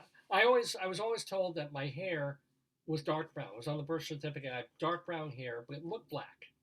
Your hair is black and gray. Now it's not even black. It's gray. Well, in the back a little black, and the beard, of course, is gray now, except for these little straggly strands. And the stash hasn't turned gray yet. It's weird. I'm like two-tone. Did you perform in Sexual Perversity in Chicago? I sure did. That wasn't a play. I was just fucking people right and left. No, and also special occasions. Are they plays? Yes. Okay. Sexual Perversity in Chicago was one of Mamet's first major breakthrough plays. It's very funny. Joyce is looking at my resume, which is on davelefkowitz.org, which you can find there and then click through. Anyway, what's new? Anything you want to talk about, hon? Any stuff? I love the way you did your pictures are great. Well, thank you, darling. I want to play the one in the thing. I don't know. Oh, it's Theater Picks. I like that. Yeah. It's a nice website. You did great, honey. Well, thank you. Thank you so much. Pretty. Well, I wouldn't go that far. Well, You compared. can download the acting thing too. Well, hon, if I hold this up, can you tell which is me? Huh? Where'd you go? Wait, can you see me? Oh, David, no, take it down. Yeah, I modeled for it. I think they caught something in the I don't think you eyes. put 3%. Oh, because you didn't act in it. Okay, never mind. Yeah, no, I wasn't in it. I wrote it. That was a play that I wrote that I wasn't in. Anyway, I think we can wrap it up because it's 1 o'clock in the afternoon here on Dave's Gone By, finishing the 847th episode of the show called HERSH Highway. Be here next Saturday, 9 to noon, for the 848th episode featuring Michael Takiff, also featuring Leslie Hoban Blake and David Sheward. Do check out their writings and check out her video podcast with Charlie Gross, 2 on the Aisle, and should be a lot of fun next week too, as we do every week here in the Daverhood. So until next time, I just want to give a shout out to my dad, who is watching, I guess, I hope, from wherever he's watching. He passed away last Cinco de Mayo, back in 2021. We already did the unveiling, but still, Thursday I think is going to be the first year anniversary. So I'm going to send my love out to my dad, without whom I would not have my humor, I'm sure, my personality, my eclectic musical taste, my anger, my hairline. You get all sorts of things from your parents. But loved you, Dad, and miss you, and hope that wherever you are, let's see, we watching Bugs Bunny cartoons, having whatever he wanted to eat. Finally. Yeah, right? Healthy, running around, chasing, don't tell me, chasing girls. What else? Having a better time of it in heaven than he had here the last 10, 15 years. I'll give it that. Anyway, to the rest of you, a healthy, happy, good week, and we will see you next week in the Daverhood and Gone By. Days gone by, they're gone by. Days gone by, they're gone by. Days gone by, they're gone by. Hi, Gavin. Yeah, you work on it.